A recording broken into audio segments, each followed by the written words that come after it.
Sorry? I just wanted to add something onto that Cayman Island weather report, Bruce. All right, so the sun came up, and all of a sudden we were very hot and sweaty. But now this wind has built up, and it's really, really strong. And it's blowing, it's a headwind onto the pit garages. And the wind is blowing, creating a wind tunnel in every pit garage, which is fantastic, because it's really given the atmosphere a bit of a freshness about it, and it's not so hot. However, we're in Dubai, so when the wind gets strong like this, it whips up the sand, and I can see just like a haze pretty much everywhere I look over the pit wall and across the track. There's like a sandy haze, so there's no doubt about it, this wind is really, really strong. And if you just look at the flags that are blowing trackside, you'll just see how strong that wind is. It really is something, and it's totally cooled the place down. It's very pleasant. Yes, on the one hand, good. On the other hand, not so good. Thank you for that weather update brought to you by CaymanIslands.com. And I tell you what, the first time I was in Dubai, we not only had high wind, it was a full sandstorm. And I was driving along one of the roads near the circuit. You could hardly see the sides of the road. I felt as though I'd become Lawrence of Arabia. Just a lack of visibility. You could imagine pulling the yashmak up over the face, but I had no such thing, and it really does puff up. But obviously, as Dubai gets more and more built over, there is less sand immediately by the side of the road to blow in your face. But on the one hand, good, and let's hope your eyes don't get too peppered with dust and dirt down there. Joe, the 278 Ginetta has been in and out of the garage, and unfortunately it appears for that car, for CWS Engineering, that it's in the garage time rather than out, as 278 gets pushed in. Matthew Ibrahim's just brought that in. So there's another one for Joe to go and hear. And any interview you get with Darren Lewin, we will take, because that was hugely entertaining last night and full of passion. It was, in the true spirit of endurance as well. Now, change for the overall lead, and this is important. Dries van Tor has taken the lead for MS7 by WRT. Now, why is that additionally important? Well, the number 31 WRT car, which has now gone back to second position, driven by the mighty impressive young Benji Gotha, is due its pit stop. So the advantage, oh dear me, sorry, the advantage for the number 7 MS7 by WRT car, driven by Dries van Tor, is about to get quite a lot bigger. But it was that a little bit of a heart starter there, Bruce, with a Porsche 992 Cup car having an enormous moment in front of the MS7 by WRT car. And just ask Matteo Cairoli, you can be going along minding your own business, and it can all go wrong very quickly in front of you. It certainly can when you least expect it. Now, we mind our own business, but Joe minds other people's business. What's happening at the 278 garage, Joe? Well, Bruce, Matthew Abraham is staying in the car. The crew are working on it. Meanwhile, behind the 278 is the 478. That's the brand new V8 engined Ginetta that they seem to have called a Dion. Now, that was becoming a bit of a development test session on that car. We spoke to Colin White in the small hours, and that's pretty much what they were going to do, and just keep on going. But they might be back. They might have gone off for breakfast or something. But right now, I'm not sure what is going on in this 278. This car's had a lot of problems with bent exhaust, causing fiberglass fire, catching and overheating the bodywork and causing a conflagration.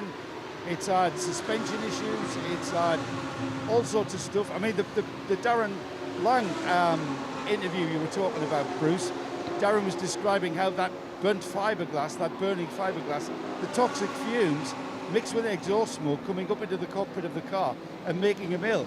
And I know that went down very well with the fans. They enjoyed that insight as to what was going on in this 278. We're now looking at the oil level. This might be just a bit of a shakedown there for Matthew, and he's come in, and now the team are checking things out. In fact, the man with his name above the door is just walking into the scene, and he's checking something out in the passenger side of the car. I'm not sure what's housed there on these Ginettas, but they're seriously out of contention now, Bruce, and now it's just about getting the car to the finish in sort of hashtag this is endurance style. Indeed it is. They've done fewer than half the laps of the race-leading car. They've done 208 laps, and it was 208 completed when Matthew Ibrahim brought the 278 Ginetta into the pits, and 462 laps on the board for Dries van Tor and Benjamin Goethe, the number 7 and 31 Audis at the front of the field. MS7 car, black, with MS7 written in white script up the side, and the gap, 3.7 seconds between first and second place. Benjamin Goethe lapping not as fast last time around, but it's been in and out of the pits. And when you get this time of change, the thing goes up and down. Right, the 278 Ginetta bonnet off, so there is investigation. I'm sure Colin Wright will be back. People talked about, Joe, you mentioned people commenting on the burning floor and the smell in the cockpit. The thing that will actually stand out was the fact that Darren Lung was enjoying it enormously, almost as much as the pot noodle he had for his driver nutrition at the back of the garage. But the spirit is still there, plain to be seen, but more than 200 laps down on the leading car, having done just over 200 laps. A tale of woe for 278, and a tale of woe for the 207 Ligier, facing the wrong way. Not the first car to be doing that in this race, and it's not the Yeti Racing BMW, it's the car just in front of that, Ores Racing, and facing the wrong way at turn number 14. It's the uphill double left-hander towards the end of the lap. Come over the crest out of that, you can see down towards the back of the pits and the paddock, but unfortunately for 207 it's facing towards downtown in the city, not where it needs to be at the moment. Well, the good news is the 207 Ligier appears to have its own power. It appears to just be a spin, but hopefully that car will be able to get going at some point. Otherwise we'll have the dreaded code 60, and indeed the Ligier driver, that's Michael da Costa, hoping to loop around that quirky little French machine. The original Ligier GS2, because this is a GS2R, original GS2 came second at Le Mans, only a lap down to the mighty Gulf GR8 of Derek Bell and Jackie X. So there's a bit of pedigree behind the GS2, particularly Ligier, of course, needs no introduction, but the GS2 particularly a iconic moniker for that company. Yes, they did diverse things in the early days as well, with micro cars as well, anything to pay the bills. I mean, very much the sort of Colin Chapman mould as he developed Lotus and got that going, and ever greater, but they needed the road cars to pay for the racing cars. It's not a unique sensation or business model, and we approve of that enormously.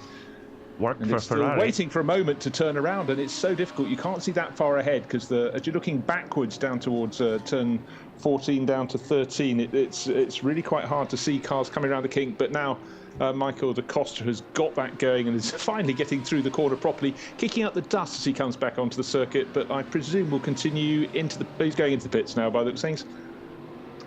Read some one wonderful comments yesterday saying is the Ligier GS2 the modern day Venturi Atlantique, or Venturi 400, my apologies, which of course was a kind of French supercar or customer racing car in the early 90s, and very much very much pioneered by Stéphane Rattel, who wanted to create a race series for his wealthy friends, and he was advised that say, well, you wouldn't want to do that with Ferraris or Lamborghinis or whatever, because you'll cook the brakes in no time. So they built a kind of basically a similar idea to this simple car that would last an endurance race in a simple construction, and it was very good. And they had a huge entry of those cars for Le Mans as well, Bruce.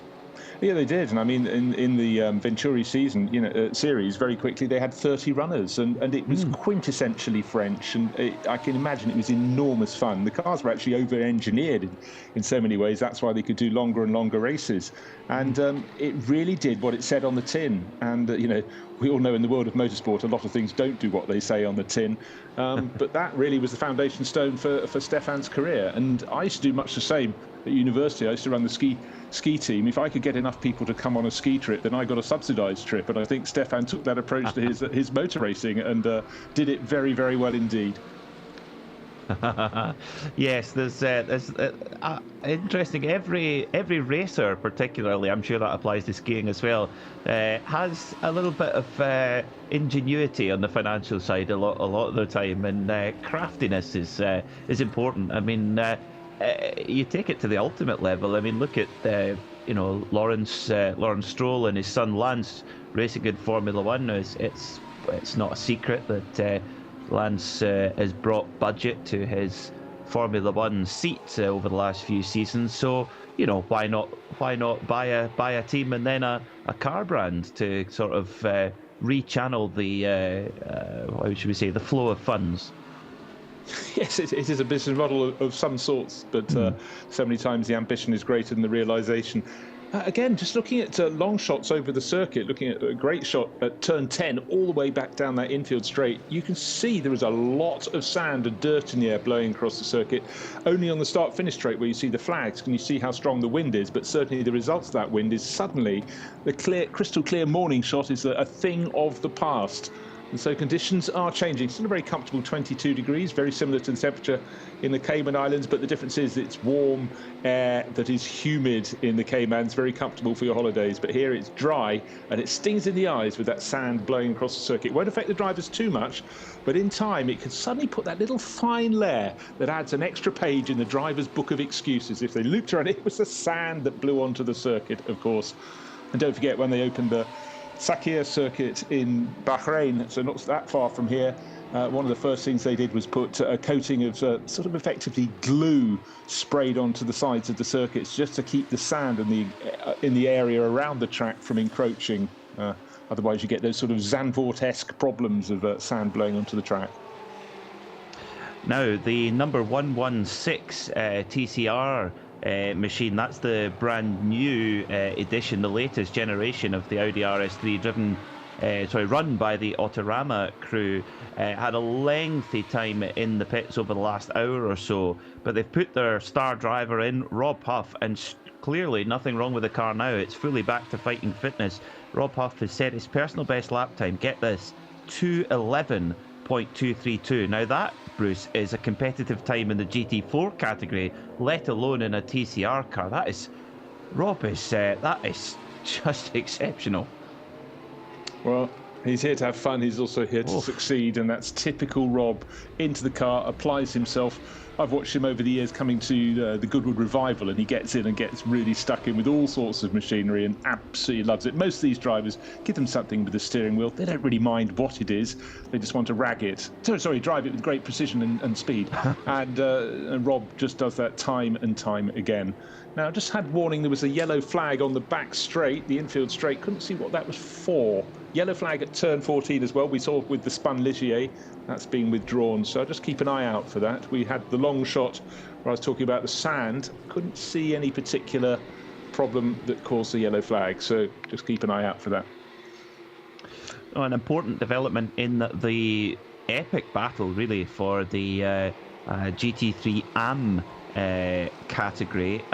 The number 20 SPS Automotive Performance Mercedes, Rima Jafali, back on board, the Saudi lady, who has been the fastest driver in that crew, set the fastest time, and back on board and getting some more miles in there in that battle for the GT3 AM category, which is still led in 9th overall by Charles Putman for CP Racing in their Mercedes. Also in the one of the Samantha Tan Racing ARC cars, the number 1 car, young Tyler Maxson from Georgia is out in the wheel of that car, having an absolute ball. I saw a message from him earlier saying that it's his stint during the night the most fun he'd ever had in a racing car. And isn't that wonderful, Bruce, to hear about that opportunity? There's a lot of young drivers in that number 1 car. Exactly so, but let's go down, because I think talking of the number 1 BMW from ST Racing, Joe, what's the news? Well, just as Peter was saying how much fun Tyler Maxson was having in that number 1 BMW, it was actually going up on its jacks, literally, as you were saying it, Peter, up on its jacks, onto the dollies, swiveled round and backwards into the pit. Never a good sign for anything. Now there's attention going on the left rear corner. The wheel has come off. We've got, this is a Guinness Book of Records attempt. We've got at least 3, maybe 4 under that wheel arch. A wheel arch fit half a person. We have fitted at least 3.5 people inside that wheel arch. Now, I'm not sure what exactly and why we have 3.5 people under that wheel arch because I can't see, because I don't want to interfere too much. So they've got a bit of dynamic urgency about them at the crew here. So we'll wait and see and try to fathom out. And maybe a drive shaft, that's sort of area where they're looking. But leave this with me. For now, though, the number one is static. It's in the garage, and attention from that team be given to it. Thank you very much, Joe. And another car that's actually got not a potential problem, real problem. 411 Hyder Motorsports Audi R8 LMS, the GT4 class car, has just been reversed into the barriers on the outside of the circuit at turn 6. Young American racer Cable Fisher has bashed the back of that car. The right rear corner is looking rather crumpled. So that be coming slowly back to the pits. So that's one for you as well, Joe, to keep an eye out. Hyder Motorsport, the white, blue and red GT4 class Audi, has had a prang. Cable Fisher at the wheel. So that's coming around slowly, down in 60th position overall. 7th in class, but it's not going to be going anywhere fast anytime soon, I wouldn't think. It's exceptional that to the strength of that Audi R8 LMS GT4 that it's going at all, because that was a huge thump into the barriers and the car just drove off. It is damaged, severely damaged. It won't go much further as a Lamborghini GT3 car being pushed behind into the garage. Now, is that the Barwell car? Maybe Joe can get down to the 77 garage. Now, is that for its brake change, possibly, or is it something more sinister? Yeah, and just to describe, well, we'll keep an eye out for that, because that could be, yes, Rick Brokers is in the pits. Is that the one in the garage? It could be a good call, an unfortunate call. But just to explain, the circuit at turn 6, where the Audi went off, Cable Fisher at the wheel, you go through the left-hand kink at turn 5, then you need to start turning right, and the car clearly unweighted as it went through that transitional, and then a short run across a tarmac runoff area, bang, into the barriers, and now again using the area off the side of the circuit to limp its way back. But that, as you pointed out, was a big hit for Fisher in the GT4 Audi, so it could well be race over. Let's not count our chickens, but let's wish them the best of luck. But that was a big hit at turn 6. And now the 411 Audi is limping its way through a sea of clag on the side of the circuit, all of the torn up bits of rubber all over the place, and limping back, hopefully not doing too much extra damage to that machine, but proper spirit of endurance. If you can get it back to the garage, you can carry on. That's Cable Fisher driving the machine right now, making the way back with a pretty significant damage on the rear right corner of that car, and Joe in pit lane. Yeah, he's down at Barwell. Joe, what have you got? Yeah, I've got a Barwell Lamborghini with Rick Brokers out of the car, looking very despondent. Bad sign always when you've got the engineer with his back on it. Nothing else going on in the car. Attention to the engine bay. Rick's going to come along and got a bit of cramp in his right leg, it looks like. So Rick, what's brought you in? I don't know. What happened out there to bring you in? Nothing happened. They just called me in. So honestly I have no idea. So they've picked something up on the data, something happening in there? I guess so, yeah. So the car to you felt great, plenty of power, etc.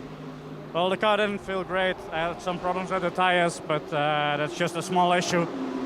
This sounds like something serious. I had to come in immediately, but I don't know what it is. Okay, Rick, I'll leave you to it. Looks like you got a bit of cramp in that right leg. Thank you. Oh, you can feel the body language through. The cramp was the least of Rick's worries. That can be sort of stamped out of a leg, but if it's not sounding good, not feeling good, and it's parked up. And again, Peter, it just emphasises what the crews can see from the garages on the telemetry, and certainly it's a helping hand in terms of potentially averting serious problems, but maybe that's been left a little too long. We will find out. I'm sure Joe will get a further report as and when things occur. Mark Lemmer is sure to say, but there I was thinking maybe, just possibly, we could have a car that doesn't come from Germany winning this race, breaking the monopoly the 4 German marques have had here, but suddenly it's looking all the better again for Audi, as Dries van Toor is now further clear with that Lamborghini parked in the garage.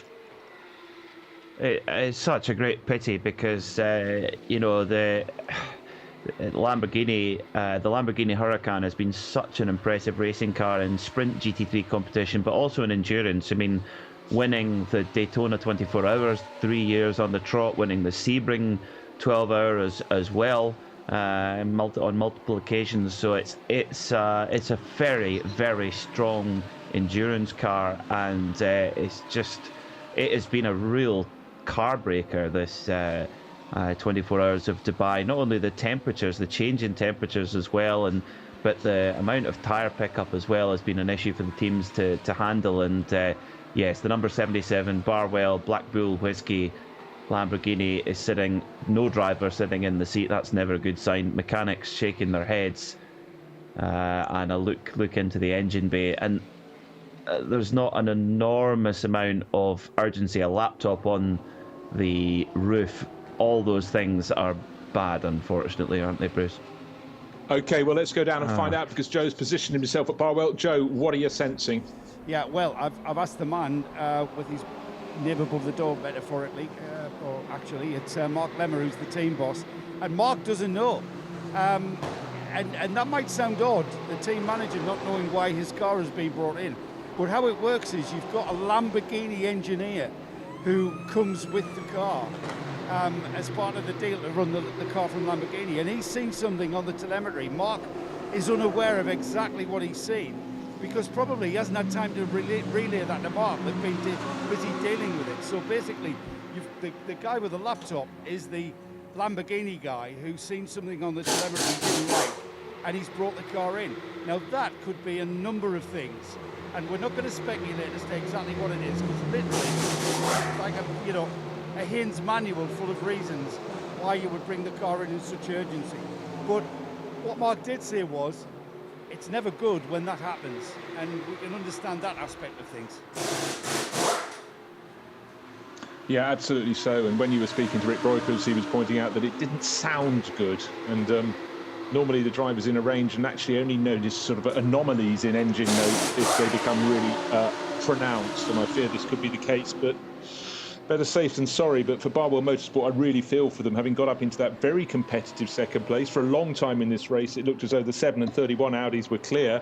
The best of the rest was the number 4 Mercedes. That is down in 6th place at the moment, but getting up there bit by bit, hour by hour. That Barwell Motorsport car with such a strong driver lineup was just getting in the mix. I really, really feel for them. They've chased this one. We've got just over 5 hours remaining in the race, and suddenly they're in a difficult position and tumbling down the order. It's gutting, absolutely gutting for Barwell and Lamborghini. They've put in such a big effort. They've had such strong pace, not just with, the factory superstar Mirko Bortolotti in the car. I mean, he's been incredible as always, but that's not surprising. But they've had such a consistent lineup. They've done everything right. They've maybe not had the run of luck in the Code 60s, as Rick Broikers alluded to a few hours ago. But just gutting for Barwell. And like we say, the wait for a non-German winner of the Dubai 24 Hours continues, because at the moment it's an Audi from a Mercedes from an Audi, and soon to be from the Herbert Porsche, the Grove liveried machine. So it says nothing about the durability of the Lamborghini. It's just one of these things that can occur to any crew. Yeah, the number of German-entered cars or German-manufactured cars very, very high indeed. And in fact, suddenly, if you want an Italian car to win, you look no pressure at all to Joel Eriksson. There he is, down in 18th place overall for Leipzig Motorsport, 9th in the GT3 senior class. But alas for him, he's got 4.52 laps on the board. He's 19 laps in arrears of Dries van Toor, so it ain't gonna happen. But really do feel for Barwell Motorsport. Hopefully something can be fixed and they can get going, but they've fallen already as Rick Broikers is out of the car. It's sitting in the pits. It's down to 5th place, and Herbert Motorsport, the Australian crude car, Anton De Pasquale, he's taking on fuel at the moment, but he will be moving ahead next. He'll go up into 5th place. So it'll be Audi, Mercedes, Porsche, as the Lamborghini goes down the order. And in fact, it is now, as Jules Gounon takes on fuel, it's Audi. It's 7 from 31 at the top of the charts. Well, it's a pity for Lamborghini, especially after you know, at this stage of a 24-hour race, 5 hours in, 5 hours to go, 19 hours in, it's just agony for that crew. As the Sun Energy Mercedes that's quietly clicked its way up the order is into the pits now with Jules Gounon.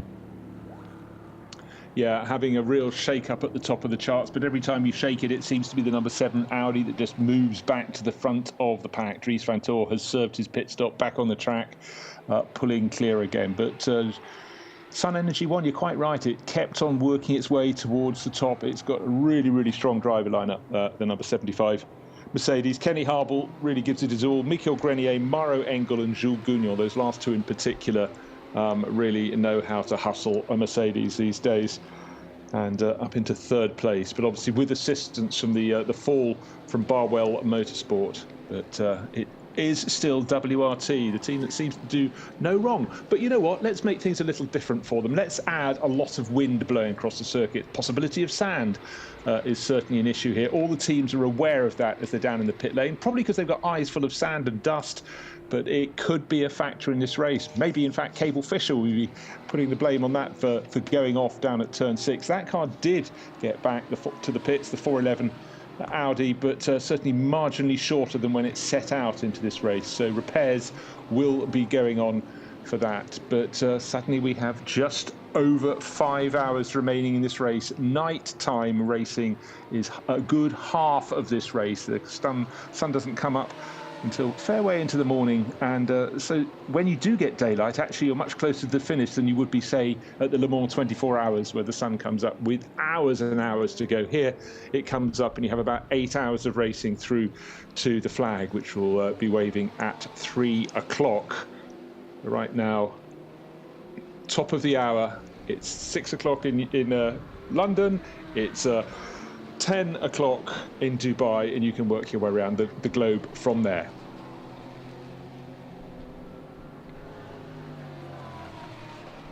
Conditions continue to change. The top of the order board, no change at all. It's the two Audis, 7 and 31. It's MS7, number 7, leading the way. Dries Van Tor at the wheel. Fred Vervies is in the sister car, which is number 31. He's 4 and a bit minutes in arrears. Okay, we just had pit stops for both. Michael Grenier on his outlap in third place. The Sun Energy 1 SPS Automotive Performance in third place overall. Raffaele Marcello chasing him down and lapping, right on 2 minutes 1 second precisely. The Abu Dhabi Racing by HRT Mercedes, the sister car. Al Manar Racing by HRT has got Al Faisal Al Zubair. That is another minute down in 5th place overall. But lap after lap, hour after hour, Dries Van Tor and his gang just edging a little bit further clear, but Fred Vervies will be giving it his all in that number 31 Audi to see what he can do to stay in the battle. The GT3 AM class is still in the hands of CP Racing. Charles Putman himself at the wheel at the moment. In fact, he's in 9th overall, still 1 place ahead of the leading GT3 Pro-Am lineup, which is Henk de Jong giving chase in the MP Motorsport Mercedes, and Henk putting in some very good laps at the moment, so maybe he'll be able to close in, catch up. No, he's nearly 2 laps down on CP Racing, and in fact CP Racing have had a really good solid run in this event. Joe Foster didn't get to take part. He'd injured his ankle, so sudden change in the lineup there, but going incredibly well. That number 85 Mercedes, a really popular car in the championship, and had Phil Quaife come on board, and he's not put a wheel wrong at all. So where are we in this event? Audi's leading the way. Down in GT4, it really has been actually a fair bit of domination in that. It's been Dragon Racing through and through, and got things under control. 435 laps, Jordan Groger on board, and the car in second place, 432 laps. It's the heart of racing team Aston Martin, so that has been looking very good and going better and better. It had a sort of slowish start, but the pace has risen for them, and that's doing what is required. Have you noticed any anomalies in recent racing, apart from the fact suddenly we get gaggles of cars again? Suddenly you have Porsche Cup cars just battling it out. In fact, do I sense a little bit of contact? I think the 977 Porsche just had a bit of side-on-side action. That's the Rabdan Motorsport by ID Racing crew, the Emirati crew, Emirati team, Emirati drivers, but enjoying the meat of the battle there. Well, I think this is the stage of the race, Bruce, where we're well into late morning in Dubai now, or mid to late morning, and it's been a long old week for a lot of these teams, and this is where the keeping that concentration is going to be so difficult for a lot of the drivers. And for the professionals, they're used to this. They particularly the factory drivers, for Audi, Lamborghini, Porsche, etc. They're used to the challenge of a 24-hour race. But if you're in the fight for a good position in your class, this is where you begin to get, I would think, pretty nervous, trying to make sure you avoid any possible contact or any tripping over anything. That's what you're desperately trying not to avoid. Now, I can actually breathe a little bit easier now after having done a little bit of a commentator curse for the number one crew, as I said, how great it was and how much fun Tyler Maxim was having in that ST Racing BMW as it went up on its dolly jacks into the garage. It has gone back, it has gone onto the circuit with Tyler at the wheel. I can breathe a slight sigh of relief now, Bruce. You can, but at one point in the race, that car was up in about 12th or 13th position. It's now down with Tyler on board in 21st. And it just goes to show, just have a little problem, and it needs a lot of checking, and you can lose an awful lot of ground. And that's what all the teams at the top will be hoping doesn't happen to them. But this point in the morning, it's getting hotter. The visibility is actually not improving because the sand in the air. This is where driver tiredness really can wreak havoc.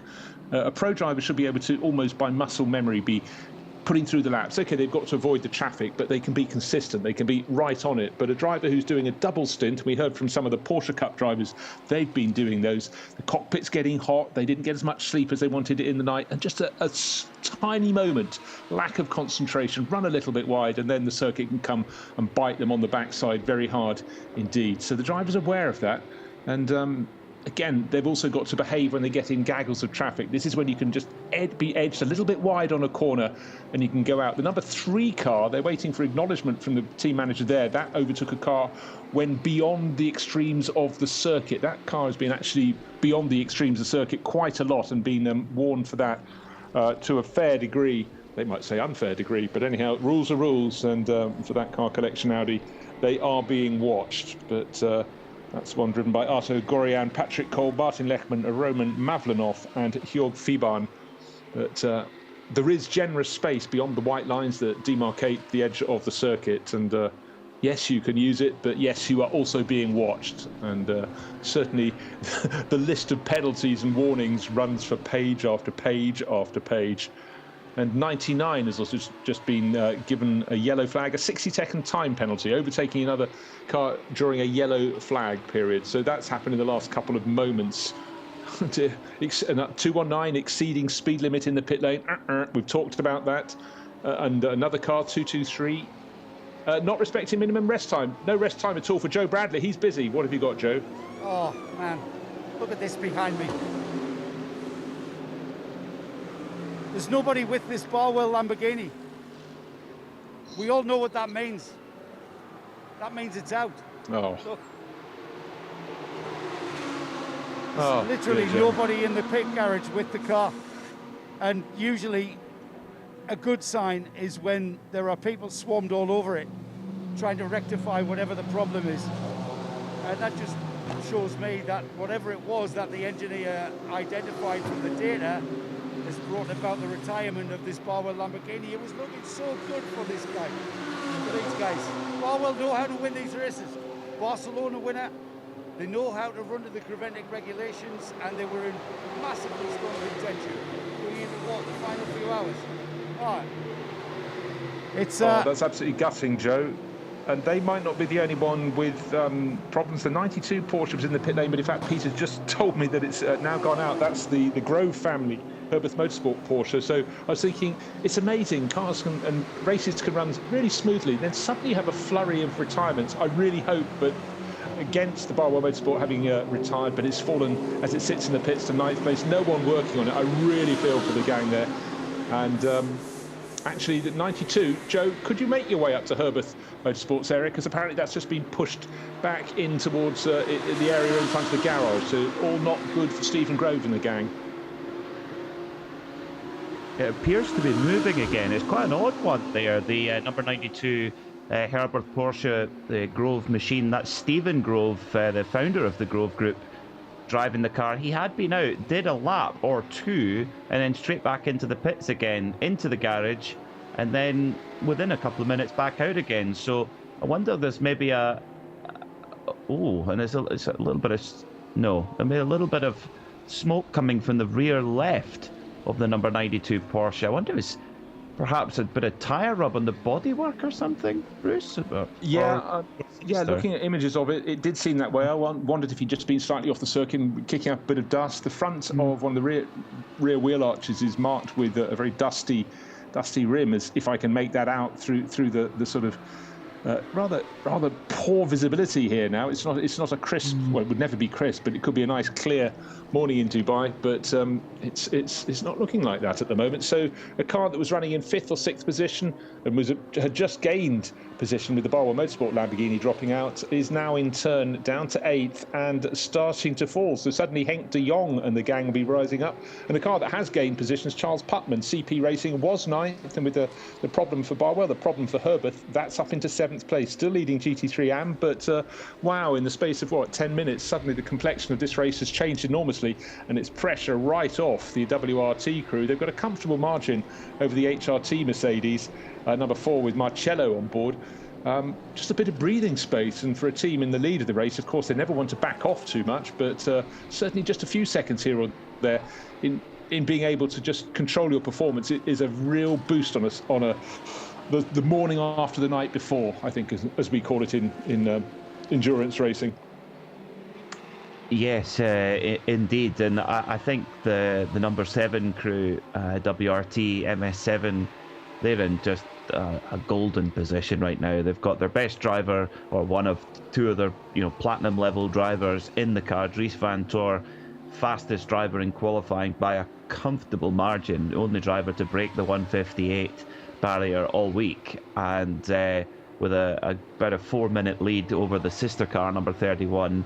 And like you say, Bruce, you can afford to just be that little bit more conservative. If they need to take a little bit more time at each pit stop to clear debris away or to check things, they can. And having that margin with 4 hours and 50 minutes to go, as we've seen lots of little niggling issues for other cars, I think it's WRT have got to be thinking, they've got to be looking pretty good at the moment. Yeah, and their lap pace at the moment, just comfortable rather than really caning it. The person who's having to try and cane it is Raffaele Marcello to chip away. 3rd place in their number 4, Abu Dhabi Racing by HRT Mercedes. But again, if you look at a lap chart, it certainly isn't a sort of linear progression or even just a constant, because the lap times are up and down according to traffic. But the good news is, let's just check the pace of Stephen Grove out on the circuit. Obviously got to see next time around, because he did his out lap, because certainly a lap of 8 minutes 44 wouldn't be what the doctor ordered. But be keeping an eye on that, on the moving image, and trying to work out if there is any bodywork rub. I can't see it at the moment, but next time around we'll be able to see the actual pace of the car. It's got another Porsche in behind it. I think it could be the Juice car up the rear of that.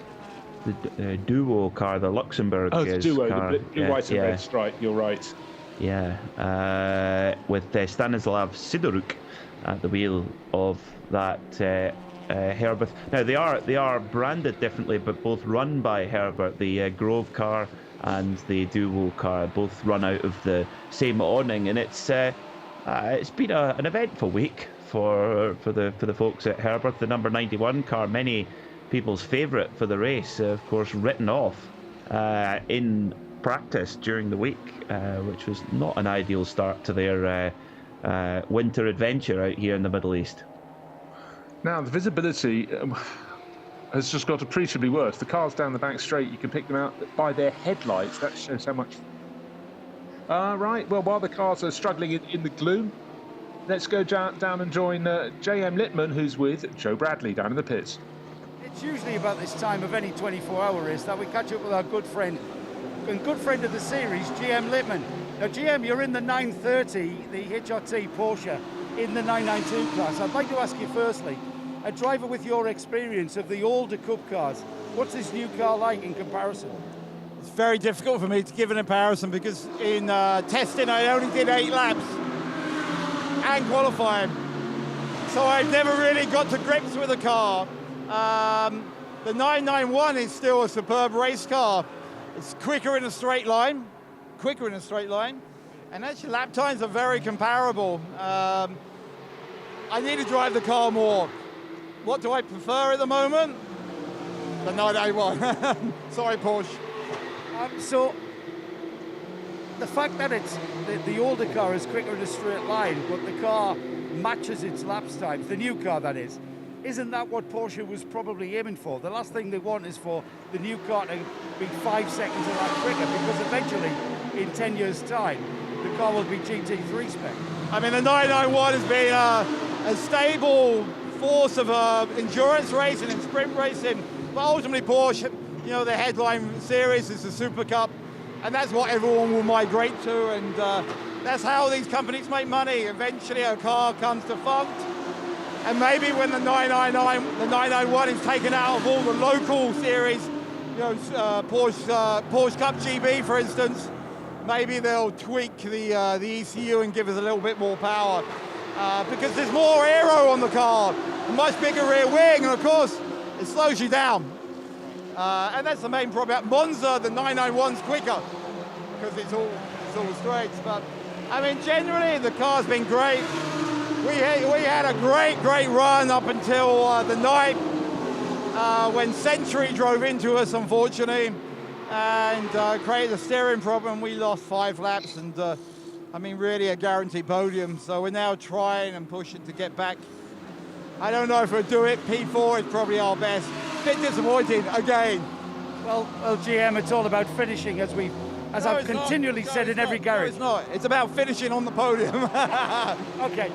But why have you only done that amount of time in the car? Have you been out in the race yet? well, I think I can tell you guys. Porsche, the 992 has been strictly used with the Super Cup, which is no ABS, of course. So the Porsche actually switch it on by a GPS satellite, basically. But no one's run these cars for a particular amount of time. So of course they all came here with new hubs, and the hubs leaked grease initially, and that was coming out over the speed sensors, and that was killing the ABS. So intermittently during the night I had no ABS again, which is quite fun. And it comes in and out. Some cars have had no problems at all. Ours has had quite a lot of problems, so that's why we didn't get any running. Right, that explains that. Now, I believe you're here with 2 hats on. You're here as a driver in the HRT Porsche, but you're also here as with your Sport 21 driver agency. I mean, and you've got people here. Yeah. You've got people here. I mean, I guess it's really, with COVID, it stopped us really taking off. But we just signed Keelan Lee, who's in the Leipzig GT3 and doing a whole season in SRO GT3 and Super Trofeo. So we're looking after him, doing his PR and general driver logistics. We're doing logistics up and down the pit lane. Funny enough, we put the statistician into Century today. So it had to be them that hit me. But yeah, it's taking off, and we're here to help teams and help drivers, and it's working well. So can you explain that?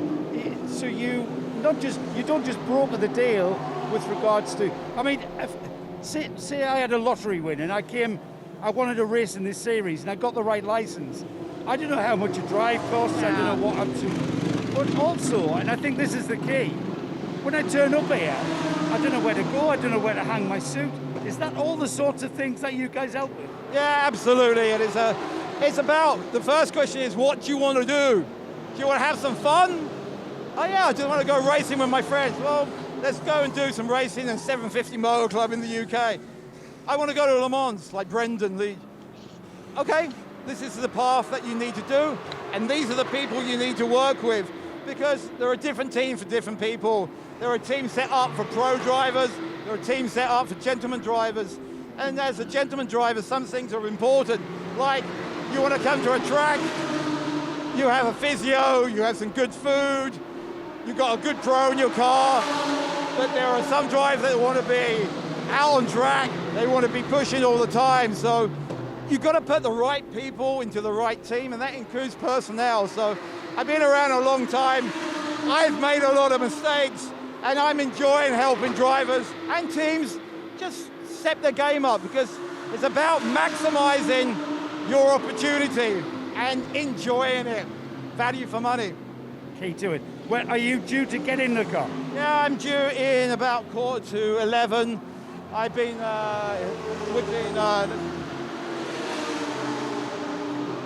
we've been, the joys of the pit lane, right, guys? We've had a strategy from the start. We've never been going lap times. It's all about fuel usage. So in stint 1, I ran 1 hour 55 minutes on 1 tank of fuel. They only run 130. And I did the same in the night again, Binoco 60s.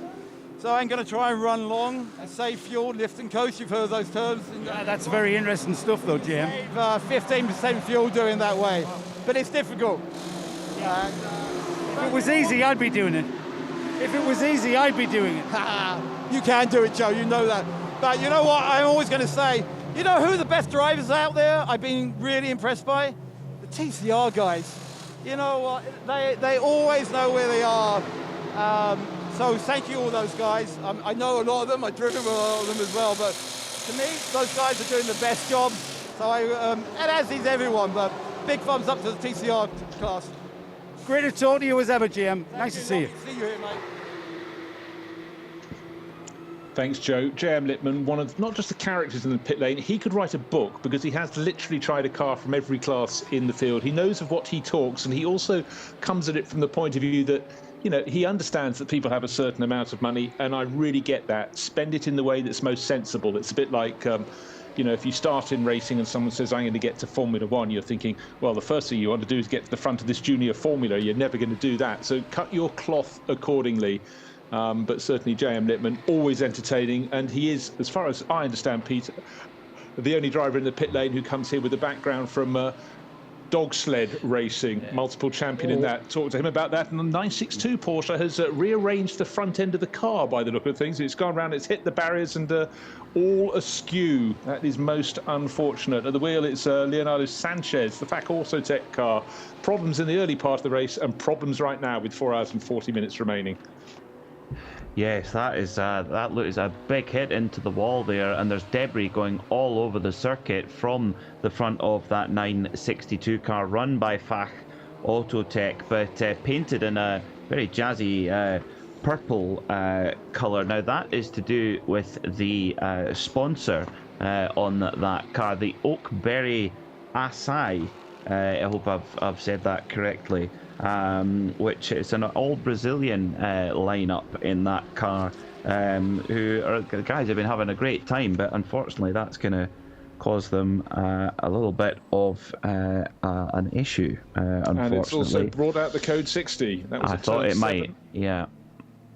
It's shedding bodywork everywhere. That was Georgios Frangoulis, who's the founder of Oakberry Asai, which is kind of like a health food.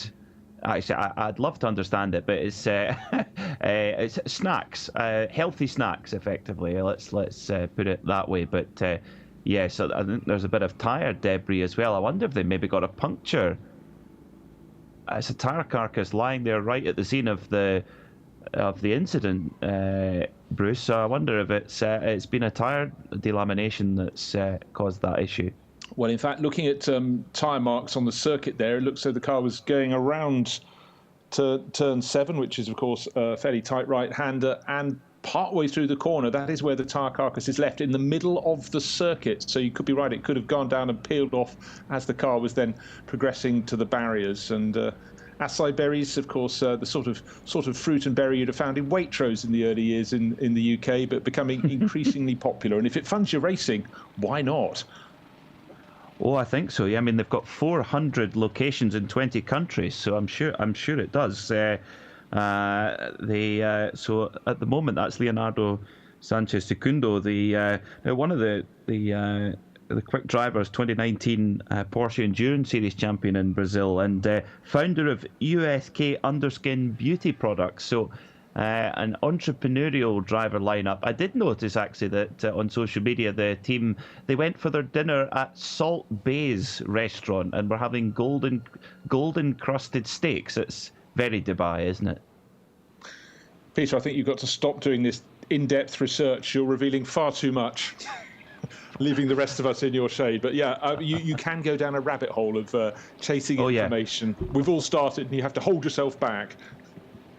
I really, yes, I can't control myself sometimes, yes. But, unfortunately, well, unsurprisingly, that 962 car being pushed into the garage. So maybe our ever hard-working pit reporter Joe might be able to find out what happened. But if you were looking at that as accident investigation, the tyre, the delaminated tyre at the scene of the accident is certainly a piece of important evidence, I would say. I found the smoking pipe in the conservatory. Right, of course, that means a scramble to the pits when you get code 60. I was referring to the board game Cluedo there, of course. And flurry into the pits. Dries van Tor is taking on fuel. He's in the leading number 7 Audi, MS7 by WRT, the sister car from WRT, now back onto the circuit after having Fred Vervisch dive in very quickly. Raffaele Marcello is staying out on the track at the second. Michael Grenier in 4th place. The 75 Mercedes is in the pits. Everybody else coming to the pits. Tempter Racing up to 6th place now. A blink of an eye ago, they were down in 9th, but with the Barwell Motorsport car dropping out, that's fallen. Joe, have you got news for us?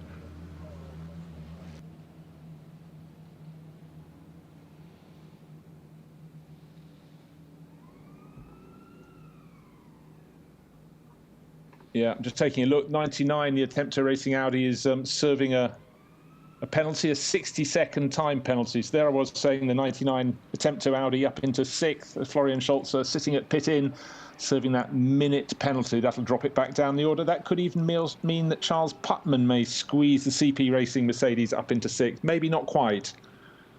Barrier repairs, the tyre wall repairs at turn 7 being affected. Marshall's pushing...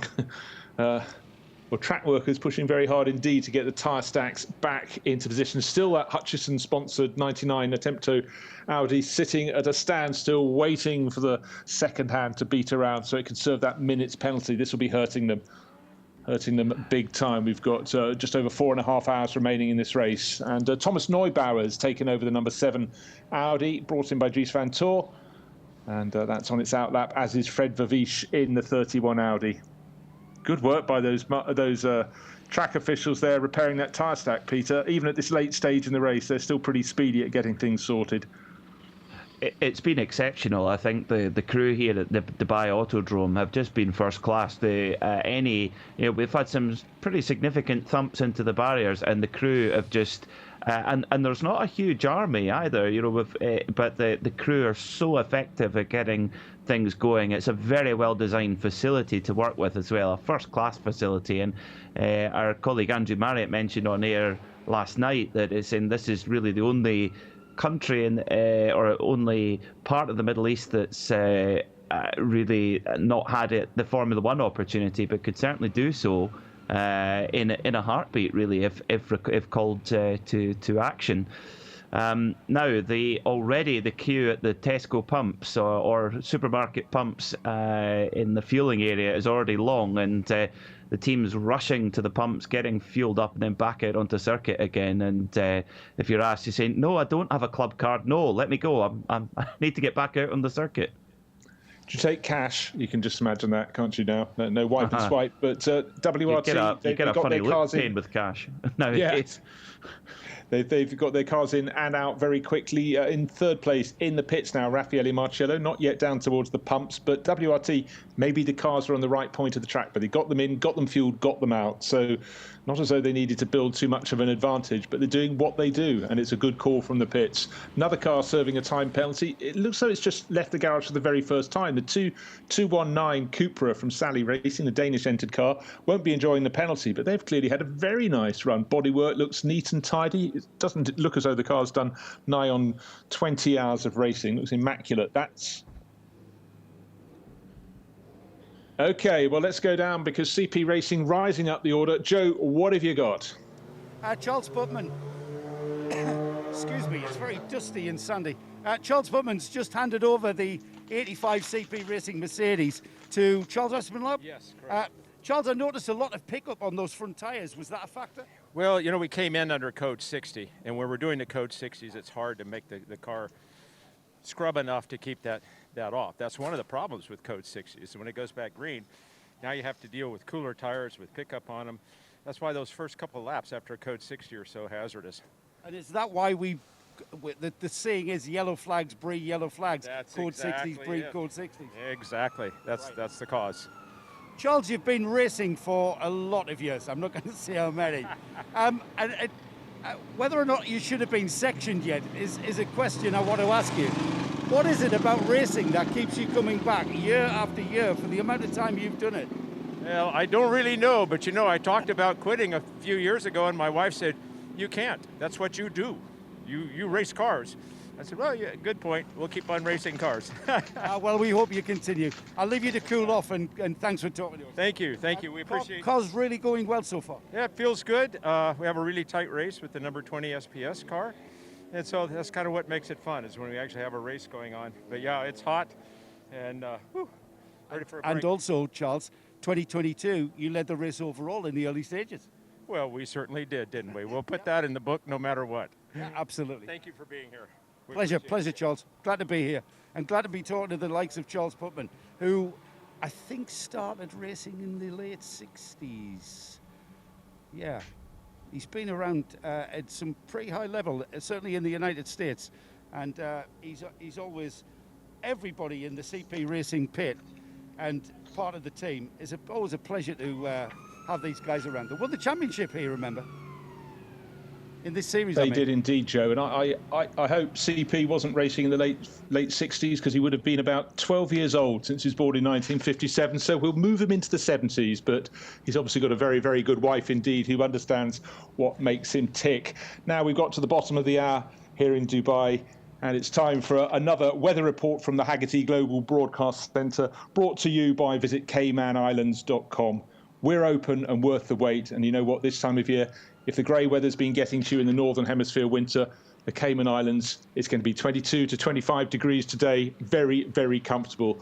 And the sky should be rather clearer than it is at the Dubai Autodrome. A similar temperature, it's indeed 22 degrees at the moment, but there is dust blowing in the air, making it difficult for the drivers. And most importantly, and unfortunately difficult for our pit crew as the sand gets in their eyes. But visibility is going down rather than increasing. The long shots from above the grandstand looking down into the pits, it almost looks as though night is falling. You can pick out the cars by their headlights, but the pit is a busy place to be at the moment. And in fact, the MS7 by WRT Audi is listed as, I thought it came in for another pit stop, Joe, but certainly very busy in the pit lane. It came in, maybe it's come back round to do another one, because I'm sure that the 7 and 31 had a run through the pits, took on fuel and went out. Maybe they didn't do fuel the first time around. You might want to check that, because of course the pumps can be busy.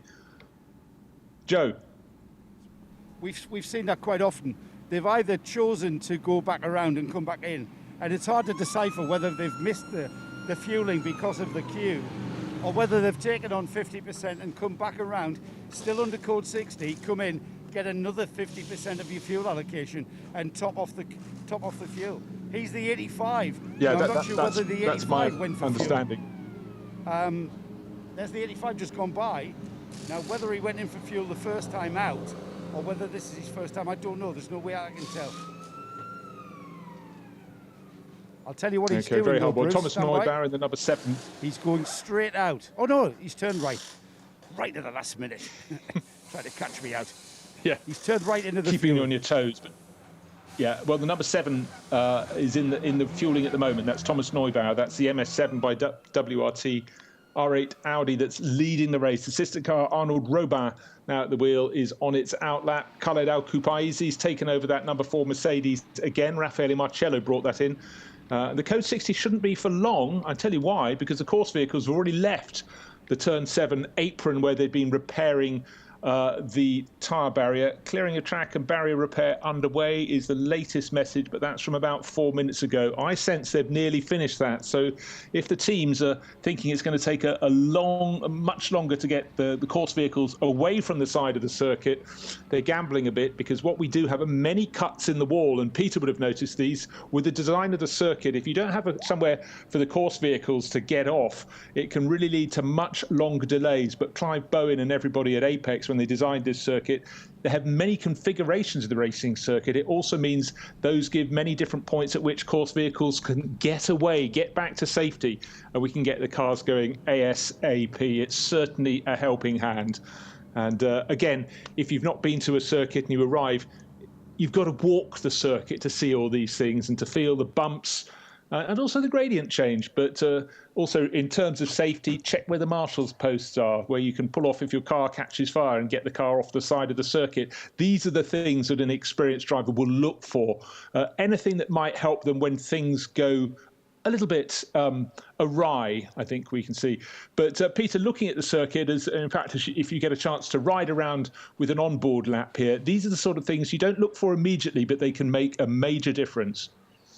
Oh yes, absolutely. I think that's something that's been real takeaway from this race, is the how good a venue this is at Dubai Autodrome for running a race of this length, 24 hours, and with this many cars, over 80 cars. It has just been exceptional. Big top marks to the Dubai Autodrome. Now, coming back to Joe's point about Charles Putman, the owner of CP Racing, about his racing experience. He actually, from what I can see, started off racing at the top level in the Paynors Racing Series, and he finished third in 2004.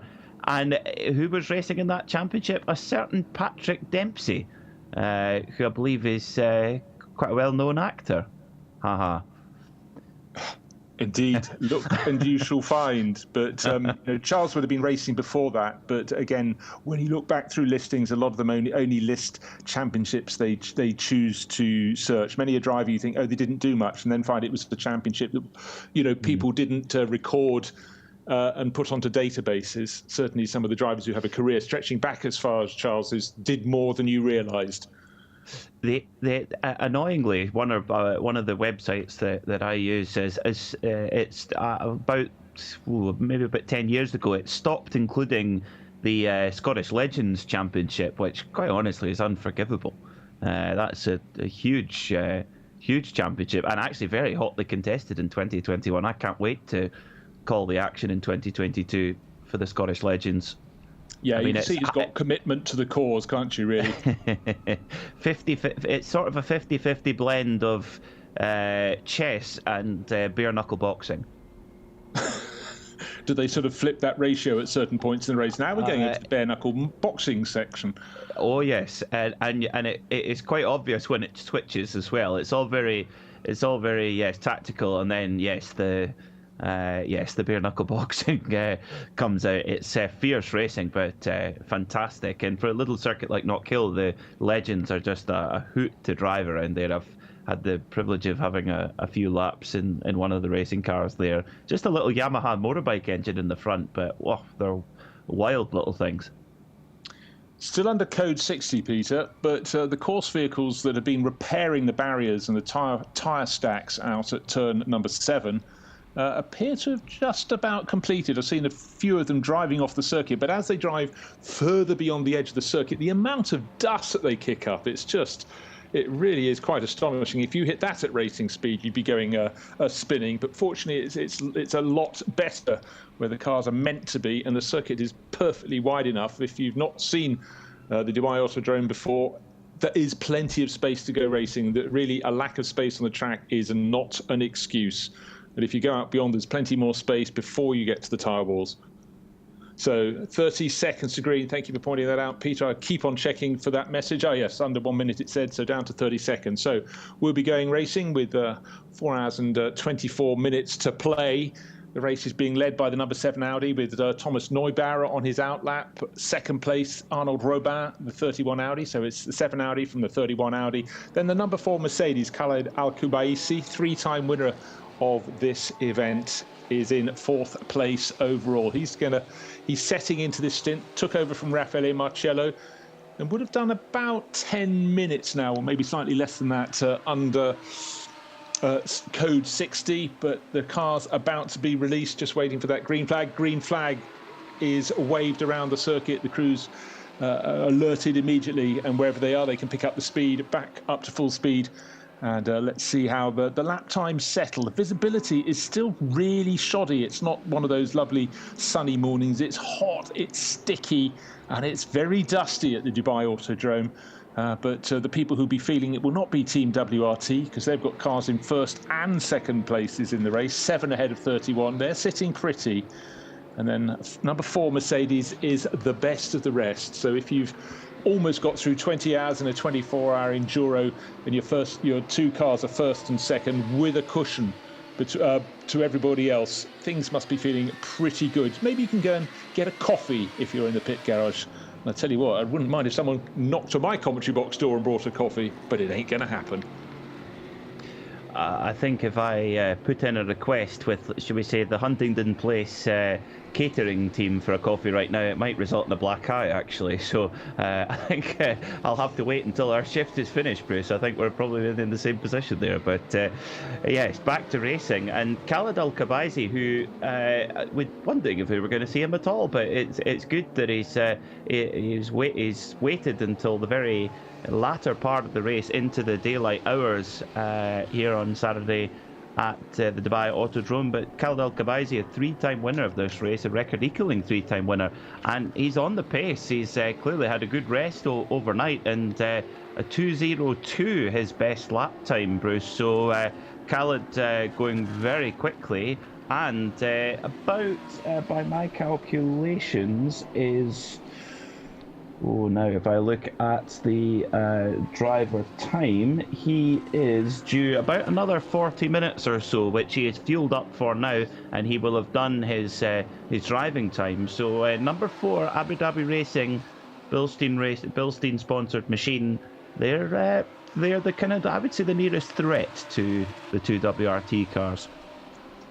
Yes, I mean we had them early in the race, running in that 3rd position behind 7 and 31, or 31 and 7, according to where they were in the pit cycle. But really, it was the rise of Barwell Motorsport with the 77 Lamborghini that was the story of much of the night hours of this race. Really strong driver lineup, but unfortunately for them, it's still listed down in 15th place. It was in 3rd, sometimes in 2nd. In fact, it pretty much had risen to 2nd place by the time of this mystery problem. We still haven't had it explained, and Mark Lemmer was at a bit of a... There was a bit of a mystery to him when Rick Breukers brought the car in, but the engineer from Lamborghini indicated it needed to come in quickly. And suddenly Lamborghini's hopes of a first win in the Dubai 24 Hours came to naught.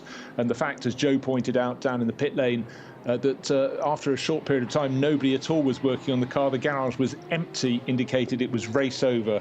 So a real shame for Barwell Motorsport. Now down to 17th, and it's free fall from there through to the end of the race. So they gave it a good shot, and unfortunately for them, it hasn't yet paid off. And today it won't be this year for them, but not for want of trying, and it had been looking so good for them. Well, they've done everything right, absolutely everything right at Barwell Motorsport. I mean, such a decorated team, British GT champions, class winners at the Spa 24 Hour as well, with Sandy Mitchell, young man from Forfar, a Lamborghini factory driver. Very impressive young man. But what a pity for Barwell is the 44 ARC Bratislava Lamborghini Huracan continuing to wave the flag for the Bologna mark in the absence of Barwell Motorsport. And I said this last night, and I'll say it again, Bruce. I love the look of this ARC Bratislava Lamborghini, bright yellow with multicoloured stripes on it. It honestly, it's like the Valentino Rossi merchandise colours. Well, it's one of those things where it's a bit like, don't get me on this soapbox, drivers' helmet liveries. ARC Bratislava has been running that livery since time began. As you pointed out, they're 25 years old this year, and on some cars it works better than others, but it's identifiable. So I presume you're of the view drivers should keep the same helmet design. Yeah, they should. And just being Yes. shown replay of what happens down at turn 1. Remember what Charles Putman said about those first 2 laps when you got tyre build-up and you go back out, you're suddenly up to racing speed, all the muck on the tyres, that's when incidents happen. And we had the 34 car collection motorsport Audi going down the inside of a Porsche Cup class car, and they got away with it, but so close into turn 1. And when you suddenly find you haven't got the grip you thought you might have and you're going up the inside, it's not a good moment for either party in that equation. But again, voice of experience, and Charles Putman has been there, done it, and got the winner's caps to go with it. But younger drivers suddenly thinking, hey, I can do an overtaking manoeuvre, or drivers with less experience perhaps, and that's where it all goes wrong. But fortunately, the Code 60 hasn't bred another one as yet, and we've got through the first couple of laps since the green flag, and hopefully all is under control right now. And I'm just waiting for you to say something, Peter, and then put the curse on someone, but it does seem to be settling down. They've got over those critical couple of laps after the slower period. And I won't be held accountable for a curse. It's more of a report. The 83 Racetivity Mercedes, for those watching with pictures on our live stream, they getting unceremoniously barged out the way by the 93 Porsche of Andrew Mukavos. That was Charles-Henri Samani at the wheel, the Michelin Le Mans Cup driver with Racetivity Mercedes. As soon as that happened, straight into pit lane. So hopefully no damage for that 83 Racetivity Mercedes, but it was a pretty big thump to the side from that 93 Porsche to the 83 Mercedes of Racetivity. So maybe I'm sure Joe will be pacing around finding it out. That's the car with Emmanuel Collard and Mathieu Vaxivière and Francois Perraudot. And of course, would you believe, Emmanuel Collard, it's history repeating himself, of course, winning the 2008 Sebring 12-hour outright for Penske Motorsport in an LMP2 Porsche RS Spyder. He's been announced as a Penske driver again in their LMP2 car for Le Mans this year. I think that's fantastic news. Manu, just such a super pro Evergreen. in the car. And just as it looked as though his career was a little bit on the slide, starting to be losing ground to younger stablemates to go playing with Francois Perraudot, and suddenly he nails the big one. So at Penske, they only got to letter C in their book of drivers. They meant, hold on, we remember this guy. He's great, super pro, really technically astute. And I remember him back in the day in Formula 3000 when he was one of the hot shots, and it looked as though his career had gone away from him. How wrong were doubters back then? Look at the career he's had since then, been absolutely stellar. Well, as you might know, I'm writing a book about the Porsche RS Spyder at the moment, and one of the drivers, who will remain nameless, said, according to those in the know at Porsche, Emmanuel Collard was the fastest in that car. And there was talk about star-studded lineup. I'm sure Timo Bernhard and Romain Dumas would have something to say about that, but according to a few in the know, they believe that Manu Collard was the fastest. And of course, he's been still driving a RS Spyder. He drove Francois Perraudot's Van Merkstein car, the Le Mans winning car in 2008 at the Silverstone Classic in 2021. Yeah, but you know, one of the things about Manu is he won't go shouting about his achievements. No. He's very understated, very cool, calm, collected. Ever was the case, even as a young driver when I knew him back in the day, not long out of French Formula Renault. But he stepped up, but just gets in the car, does the job, does it supremely well, doesn't put a wheel wrong. And you know what? That's why he's been employed. Not just quick, but it's all the rest of the stuff that Manu does. And winner of the first Petit Le Mans as well, with Wayne Taylor and a Ferrari 333. But so he's driven some cool stuff, both in shall we say, as classic cars, but also in period as well. And as you say, if you're looking for a solid pro, Manu's your man. But it's all back to normal. I think Joe will be quite lonely in the pits. Only just a couple of cars in at the moment. In fact, I think pits might well be completely empty at this moment. Yeah, it's a pretty good call. In fact, the only cars in there are the FAC Autotech, the 962 Porsche that obviously has front-end damage after that contact, and the Lamborghini. Joe, what have you got? An empty pit lane, Bruce, which is no surprise. We've just had a Code 60 and pretty much everybody utilised that opportunity to pit whilst everyone was going slower on track. So right now, as expected, everybody's out there with pretty much a full fuel tank of allocated fuel. So it's going to be some while before we see some scheduled pit stops. There may be one or two that Code 60 didn't suit because of where they were in their pit stop and fueling cycle. But time will tell, because that's the sort of information that it's very hard to prize out of the pit wall here, or anywhere for that matter.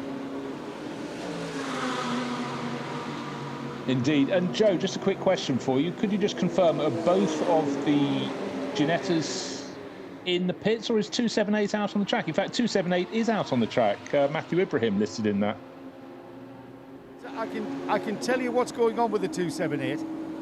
Remember when we had that information coming through that the exhaust, it was when the door was hit and the door came off, and what happened was the exhaust was pushed onto the bodywork and was catching fire with the fiberglass sill. Well, they're still experimenting. They think they've done it, they send it out, they drive it round, and they've been finding that it hasn't quite worked, the work that they've done to rectify it. And it's kind of quite literally desert tactics, as we call it, where you just suck it and see. Saw that bit off, see if it works, chop that bit back, twist, bend, and that's what they've been doing. The good sign is that Matthew Ibrahim is out there and he hasn't come straight back in. So that might be a good sign that they finally got to the point where the exhaust isn't causing the fiberglass to ignite. Thanks, Joe. And I like the way when I asked the question, you laughed before answering it. It just suggests the roads that team's been having. I'll tell you what, you may have a car coming in fairly shortly, but actually he's got away with it. John Miller.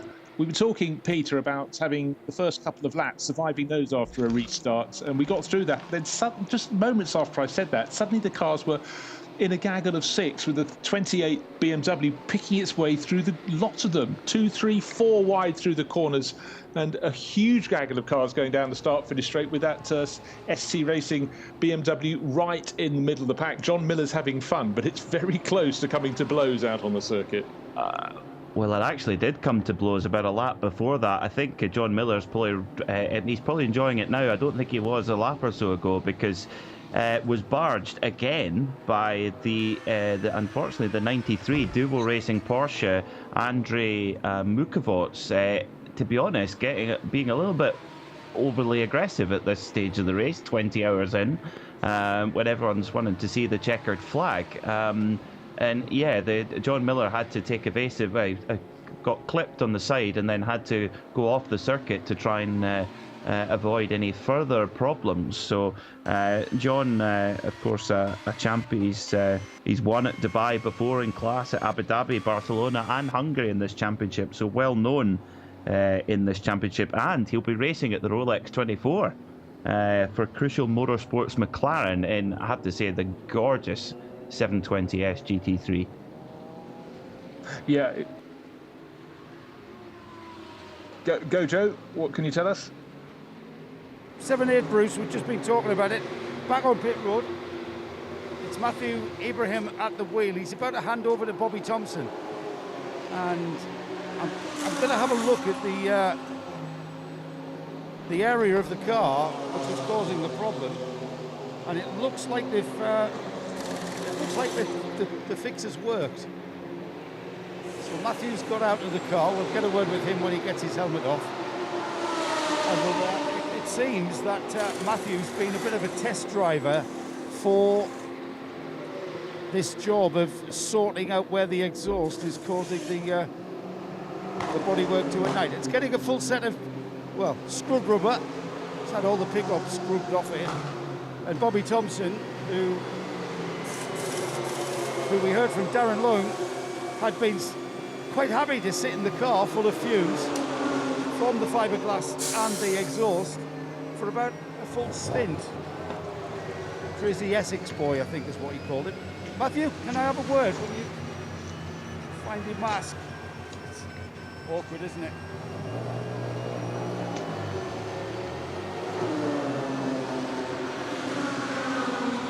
It seems, Matthew, that you've been a bit of a test driver there, but is things looking good?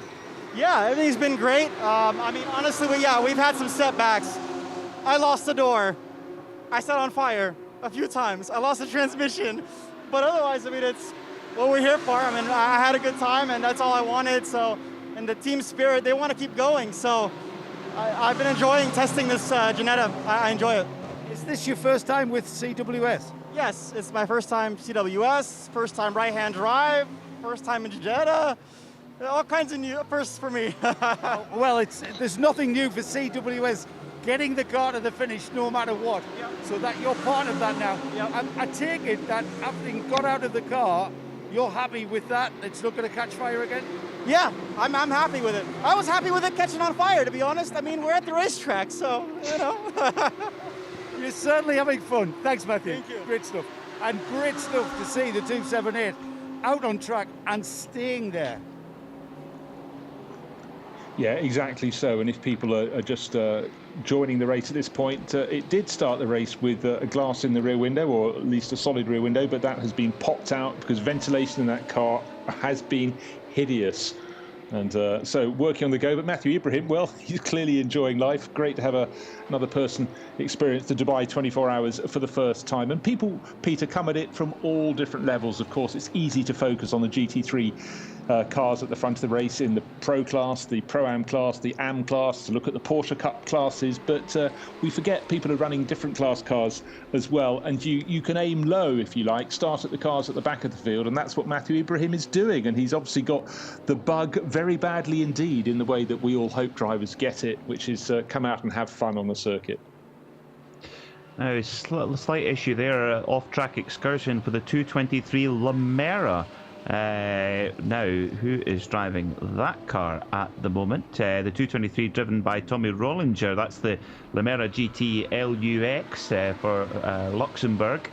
And now, for the eagle-eyed amongst you, I noticed David Haynes. Hello, David, watching in a land down under. Noticed that it's loved the Ford Focus headlights on the front of it, and that is because it runs a Ford Focus RS engine in that Lamera. Lightweight machine with a mainly road-going engine, and it's actually not the latest Focus RS engine either, the 2.3 EcoBoost. It's actually the old 2.5 litre lump and has the matching headlights. I like these little details. Yeah, that's where that comes from on the Lamera.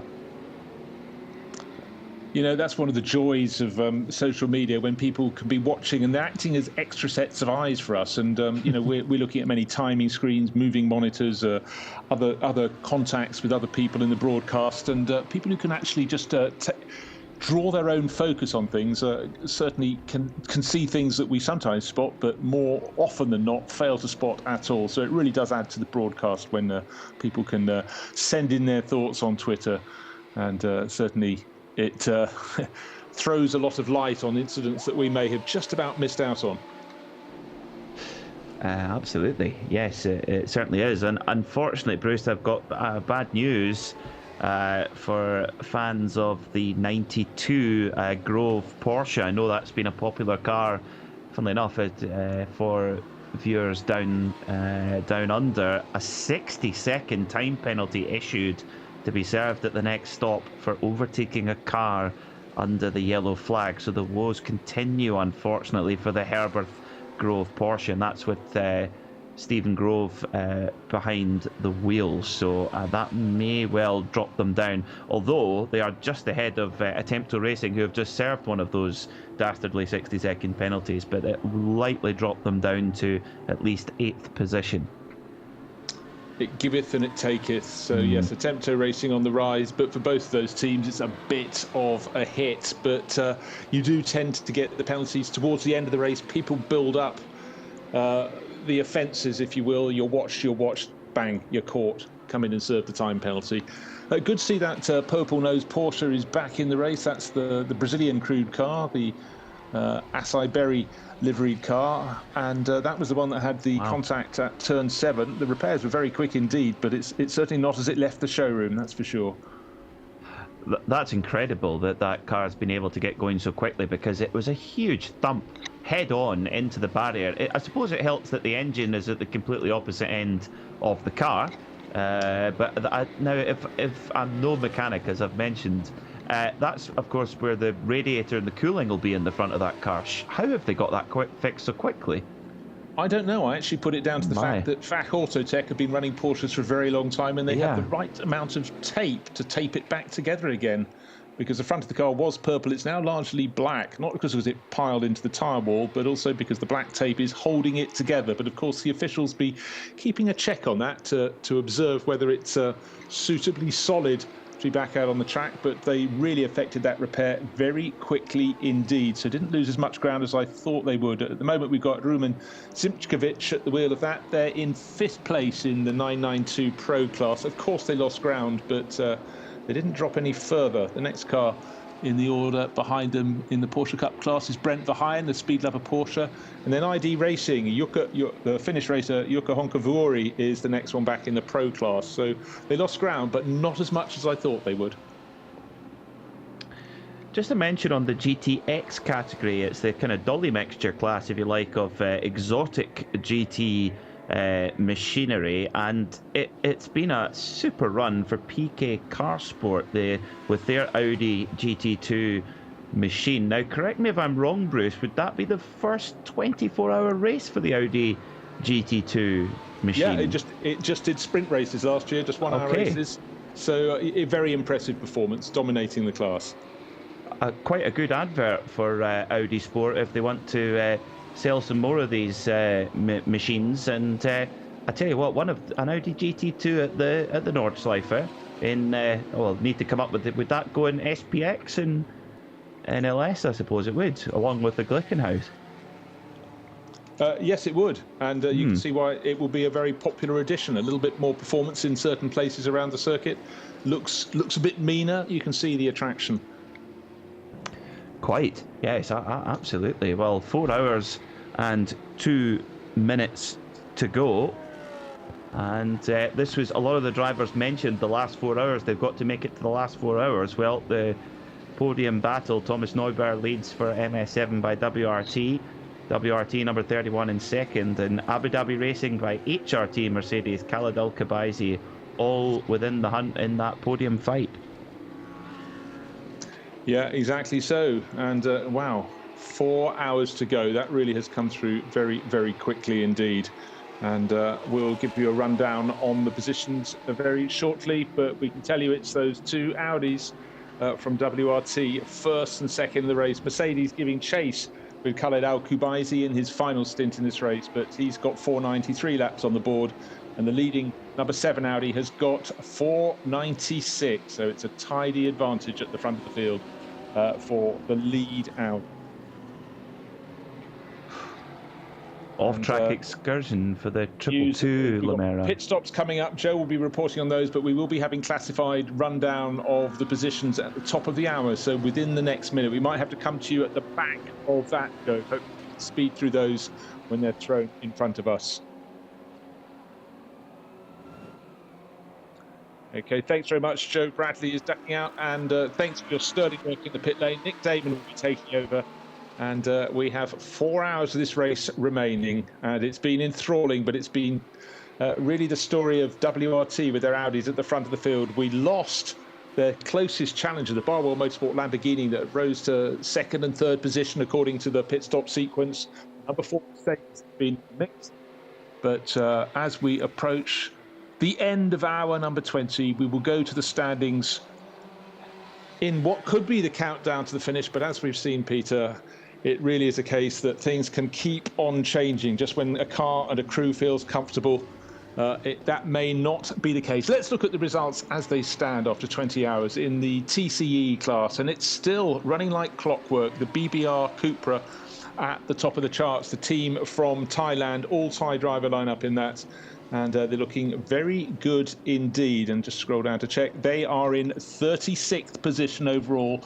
And they've got 451 laps on the board. So they've got a margin of about 6 laps at the moment. 5-6 laps over Les Deux Arbres with Steve Zakia pushing on very hard indeed in the Ligier. They, of course, are running in different classes. But going back to the TCR class, from TCX, which the Ligier is running in, is AC Motorsport. They seem to have been stuck in third place in TCE for a long time, the 188 Audi. Fourth place, Yeti Racing, and that is one of the BMW M2 CSs. The second one is the car behind it, 255 from Kojamo TLRT. They're fourth and fifth.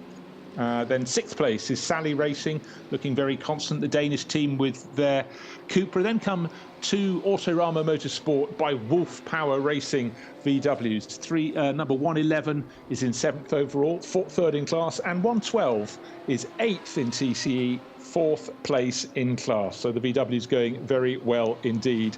9th place in TCE is CTF Performance with the Ligier, 2nd of the Ligiers. Then Schubert Motorsport, their M2 CS Racing BMW, 10th overall in TCE.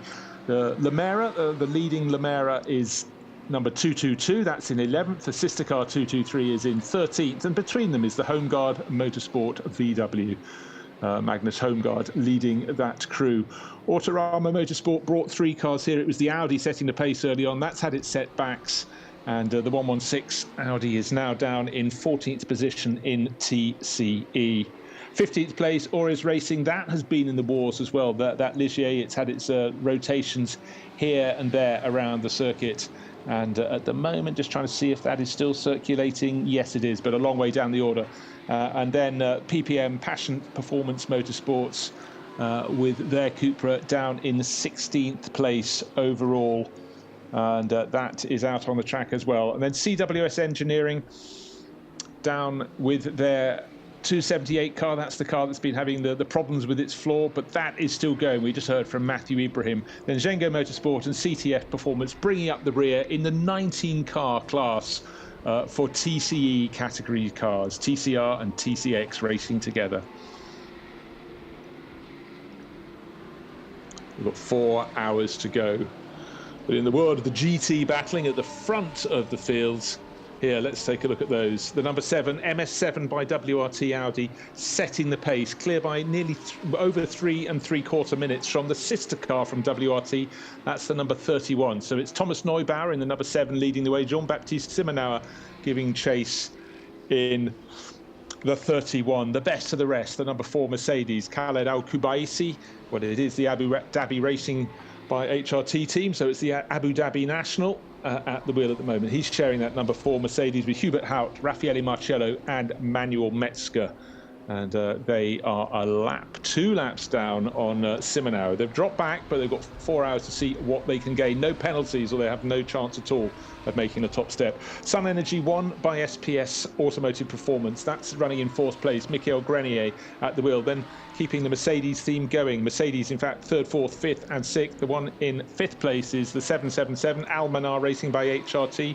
At the wheel, Lucas Stoltz. 6th place, but the lead car in GT3 AM is CP Racing. Charles Putman, Charles Espinal at the wheel at the moment. Phil Quaife and Shane Lewis. 7th place, Herbert Motorsport, the top Porsche in the race. They've had their setbacks. They've had that time penalty we just mentioned.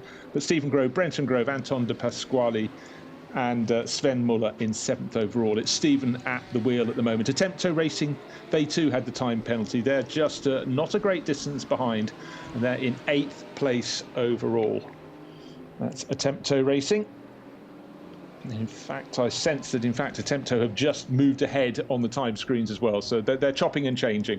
9th place overall, MP Motorsport. That is the lead car in the GT3 Pro-Am battle.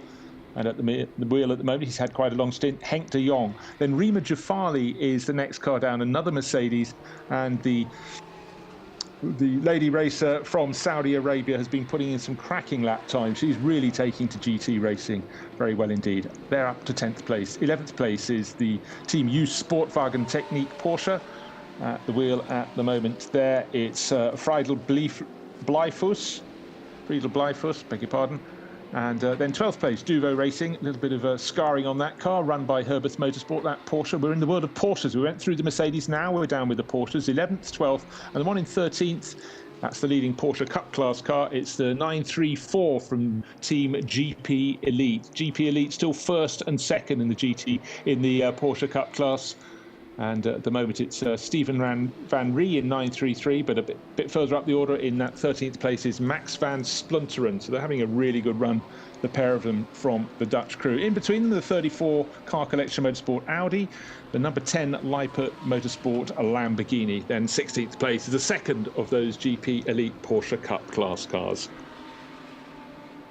down the order to 17th place overall, and it should be a drive we've been talking about quite a lot recently. Emmanuel Collard, we'll see him in that grouping, sharing with Francois Perraudot, Charles-Henri Samani and Mathieu Vassivière, and it's Manu Collard at the wheel of the Racetivity Mercedes at the moment. They're running 4th in GT3 Pro-Am.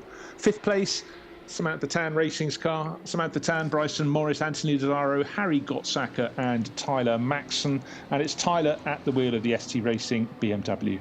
Then Denis Remeniako, Capital RT Yadro, the Russian crewed Mercedes in 19th place. 20th place, Santalot Racing, just getting slightly closer to the front. Pierre-Yves Pack at the wheel at the moment of their Audi. 21st position, another Lamborghini, ARC Bratislava. And the driver at the wheel at the moment of that is the odd one out in that car. He's the one who is not from Eastern Europe. It's Tom Jackson in 21st overall. HRT performance, the Porsche Cup class, 929 in 22nd overall, just ahead of 909. The Red Camel Jordans. Porsche has been working its way forward. Jerome Bleekemolen has been having a long run in that car, but that's now in the hands of Maurice Schuring. And a lap or so, if they can find a lap, they may be able in these final four hours to gain more ground. But it's been a story of going up the chart rather than down. John Miller, we saw him in the wars just on the restart a short while ago. He's down in that number 28 BMW in 24th position overall in the GT class. Then PK Car Sport running the first endurance race, day and night race for the GT2 Audi R8 LMS. Great looking car. It ran in sprint races last year with PK Car Sport. They know the car, but racing in an enduro is a different thing entirely. So they're leading the GTX class and handsomely in 25th overall. 26th place, but falling, but out of the race, unfortunately. Adrian Amstutz, Rolf Eich and Rick Breukers and Mirko Bortolotti had been dicing for second and third positions, but it's over and out. The car's in the garage. It's going nowhere. That's plunging down the order.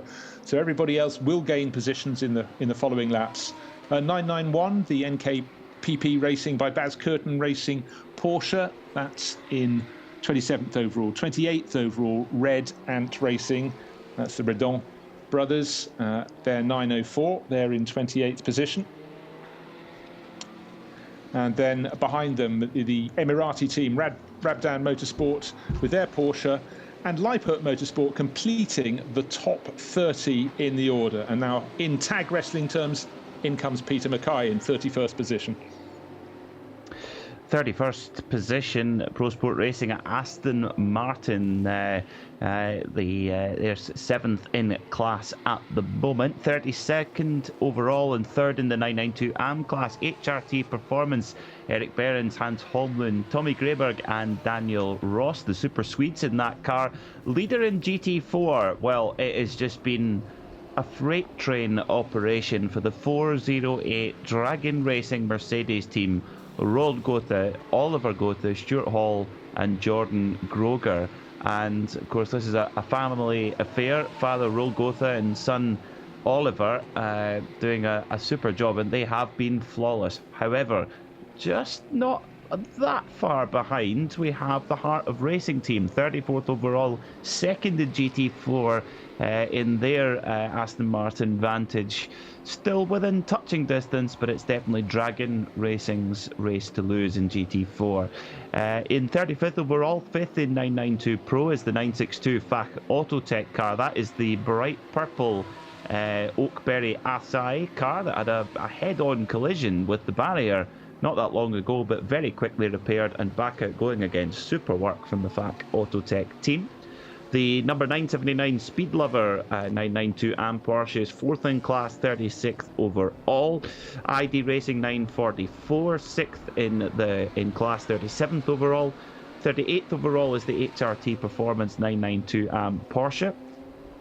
39th is, and 8th in class is the number 3 Car Collection Motorsport Audi, a car we maybe expected to be a little bit further up the order, but a tricky day for them. 40th overall and 6th in class, HRT Performance Porsche, number 931. Up to 2nd in class after lengthy repairs early in the race, it's the 955 Willie Motorsport by Ebby Motors crew in the 991 class. 42nd overall, a tricky debut for Schubert Motorsport with their BMW M4 GT3. Of course, former winners of this race back in 2011, but the new M4 with a few teething issues, it seems. Third in GT4, it's RHC Jorgensenstrom by Century BMW. 44th overall, 7th in Porsche 992 Pro is ID Racing. The 403 Atlas BX Motorsports, the Korean outfit running a Mercedes GT4, they're 4th in class. 46th overall and 7th in the 992 AM class, Huber Racing in their 924 numbered 992 Porsche. Century Motorsport BMW number 429 are 5th, with in 6th position in GT4 Team Avia Sorg Rennsport in 48th overall. 49th overall and 9th in GT3 AM is the dual racing with TF Sport Aston Martin. That's the Mutran car. They're followed by Johnson Consult Mercedes in GT4. Red Ant Racing in the 903 numbered Porsche Cup car. Haida Motorsport number 411 are 8th in GT4. Pro Sport Racing 9th in GT4. The Vortex number 701 3rd in GTX, but unfortunately ground to a halt with driver out of the car on the circuit at the moment. No code 60 yet, but that could well change. CWS Engineering number 478, that's the Ginetta GT4 in the pits at the moment in 10th in class. Fach Autotech number 961, 8th in class in 992 AM, also sitting in the pits at the moment. And the last few, unfortunately, we lost the number 67 Dynamic Motorsport Porsche to an incident earlier on. Matteo Cairoli at the wheel at that point, but unfortunately that car long retired, as is the Razzoon Moreland Racing KTM, which was involved in that same incident. Team Avia Sorg Rennsport BMW out of the race. The other Dynamic Motorsport Porsche adds to the colossal damage bill for that Italian outfit, and also Huber Racing and Herbert Motorsport, particularly not making the start. Bruce, that is one very unhappy Vortex being loaded onto a flatbed as we speak. It is indeed. Well spotted, Peter. That was just under the graphics on the screen.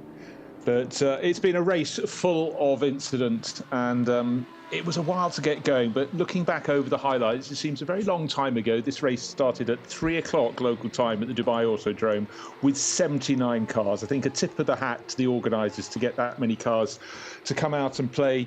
And it does prove we're getting out of the tail end of this pandemic. I'm an optimist, but I really do think we're getting there. We've seen people up and down the pit lane wearing the mask, doing all the social distancing required of us. Everybody's had their vaccinations to come here and play. But what I think we see as we look at the highlights and look down at a packed paddock is that desire to go racing again. It's always been there. So many calendars were shunted around in the past couple of years.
But it's been fun. So, Peter, just looking back at some of the myriad highlights, and really you could have a whole reel full of them. There have been lots of spins, many of them really quite innocuous, fair bit of bodily contact, but people have settled down. And I'm trying to think, it was J.M. Littman saying the drivers he think are the best behaved out there are the drivers in the TCR class. He understands it's because he's been one of them. I think if you're in a car that's always going to be the slowest on the track, and I'm not saying the TCR cars are, but you've got to look in your rearview mirror as much as you're looking forward. If you're in a car that's in the middle of the field, you've got to look forward and back, and if you're in a GT3 class car setting the pace, you're only looking forward. It's an easier task in many ways to be at the front of the field in the fastest sort of car. It is a bit, yes, absolutely. And I think also is not only if you're in one of the slower cars, like you say, you've got to keep a constant eye on your mirror, but it's very easy to be able to use a motorcycling term, sat up by a bigger car dive bombing up the inside of you, and that's doubly frustrating because if you're in the slower class cars like a TTR, for example, it's a momentum car and you've not got huge horsepower to build the speed back up again. So if you have your momentum taken away, then it's hugely frustrating. So I think that's what there's such a skill in driving the TCR in any form of racing, but particularly in endurance races. And the BBR Cupra, the Billionaire Boys Racing, the Thai team, they've just been metronomic in this race. They've been fantastic. Yeah, they really have. And in fact, the difference of driving a TCR class car against GT3 cars and a GT4 car against GT3 cars is it's very different, because the GT4s aren't slow down the straights, but they've clearly got far less wings. They're not that handy in the corner, whereas the drivers of the TCR class cars with those enormous wings are totally planted around the corners. So they actually have the easier, smoother ride, but momentum for both those cars are important. But for the GT4 class, and I think it was, I'm trying to think who was explaining it to us, who explained it beautifully. I know, it was Brett Strom, talking about driving the M4 GT4, about having to be patient and rather to back off if you've got a GT3 car coming down the start-finish straight, back off before you've got to the end of the straight and then tuck in behind it. Don't lose the momentum that you would ordinarily need to keep your lap speed up in the GT4 class, rather than trying to be brave and brake as late into the possible into the corner, then get interrupted, and then that pace has gone away from you. The right thing is be patient, lose a fraction of a second on the main straight, but don't lose it in the corner, because that would have ramifications for corners beyond. So again, it's a learning process for all the drivers out there. Always is the case in multi-class racing. Certainly, it certainly is, and it is amazing the difference between the GT4 and GT3 machinery. I mean, of course, there's a lot of brands now that are using the same model to make a GT3 and GT4 version. The Audi R8 would be a good example. You can buy either or, but the big difference really is the GT4 car is about 80% road car parts. It's very close to the standard street car, and about 20% custom racing parts.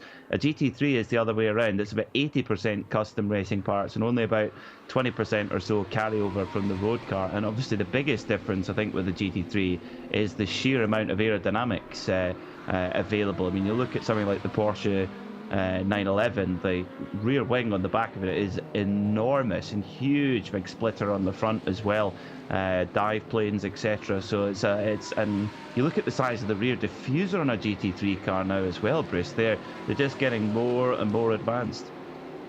Yes, I was going to say the easiest thing to see is that enormous rear wing, but it's when you walk around the car and you look at the other bits that are less obvious to the trained and even particularly the untrained eye, and then you can really start to see and understand why their road holding is just so phenomenal. And it's not something that's happened overnight. It's been development across the years on these cars, and sometimes, you know, someone says, oh, we've got the Evo model, and you have to sort of walk around and then go, yes, okay, from 50 paces I couldn't tell the difference, but now up close I really, really can. And they're all subtle changes, and it's about making the cars not just faster but more drivable, because don't forget, the manufacturers want to sell these cars, and if it's a car that only the super pros can handle and the rest would put into the bushes, then it's no good at all. These are customer racing cars, and that first and foremost is the case for all the manufacturers involved. Yes, that's the nowadays, if you take a motor racing program to board level, there needs to be a business case for it, and selling customer cars is certainly a very good way to do that. Now, still MS7 by WRT push on with Christopher Mies now at the wheel, just 13.8 seconds back to the sister car as the 99 Attempto Audi, sponsored by Hutchison Technologies of Dundee. comes into pit lane for service. Yeah, that's coming in from 8th place overall. Still having a great tussle with Herbert Motorsport. Only a handful of seconds between Florian Scholzer last time around and Stephen Grote. That gap will go out, but the pit lane sounds busy. Nick Damon, welcome. Hello there. Yes, it's been a few comings and goings whilst we were going through the rundown. You've got the most important one, of course, which is the leader. We've got the 5th place car, the 777 Mercedes, just trundling past me for a full service. We're up with the camouflage car. In many ways, if this car gets hit, it's its own fault, isn't it? Because the other driver says, I didn't see it. Well, isn't that the point of the paint job? So you can't see it. So not overly sure about the design, but that's the 99 car. The front grille is very much held on by tape by now. And a lot of the cars are showing a little bit of damage. We're getting quite a bit of action now into the pit lane because obviously we've had about an hour or so, or 55 minutes since the last Code 60. So they come in. Rob Huff comes in from 14th place in the 116 behind me. That's the third of the Autorama TCR cars. Car that had even a new gearbox a while ago. Rob gets out, hands it over to one of his teammates. And I think we also saw right at the far end of the garage the Dragon Mercedes that's leading in GT4. But yeah, it's got that really kind of a standard mode. After all the excitement of the Code 60, then you have this kind of like big lull, and then you have cars just coming in, often just doing the sort of standard service and not really doing much else. But we're waiting for a couple of big names to come in and see whether the 31 can push some gains on its team. Now, Nick, I've got a weather report coming up shortly, but what's it like in the pit lane? Has that wind dropped away? It's obviously blown Nick away. He's not hearing me right now, but Aston Martin off the side of the circuit, but kept going again. That was good news. Peter, what did you see of that incident? Did it run wide of its own accord? I did not see it. I was just glancing down at the timing screen. It's typical, isn't it? You take one look away and, ooh, yeah, quite a bit of damage to the rear left corner of the number 39 Pro Sport Aston Martin. That's their GT3 car. They do have a GT4 running as well. I did think there was maybe a little bit of a dash to pit lane, but it looks like everybody's carrying on as normal. I do think that is rolled Gotha Senior, of course, owner of that incredible Rovgo Gulf collection of racing cars, has headed into the fueling area and will be heading out onto circuit in that number 408 Mercedes. He's got a bit of minimum drive time to do before the run to the finish, but they've got the time in hand. But that Aston Martin, Bruce, is tough. There's a lot of damage to the rear left of it, but it's trundling back to the pits at a reasonable pace. Yeah, I'd like to take a closer look at that car because clearly there's been contact, but it may just be the bodywork that's ripped back. It looks worse because it's effectively the rear bumper section, if you will, that's been peeled back. The big question is there any suspension damage, because that could be body section taken off and a new one put in, maybe even take back in place, but something, we don't know what it hit, but looking a bit more dramatic than I think it possibly really is. Well, that's me being an optimist and being a fan of all things Aston Martin as well in many ways, so hopefully that's a quick fix, but it does look a little battle weary, I think we could call it. Just a bit, yeah. It may well have... Nick, down in the pits, what can you tell us? Well, I was just going to tell you two things. One, the Vortex is coming back on its flatbed. Not the rarest of journeys, to be honest. In many ways, it's almost got a season ticket for the flatbed, but there it goes. You were asking about the weather. It's dusty, hence I'm sneezy and coffee. But the overcastness is clearing, and we're getting the first sign of sun. Now, I didn't know that you could burn off dust, but apparently you can. The wind also has dropped down. It's still there, still blowy, but not as gusty as it was a couple of hours ago. So, constant changing, but we're about to get quite a bit of track warming over the next couple of hours, I think. Okay, Nick, if you could take a look at the Pro Sport Aston Martin, that's just come to a halt in front of its pit garage, down towards pit exit, I think. Yeah, pretty much at pit exit. Where I am. Come on. Of course. Another 15,000 steps. Let's go. Nick loves it. He's actually got a teleport machine, but we'll hear from Nick in a short while. But good to see. I did sense it was starting to brighten up a little bit, and it goes to prove if there's a will, there's a way. We wanted better weather, and it's coming our way. We're into the final 4 hours of the Dubai 24 hours, and certainly it's been a race of interest. But if you're a fan of Audi, you must be feeling that bottle in the fridge, that bottle of cold something with fizz in it, could be popped at the end of this race. And talking about popping, we've got possibly a tyre front left deflation, have we, on one of the TCR Cupras running way off the circuit. And by my reckoning, that could be the PPM car, Marco Santamaria. Do you reckon that front left corner's deflated? It's certainly looking down a little bit, down in the mouth, I think you could call it, Peter. Oh yes, the front left Hankook tyre is looking to break free, so I wonder if that Cupra's run over a bit of debris. There is a lot of debris on the track at this late stage as well. You can see the Bugatti shoes sponsorship just above that front left tyre, which is, it's going to be, the driver on board is going to have to go very, very slowly to try and get it back, but actually is ground to a complete halt now. I think we could get the car is not moving at all. We could get a code 60 here, Bruce. Might see a rush in pit lane. I think they could. Nick talked about it being quiet. I'm actually slightly concerned. It does look to me possibly as though the wheel isn't fully engaged. Some cars already in the pit lane, so they've called it early. But I do think we might be going for a code 60. And we've got the yellow flag at turn 6. And just quickly looking at the messages screen. Car 401 transponder, yellow flag, but it's still green flag racing, so we haven't gone to the code 60 as yet, because that Cupra is well off to the side of the circuit. And to Nick. So we have the second place car in, that's the 31 straight WRT car. It's going to be a full service, a bit of a way away, so I can't quite see who the driver change is going to be between. Also the 28 Samtand M4. The leader in TCR comes in as well, which of course is the 159, the Thai team, the BBR racing car. That's coming in for a service by the looks of it.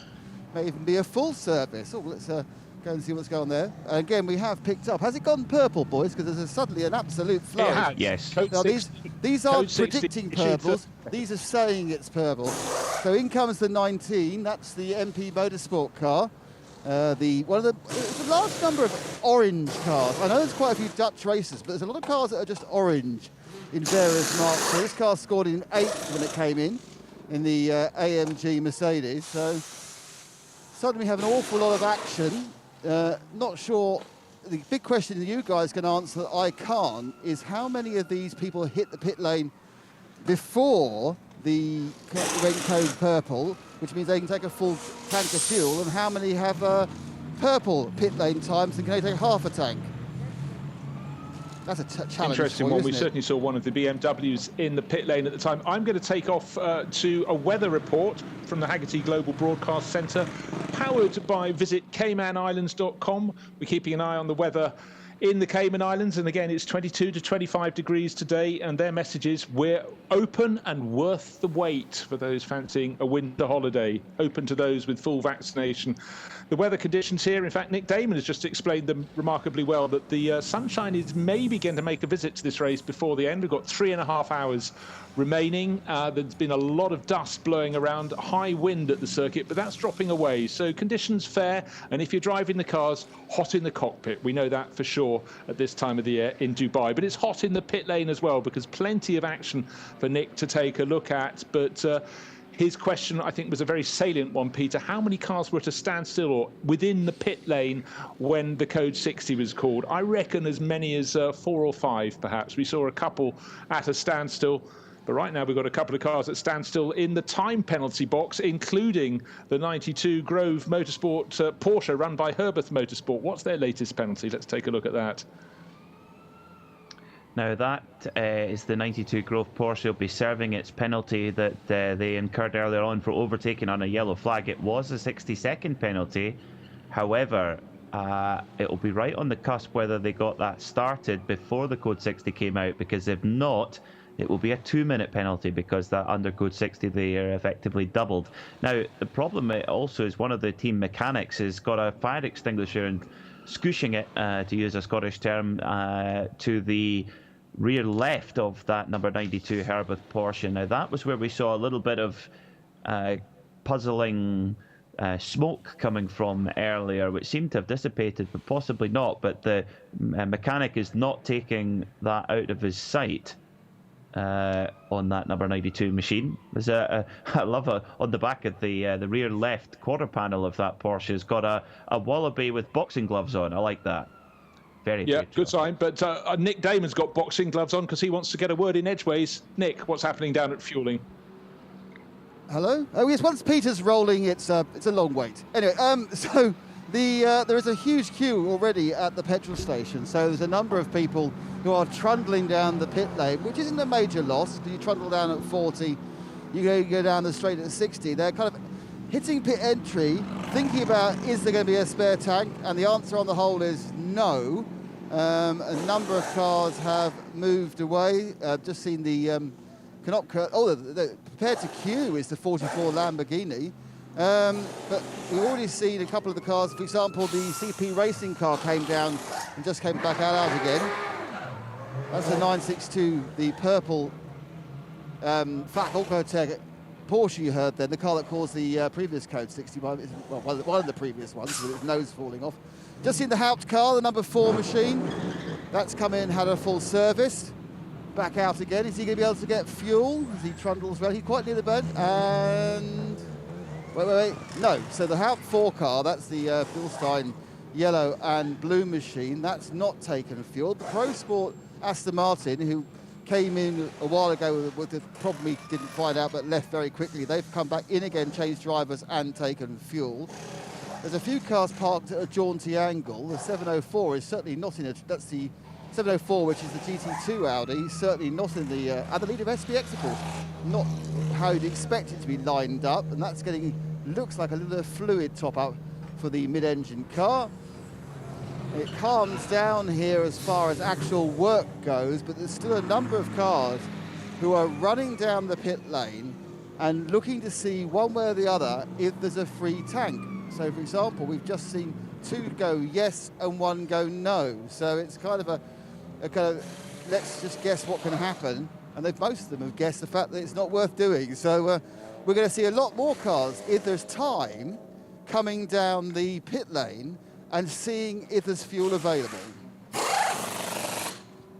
Thanks very much, Nick. Now, Peter, just coming to you about the refueling. Fabulous shot. I've not seen this one before. It's taken from on top of the building, looking down over those petrol pumps. But you can see a lot of mechanics waiting for their car to get into position. Then they run out to the pumps and join them. A brilliant shot. They look like ants. It's so high up, taken from the top of the tower, but a good explainer. We do have a course vehicle on the circuit, waved yellow flag, coming out of the final corner. What do you see of that? There's debris on the right-hand side of the circuit on the exit of the corner, but certainly race officials out on the track at the moment.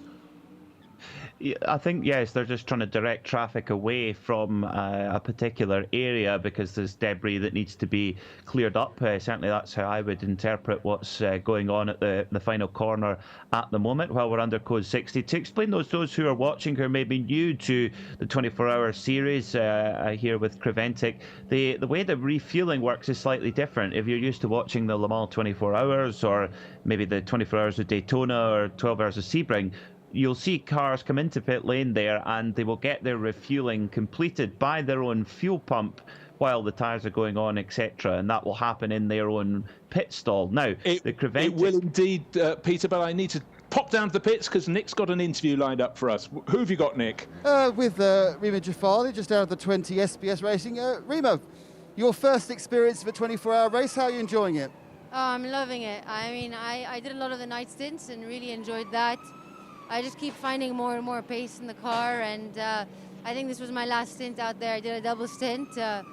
Yeah, super fun, challenging, definitely getting my head around traffic and picking the right time and fueling and all driver changes. Everything was new to me, but I had, it's been fantastic. We in the business know you're the first Saudi Arabian woman to hold a racing license. Perhaps you give us, the watching public a bit of an idea of how you got into motor racing in your career so far. Yeah, sure. So I basically was very passionate for sports and cars, but they weren't really something I connected until I started watching motorsport when I went abroad. And I was like familiar with Formula One, and it was actually 24 Hours of Le Mans. That was the race that caught my eye, and that's when I saw like the range of drivers, the different categories, and that it was never too late to actually pursue racing. And it just started off like that as a seed, and got on track, loved it. It was probably the happiest place I'd ever been, and I was like, okay, I have to definitely come back here.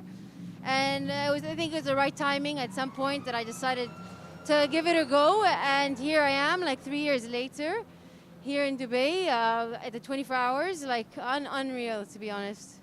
And so what's your build-up, baby? You've been doing some single-seater stuff? Yeah, so I took an unconventional route. I really didn't have any karting experience, so I wanted to kind of learn at its rawness and get as much as I can and put myself in the deep end. In the UK, which it was definitely tough 2 years, battling, learning, seeing the gravel quite a few times, but I think the learning I got from that was massive, and I'm glad I did that. And I think now, looking ahead, I'm looking at continuing in GTs and hopefully, competing internationally. So you've got a number of options, of course, once you decide to go GTs. You can do Blancpain, you can do Creventic, you can even do the lower rungs in a GT3 of the Le Mans calendar type. So where do you see your career going? What are you aiming for at the moment? You know, at the end of the day, it's all about, I want to get to Le Mans, so I want to try and put the right program together to get me there.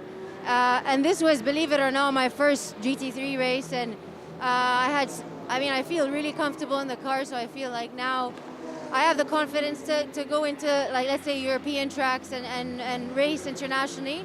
But yeah, I guess stay tuned, and hopefully you're here soon. First GT3 race, first 24-hour. What surprised you the most? I'd say the traffic. I'd say, the amount of traffic, it's all about making the right call, being smart, not necessarily just being fast, keeping a cool head, not getting ahead of myself. I'm used to 30-minute races, sprint races, where you just go for every gap, whereas here you have to plan it a bit more. And I think it made for just kind of a cooler approach. The other difference, obviously, in single seaters, it's just you and the car. Here you have to deal with several other drivers who are different sizes and have different preferences. How have you been working with the team, and how's that gone? Yeah, SPS have been like super great. I mean, they know that it's my first race and have given me like everything I need. We did like, I don't know how many driver changes just so that I get it right. My teammates also have good experience in endurance racing, whether it was racing here in the 24 Hours or Spa. So they're actually helping me as well, giving me some tips. And I think we made for a strong team, and hopefully on the podium today. Nima, congratulations. Glad you enjoyed it. Thank you very much. Thank you. Nima, first Saudi lady to hold a racing license. Thank you very much, Nick. I'm glad you caught her, because certainly her pace through the night has really been impressive. Certainly Peter and I have been keeping an eye out for that. And I think, Peter, what did she get down to? A 2-minute 2-second. That's right on the pace in that car. So she's really taken to GT racing in some style. A 2:01.4, by far the fastest lap in that car. Mighty impressive. First 24-hour race, first GT race. Really impressive, and if her goal is Le Mans, I'll put money on it now that she will achieve that goal, because she has the pace to do so. Very impressive, and she could be very proud of her run here at Dubai. Now, just to quickly close off while we're back to green racing, about the fueling. So all of the fueling is done at a central location. That hence the overhead shot for those watching on pictures of the what is a very close replica of the petrol forecourt at your local petrol station. And so the reason for that principally is cost. If you use your own, each team has to bring their own fuel system, that's a much more additional cost. But with a central fueling system, that saves a huge amount. So that is why. But when we get a code 60, Bruce, of course, when there's a big rush, a bit like when there's it's Friday afternoon and everyone's coming home from work, it can get busy at the pumps.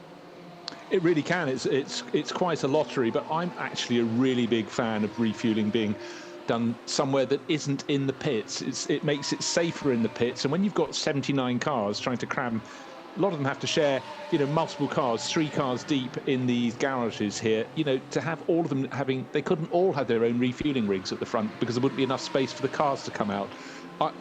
Refueling is always a hazard in the pits. I'm always aware of it at Le Mans when you're walking up and down the pit lane, not just because I'm a tall fella and I clank my head sometimes on the refueling rigs when I'm not paying sufficient attention. Of course, we're wearing helmets now, so that makes it slightly better.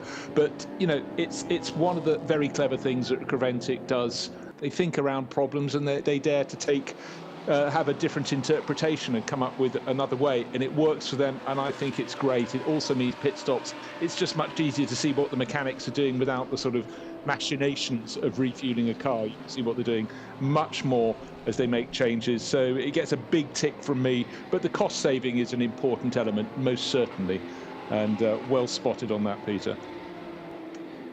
So, Christopher... Nick, a thought from Nick?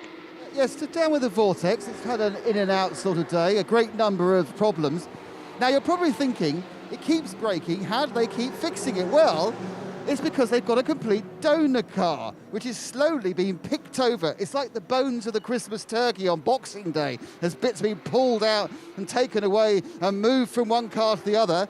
They're having a look at the front of the car now because they've got problems with the front right, but I've there, hopping to the other car, taking an important juicy part off it, be it drive shaft or be it electrics or be it steering, and putting it onto the one working car. The question I do have is how are they getting that one back in the container, Bruce? There's a question, but I think it's a good policy. Go racing with an air and a spare. As long as it's not They have been very busy indeed. Very busy indeed. Peter, do you want to just finish your point on the refueling? It's been chopped and changed with weather reports and pit reports coming through, but it is a novel way, but it's something that seems to work with Creventic.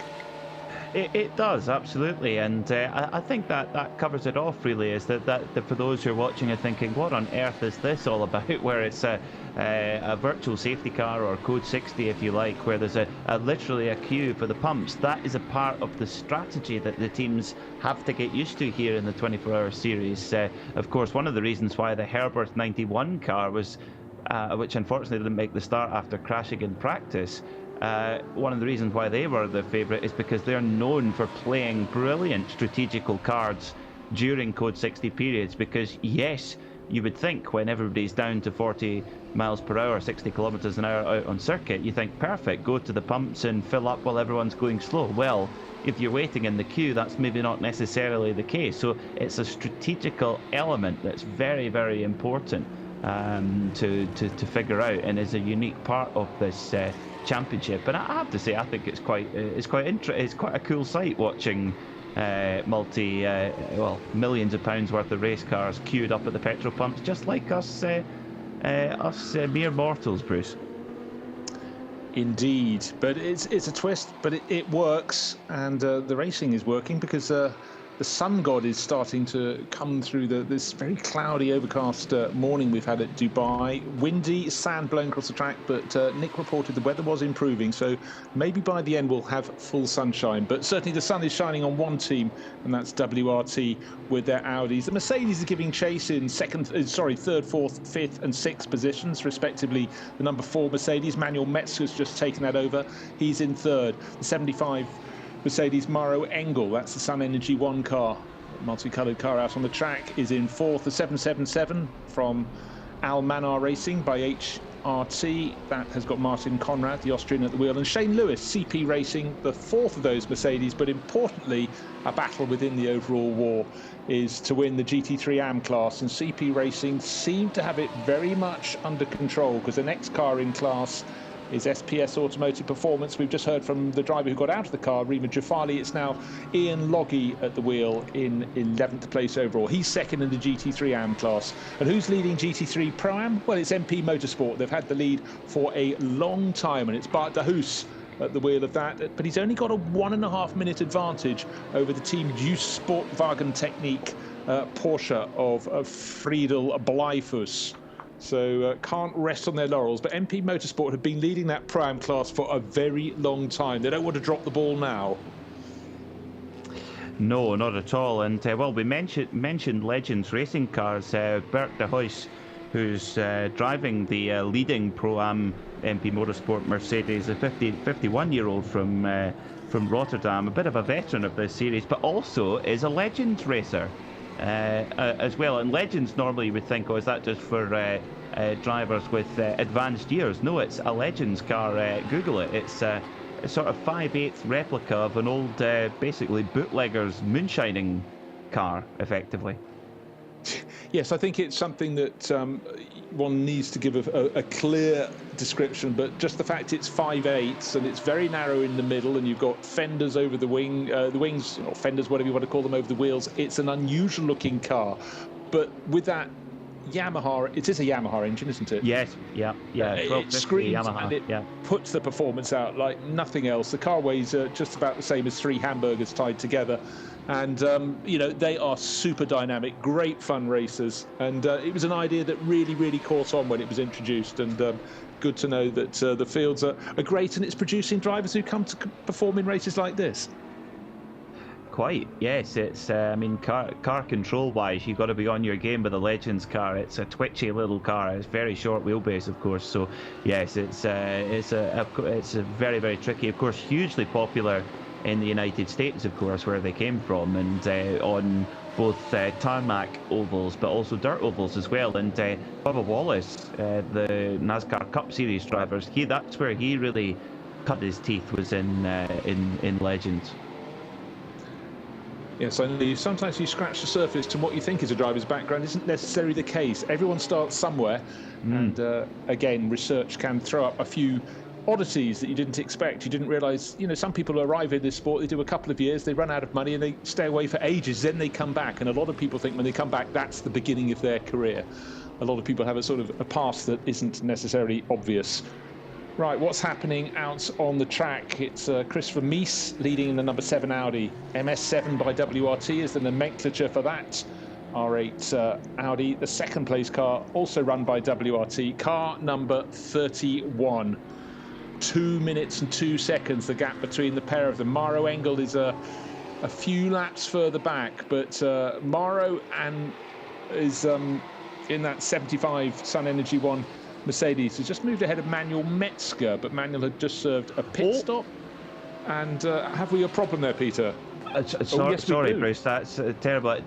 One of the Porsche Cup cars has spun coming out the final corner, but has, I think by more luck than anything, has strategically parked it behind the barrier, but the nose is just sticking out. I think this could potentially be a code 60 unless there's any of the... Oh, it's a nasty spin for one of the 992 cars. I can't quite grab its race number, but it was white lucky with not red to get livery, collected. But you're quite right. Coming out of turn 16, the final corner, you can run wide. But I mentioned early on that suddenly your odds are starting to lengthen because you've got the grandstand in front of you, and it starts to become a stricture. And the way it's spun around, it is what we call MBLTJ, more by luck than judgment, the way it's been parked. But that will have to be moved because the drivers are right on the ragged edge as they come out of that corner. And it's Lars Darman at the wheel of that, the HRT Performance 931 Porsche. But that would have been a big, scary moment. Saved it. Oh, haven't saved it. Round he went. But I don't think anything was hit. I'm not sure. I think maybe just a light glance off the wall. But nevertheless, the car has stopped and it has brought out a code 60. So once again, we get a rush. I feel like we're into a rhythm here of we had a long rhythm of green flag running, and I hope we're not into a rhythm of code 60s, because that's been a few on a row, as pit lane getting very, very busy now with takers for service. And so it does, Peter, and Nick is going to talk us through the cars coming through. Well, in fact, that's more than the cars staying out on the track. Interestingly, the first and second cars are nose to tail in that order, and they have come down early enough to be able to get one of the available fuel tanks.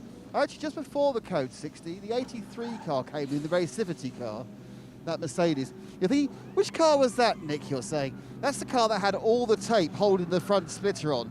It came in, all the tape had failed, and the front splitter was bouncing on the ground, but they've kind of given up and just put tyres on and sent it out. I kind of feel that car should get a, what the Americans call a meatball flag, the black and orange, get in here or else, because I don't think it's very safe having your very large splitter bouncing up and down and very liable to get ripped off on the next curb it sees. So after that little flurry of action of about 15 cars, including first and second, got a bit of a gap now as people obviously trundle around.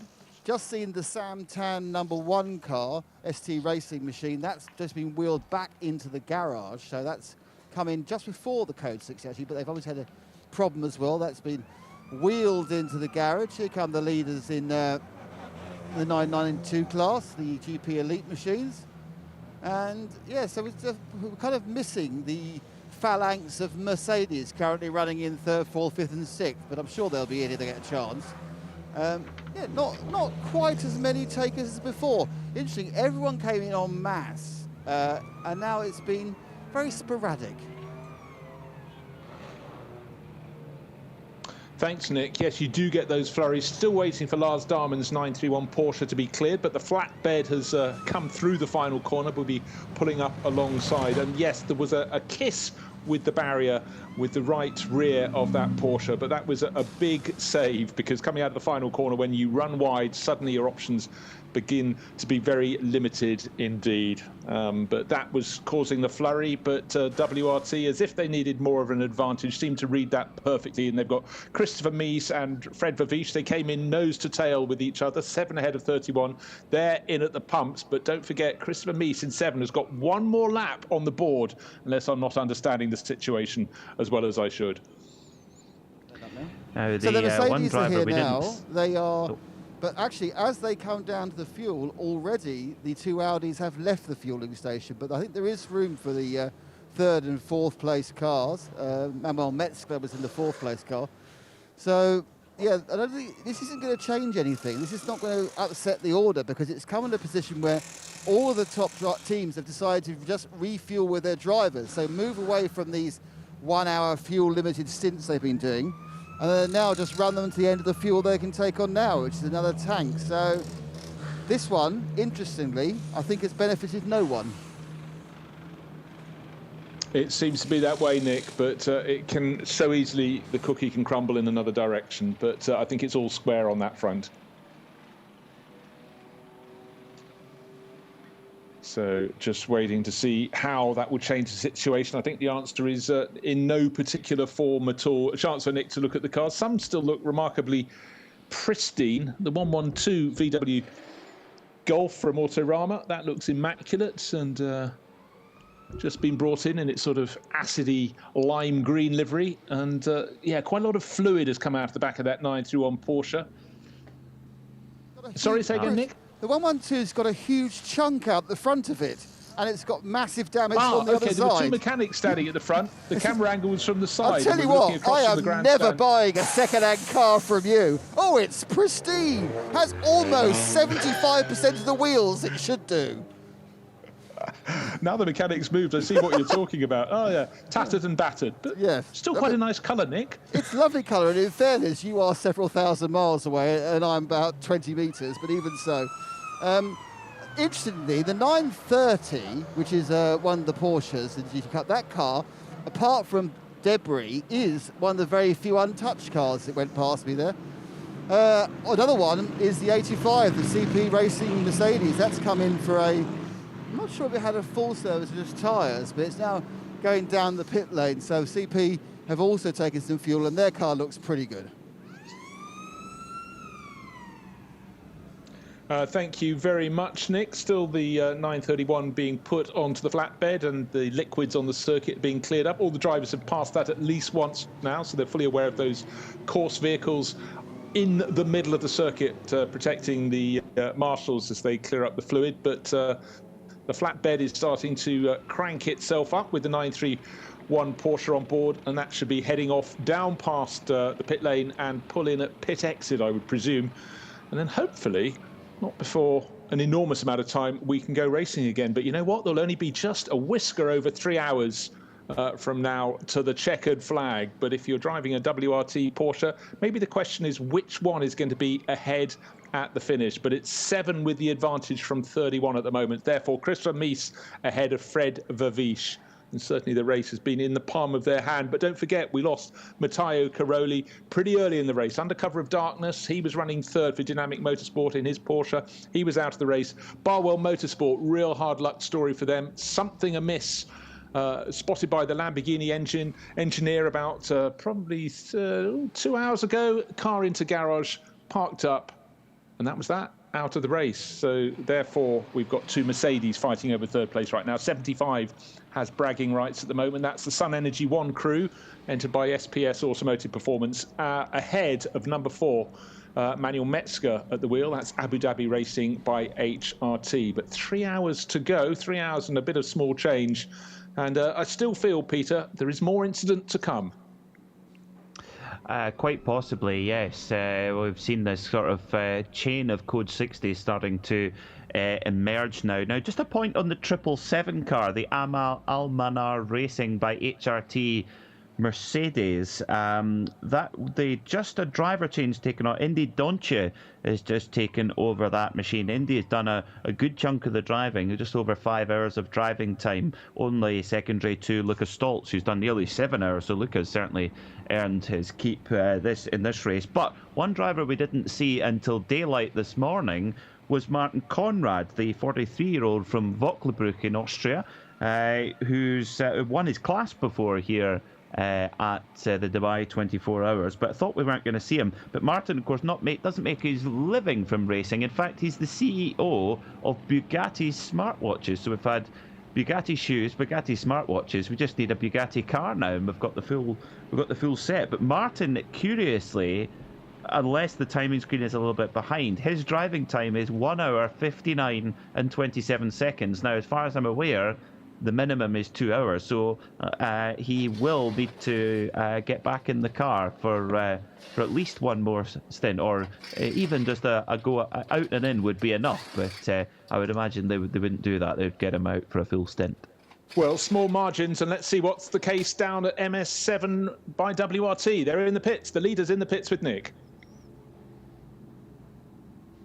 Just come past me again, and they have stopped and had a full service, driver and tyres, and then gone for some fuel. So that car now effectively has a full tank and a new driver and fresh tyres. So they obviously decided that this was the new tactic. With 3 hours to go, they can do over an hour and a tank full. So that's it. They could be 2 stops from home if the Code 60s fall the correct way. To answer Peter's other statement, we had what he needed here. For the first 3 days of this weekend, a very lovely Bugatti Chiron in bare carbon fibre was parked up outside. And when I say parked up, it was just in a parking space with 2 cheap hire cars either side and no one guarding it. So we had one car which was worth significantly more than all the other cars in the car park put together. Well, that's a very Dubai thing. And I tell you what, if you want to talk about all things Bugatti, just speak to Andy Wallace. He's been there, seen it, done it, and talk to him about the speed records he's set in that car in his understated way. Absolutely epic, and he's done a huge amount of development driving for them. And really, it's not about out and out performance. That's almost a bonus that looks good in the record books. It's about being a luxury car to drive very comfortably at great speed. What did he say to me? It's the sort of car you can turn around and have a conversation with your passenger without shouting at 200 miles an hour. You get the gist. It's easy if you're Andy Wallace to do that. I would want to be with 2 hands on the wheel looking forward. maybe in the passenger seat with Andy Wallace driving, you could have that conversation. Well, we may have time to do that, and Peter and I think it's time to hand out 3 hours to go, and John Heintoff in the booth again to talk you through the end of this race. It's been great fun. Thank you very much for having us.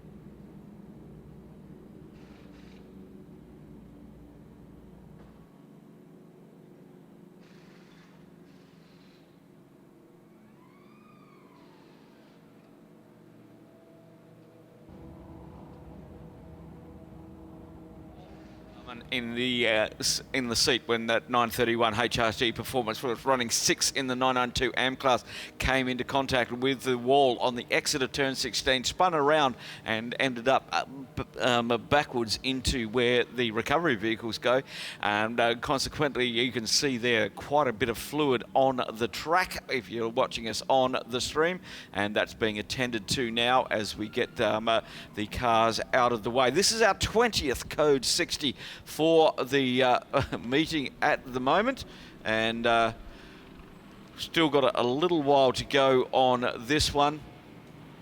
So far 3 hours and 50 minutes under Code 60. Thanks to Bruce and to Peter for their hard work, to Andrew Marriott yesterday.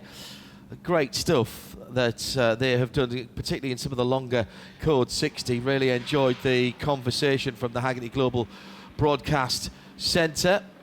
The advantage of having the Haggerty Global Broadcast Centre is it literally is global, so we can bring in voices from wherever they are around the world. For this last 3 hours, it'll be a little bit of a two-way family favourites. Phil and I in the Haggerty Broadcast Centre here at the circuit, and Johnny Palmer joins us as well to try and wrap up some of the storylines here, JP. There's certainly been plenty going on. Yes, there's been lots of Code 60, but my goodness, in between that we had over 5 hours of green flag in the middle of the night, and we've had battles galore here.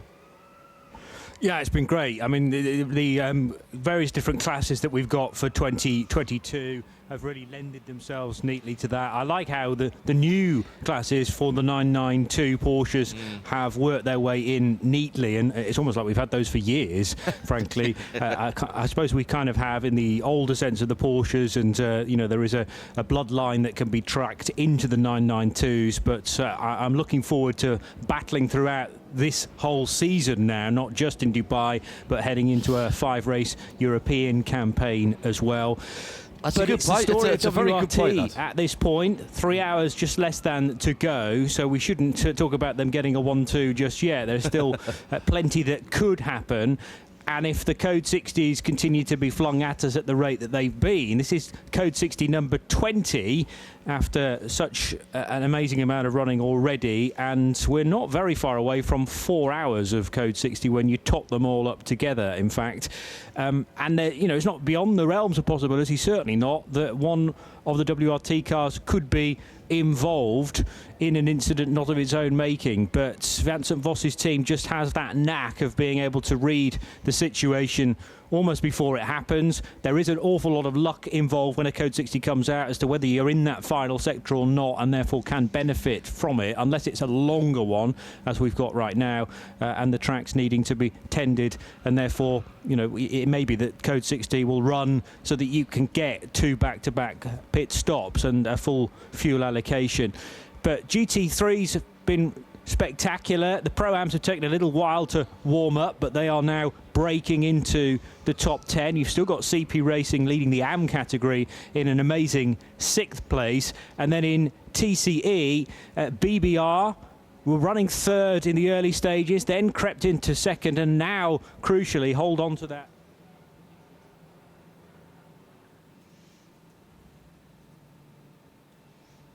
Well, lost Johnny there from London. We'll try and get back to him if we can. But he was talking about the TCR team, the 159, the Thai team.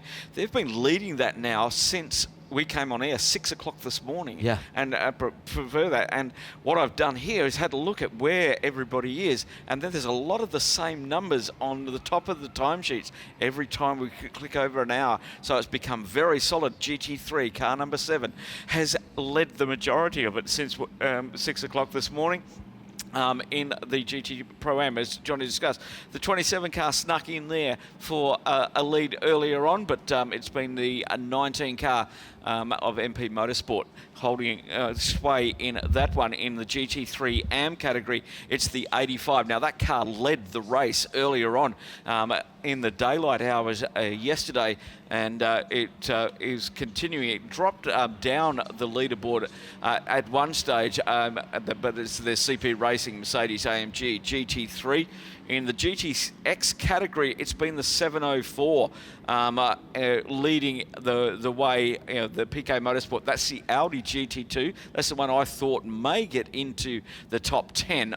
I'm hopeful that it's a little bit down to currently 25th outright on the track as the clean-up work continues out there. In the GT4, well, it's the local team, Dragon Racing, in the 408 car leading that way and have done since the sun come up this morning.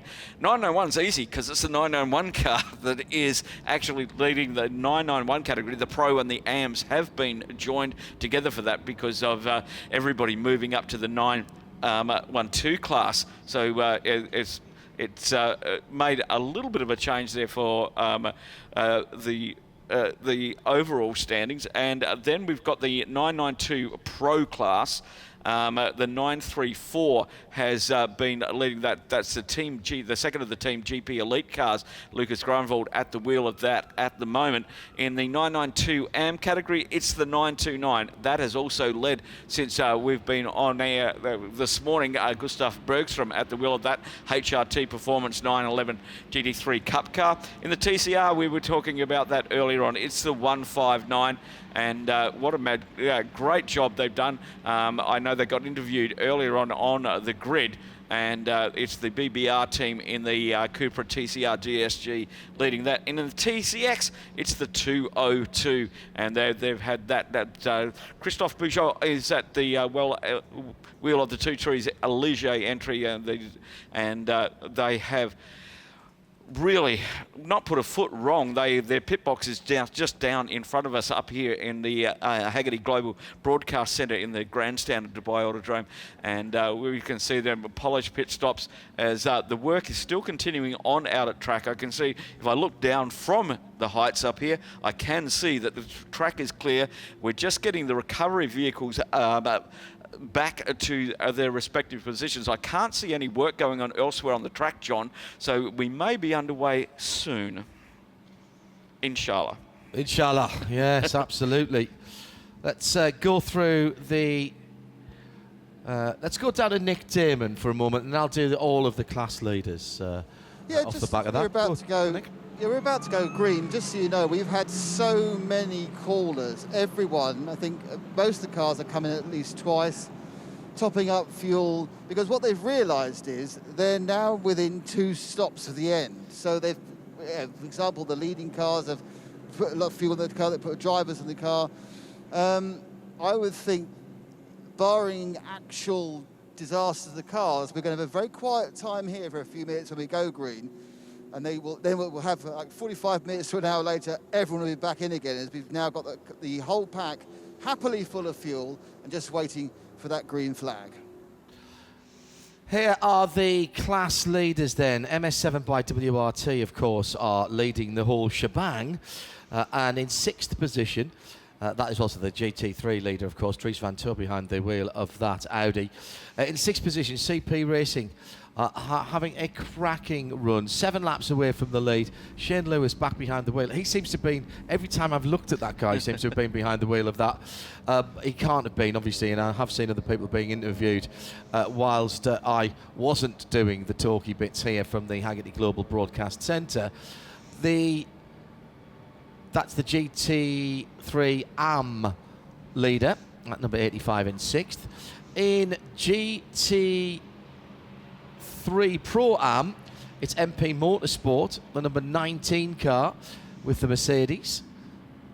Again, that is inside the top 10 at position number 9. 14th position is Team GP Elite. That's the 992 Pro class leader, that new class for this year with the newly introduced in 2021 new version of the Porsche Carrera and Super Cup car. And that is the 934 in 14th position. Gustav Bergstrom is the 992 AM leader. He drives for HRT, that's Haupt Racing Team, and that number 929 is in 23rd position. Peter Gullinks is behind the wheel of the PK Carsport Audi.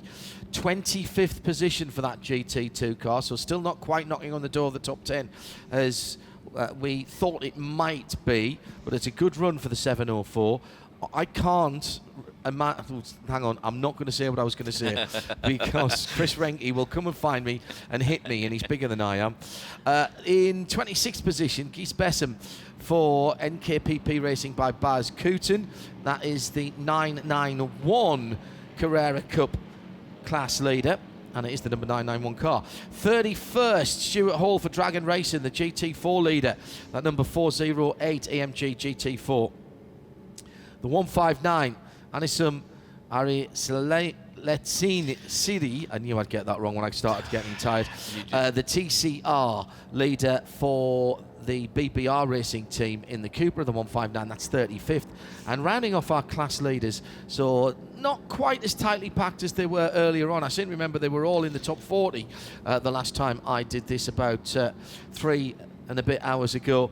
The position number 45, the 202, is the TCX leader. Christophe Bouchou is in that car. We did see Jacques Leconte driving his Ligier, but the team, of course, is Le Deux Arbres for that 202 car. Code 60 coming to an end very, very shortly, and we will be underway racing with under 3 hours to go.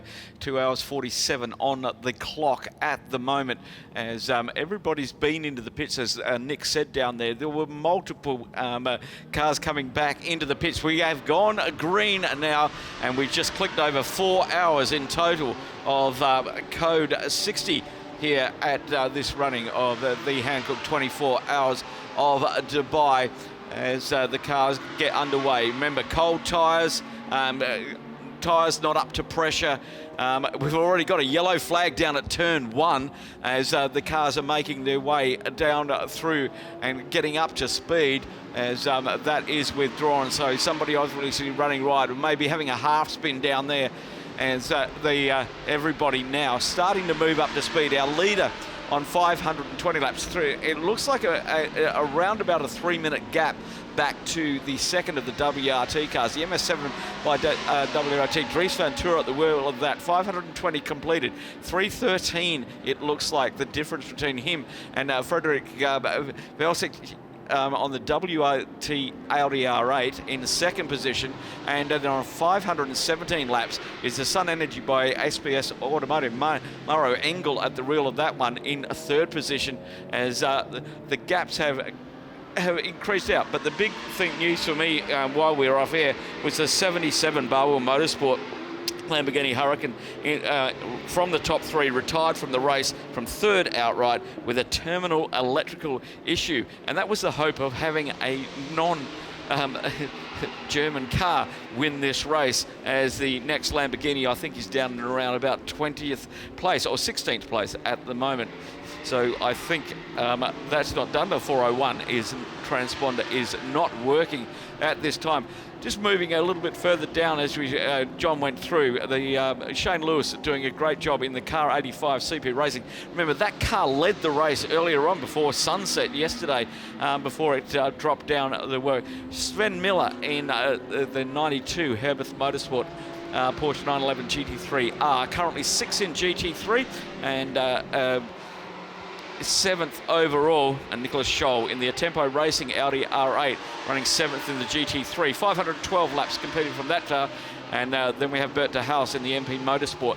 First of the GT3 Pro-Am cars in the Mercedes AMG GT3, 9th overall leading the class. Then we've got the lead. Then we've got the second of the GTM cars, the SBS Automotive Performance car. Jean Logie at the wheel of that one, currently sitting in 10th position overall, second in class. In the Pro-Am GT3, it's the Team Joss Sportwagen Tech. Stefan Goy is on in that car at the moment, 11th overall, second in class, and that's followed by Sergei Pergolov in the Duo Racing by Herbert Porsche, a 911 GT3 running in the GT3 Pro-Am cars. And then we've got Dr. Johannes Kirchhoff in the Car Collection Motorsport Audi R8, running third in GTM, 13th overall, as we look at 14th position. Then the first of the Team GP Elite cars, Lucas Groenveld and the 992 Pro category car, first in that one, and his teammate Roger Hodness is in the second of those cars. And just having a look at that, there's about 3 laps between them. Just 3 laps between them. And then we've got Karong Lee in the Leap at Motorsport, the first of the Lamborghinis and the only remaining Lamborghini out there in GT3 in 8th position. 17th is Victor Slater in the Capital Yaro GT3 AM car, Mercedes AMG, 4th in class. And then the GT3 Pro-Am car of Racetivity, and Emmanuel Colliard is at the wheel of that one in 18th position. Andrzej Lidanowski in the ARC Bratislava, that is the Lamborghini Huracan, 5th in the GTM category in 19th position. And Samantha Tan in the ST Racing number 1 car, it's the BMW M4 GT3. Now that car has a 2-lap penalty hanging over it, which will be given at the end of the race. So that's going to get really interesting to see where that car ends up. At the moment, Samantha Tan is currently 5th in class, so it shouldn't affect the podium, but she may. The car is been circulating very, very well, and I'm just looking to see where they could possibly. They're on 498 laps. The next Pro-Am car is quite a way down behind them, so they may not lose that 5th position. Anyways, now, interestingly, because as a popular Porsche fan and Porsche owner, John, I wanted to show you a new piece of kit you needed to have, but unfortunately, they've stopped using. Basically, this is the 962 machine. This is the purple Fackel Tech car that had a big axle up front, big water leak. They've lost some more water. Oh, hang on. No, I can see it. It's all right. It's going to happen. So they've been filling water up. But look, this is what you need to fill your Porsche up. You need a spaghetti tin, which you put nice warm water in, which you can then take from there and pour into the water filler area. And as you can probably see, that leaking is actually from the on the carpet. That's actually not from the filling up. That's from the general lack of fluids the 962 has. But at least I now know when I buy you a car warming present, it's going to be a spaghetti pan. Oh, really? Brilliant. Sounds reasonable. Thank you. Magnificent stuff. All right, we're down to 2 hours. 295. So just looking at who can. We've got a penalty for the 295 car, and to see where they are in class. That's the CTF Performance Ligier, currently running 5th in the TCX. They've just got themselves a penalty issued for exceeding the speed limit during the code 60, and that's classed on how much you exceed it by. So it's around about 14 seconds that they will have to spend in the penalty box. During the code 60, we saw a lot of cars taking the penalties, but they have to serve double their time in there. So if you've got a 10-second penalty, you've got to have 20 seconds in the box. And most of them have served the penalties. It's only the 295 car that's got a penalty pending over it. Everybody else has taken their penalties, so it's a clean run, except for the number 1 car, which will be added, the laps will be deducted at the end of the race. As we continue on looking at the number 4 car, that is Manuel Metzler in the Abu Dhabi by racing by HRT, currently third in outright and third in class. So things are, sorry, they are fourth in class. My apologies. And yeah, just trying to, and that changed place with the 75 car of Mauro Engel just before the Code 60. So the Abu Dhabi racing by HRT was running in the top three, and I think they had Khalid Al-Kabasi at the wheel at the time. Nick Dearman? Yes, problems with the Sam Tan car. Now, what's happened is they've taken off the nose of the car, but suddenly the requirement for the ridiculous big nostrils on an M4 suddenly becomes apparent, because there is an air intake behind every single part of the nostril.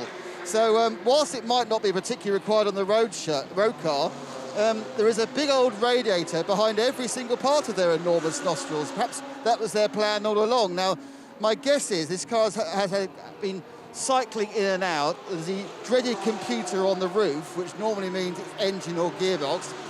See if I can grab a quote from one of the team. Just try and get out of the way of the engineers because they're shuffling around. Sam's got her hat on, so I'll have a quick word with Harry Gottsacker.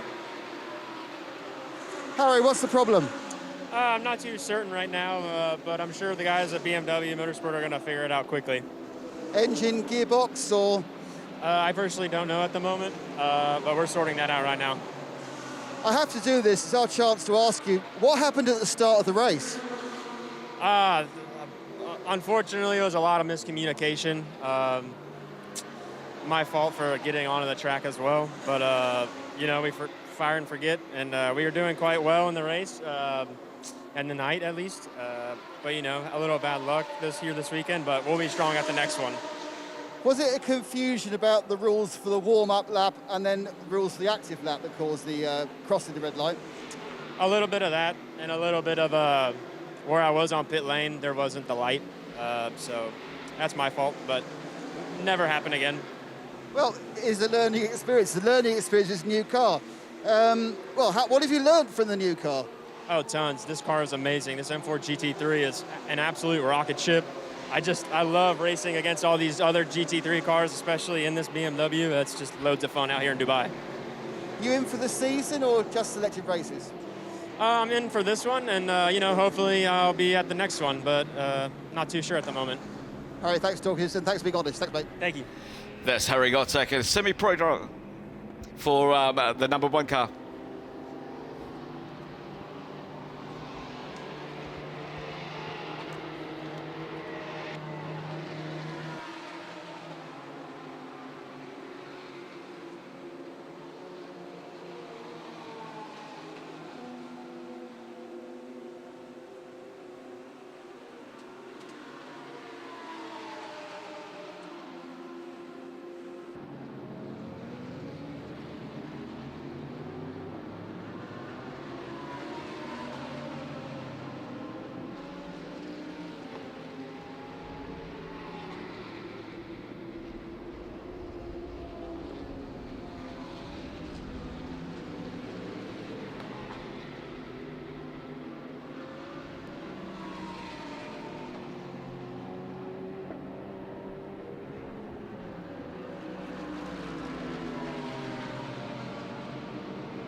So the battles on the circuit continue.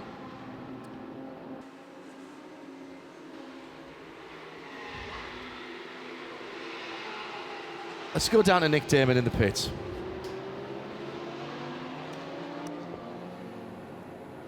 Yeah, at the moment, but action plenty. We're just walking past the various dead and deceased cars. It's been actually, despite the fact we've had so many Code 60s, I think we've had a lot less retirements than usual. There's very few cars that have completely given up. We've lost a couple of the dynamic Porsches. We lost the 77 Barwell car, and I think one of the Lamaras has gone as well, and of course the 478 car for Ginetta. But on the whole, despite all the chaos and confusion, it seems to me that a lot of cars are still putting in the laps, turning around as much as they can, trying to get the numbers in. Let's see if I can wander into a garage and have a quick chat with someone. Who's we talk to? Brandon Leach. Come and have a chat, Brandon. Yes. Remember your mask from the number 10. That's the Lipa Mercedes. So, Brandon, well, you are the leading Lamborghini now. Yeah, that's probably one of the few positives, I think. But it's been a tough night for us. We had a small issue with the gearbox, so we lost a lot of time. But we're still going around in circles, so yeah, that's a positive. Now they want you to race. Yeah, I'm ready to go. Oh well, that's getting interrupted by a race engineer. I'll let them do that. That's okay. We'll see what's going on in the back of this garage. Someone else wanted to talk to me. Quick word, sir. She's another member of the Lipa team. I don't know who it is. It's random interview time. Fantastic. My favourite moment. I'm going to have to ask the young man who he is. Your name is? Alban Barucci. So, Albert, how's the race been going for you guys? We've heard from Brandon it's been difficult. We had a good start. We are fighting a lot with the Audi GT2, which is a new car in this category. As we can see, the drivers of the other car are really fast.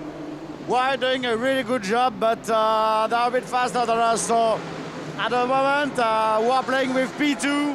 We'll see now how it will go. Are they faster all round the track, or do they just have more power and speed down the straights? I think the two cars are really similar. They have good driver. We have good driver as well. If you look at the lap time we can do and what they can do, we are faster. But overall, they have a better space. So yeah, we'll see now. Still 3 hours remaining. So just we've changed the 710 Liba now, the SVX car, and this is. Just checking my name to get everything right. This is Alban Barucci. So this is how many other, this is your first Dubai? You've been here before? I did it 10 times, 24 hours. I raced before with the AMG GT3, so I know quite well the race. Fortunately, we didn't crash, so now we just have to keep focused. We still have 3 hours to go, so everything is possible. And what keeps bringing you back every year? What do you mean? What keeps bringing you back to this race? Why do you return? Look, as we can see, the race is going like safely more than the previous year, and this is really nice, you know? Brilliant. Alban, thank you very much.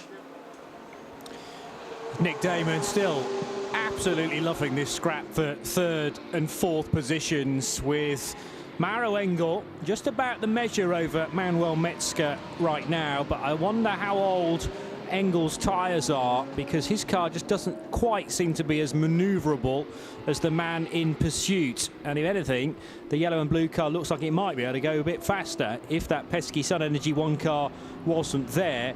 Engel and Metzger actually began these two stints at exactly the same time, but Metzger might be slightly better off for fuel because he had two only 3-lap stints during the Code 60, which was brought out because of that problem on the main straight and the subsequent clear-up process.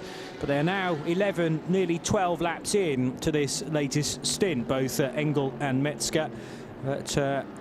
Metzger in the Abu Dhabi Racing by HRT car, looking to have slightly more pace, and the fastest laps that have been set in this stint so far would also echo that thought, because Metzger has produced a time that is 0.7 of a second faster than Mauro Engel. So it might be that the number 4 car has just worn slightly better through the course of the race. Remember, they have all been running now for 21.5 hours and snaking their way through the first sector once again, still with some traffic to deal with. It's always trying to find the traffic on this part of the circuit. All very well on the main straight, but right behind the BMW of ST Racing, John.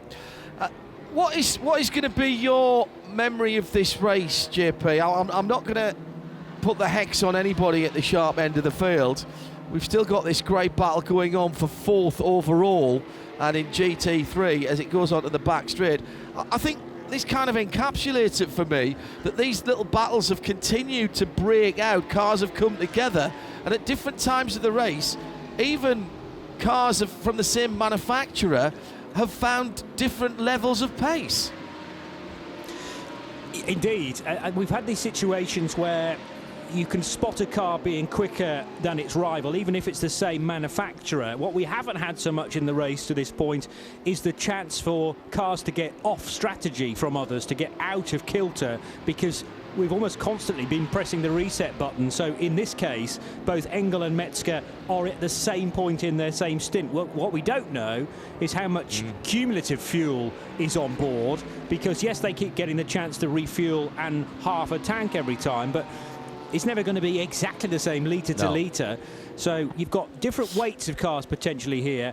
Not so much different age of tyres, because you can keep throwing Hankooks at it. And I think that's exactly what Sun Energy One, or SPS, and HRT have been doing. But it's fascinating to me to have really watched the progress of Manuel Metzger. You remember we watched the 2016 Nürburgring 24 Hours, and none of us really had heard of Manuel Metzger. He proved to be the secret weapon that year to get the victory, and now 6 years on, he's a real superstar, because Mauro Engel is pretty much the yardstick when it comes to Mercedes-AMG GT3 racing, and Metzger's well and truly taking the fight to him here. And he's driving defensively now. He has, in that bronze car, Phil, started to take some defensive lines down through 5 and 6 into 6 and 7 now, should I say. That I love turn 6. You have to work the car, the balance of the car, so important through that part of the circuit. Now a bit of traffic for the 3rd place car.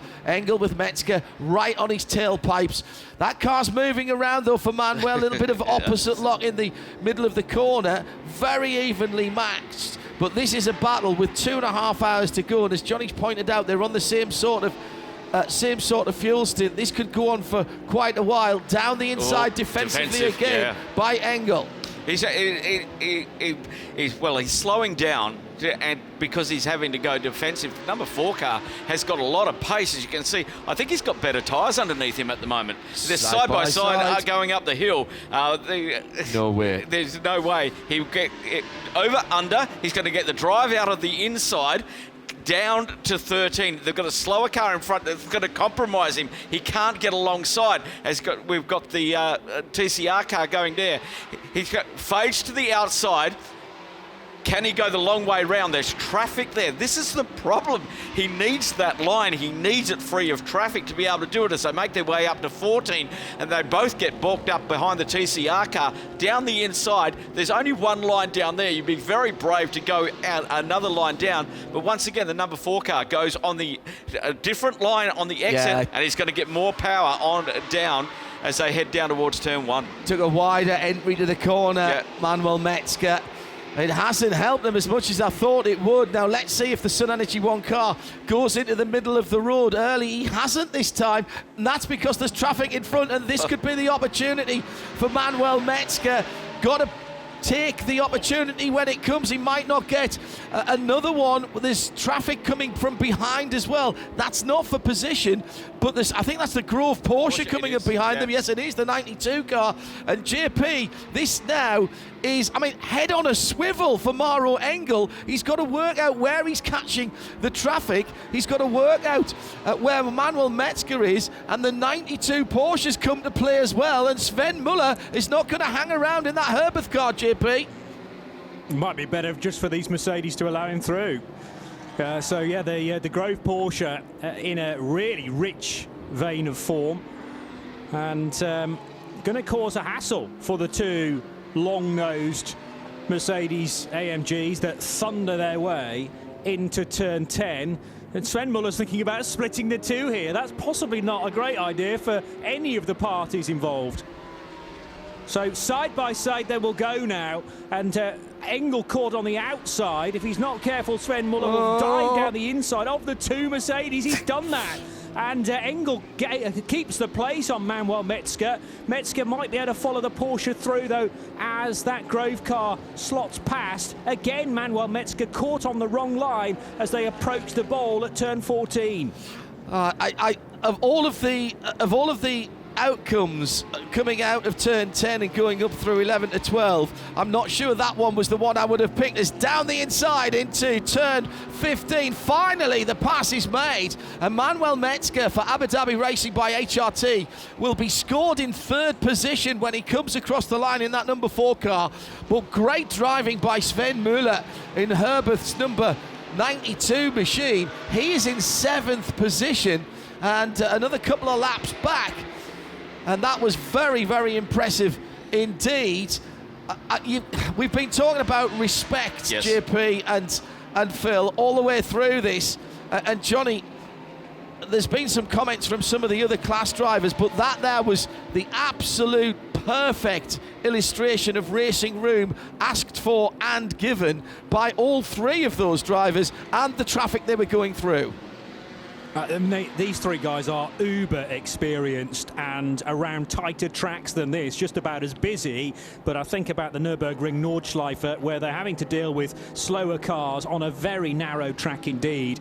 And yeah, they cannot afford to waste any time. Equally, you don't lose any respect or any space at the same time either. And down into 10, I mean, Sven Muller knew that actually it was the best for the two Mercedes drivers for him to get out of there as quick as he could. So he wanted to get by those two drivers. Clearly, that Porsche's just in a better phase in the race. Again, whether that is slightly lighter on fuel, I'll need to check the strategy. But I think from Metzger's point of view and from Engel as well, they just want to see that Grove Porsche run by Herbert to disappear up the road. Sadly for Metzger, now he's wriggled free of Maro Engel.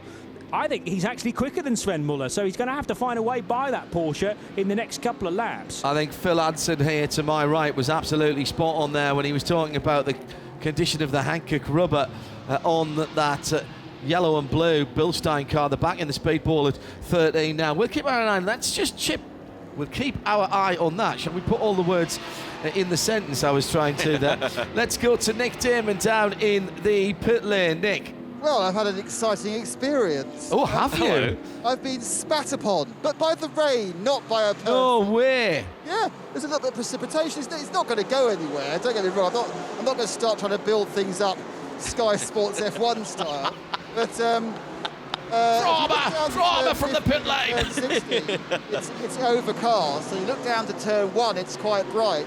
So it was a little bit of rain in that turn 15, turn 16 cloud, and it was enough to make me a little bit damp and the track show some spots of rain. So very exciting for a couple of seconds. Track-wise, our leaders from TCR came in and did a complete service, and the wind is, I think it's picking up. So yeah. It's half a weather report, half a wind report, and half our TCR leaders done a full service report. Thank you very much, Nick Damon. The weather forecast we put back a little bit there as we were having so much action and fun on the track. So here is the visit CaymanIslands.com weather for this afternoon, and we are into the afternoon there, 20 minutes before 1 o'clock Top temperature 26 this afternoon, wind from the south and southwest. It's got up to over 30 kilometres an hour. It's forecast somewhere between 35 and 40, and that would be significant here. Phil and I have been talking about this all the time.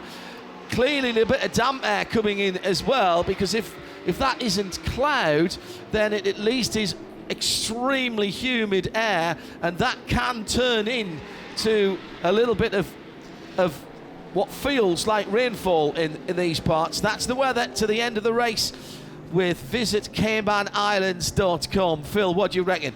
I don't think we're going to get anything significant this afternoon, are we? I think if you get anything at all, it'll be very, very minor. It'll be very, very localised, as we can see the clouds sort of in patches around the circuit. Now we're back in bright sunshine.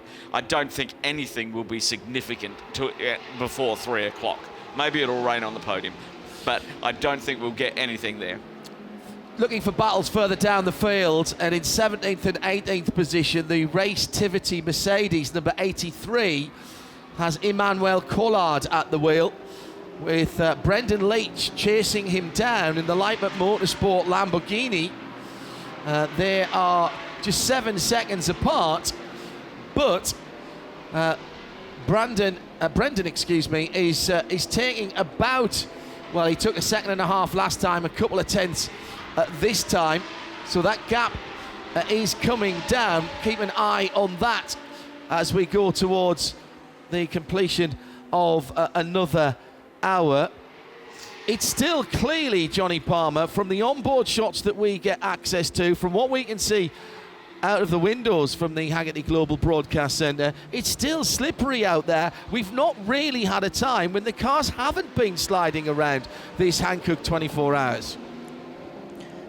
Yeah, and it's rare that this is the case. In the few years that I've been covering this race, you know, we have always had a clean racing line, but then a couple of lanes either side of that have looked in good condition as well. And whether that's due to the humid conditions or just the amount of traffic that we've got again this year, it's maybe a combination of factors, but you mentioned during your pit lane stint that the tyre pickup is a massive issue for certain cars, and debris being collected in various crevices in racing cars. And then out in the marbles, particularly in the slower speed corners, like the bowl at turn 14, like the tricky banked left-hander at turn 9 that takes you onto the back straight, very greasy and very unstable when you take the high line, and we've had a number of times when the race leaders needed to do that to get through a slew of traffic. So you always have to have your wits about you,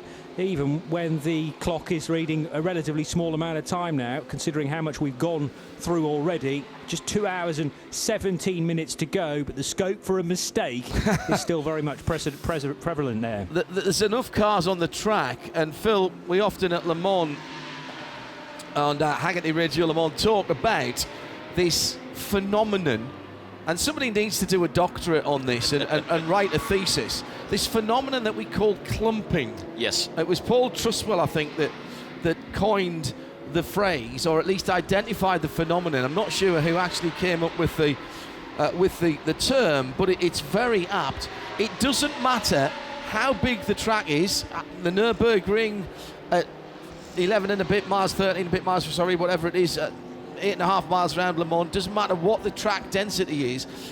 It seems that at various times we get these clumps of cars. Now, I can kind of explain it because it's people at slightly different speeds eventually coming together and then not having the performance perhaps to make the passes and get their lap times. It's really noticeable here that we haven't had so much of that it's more spread out.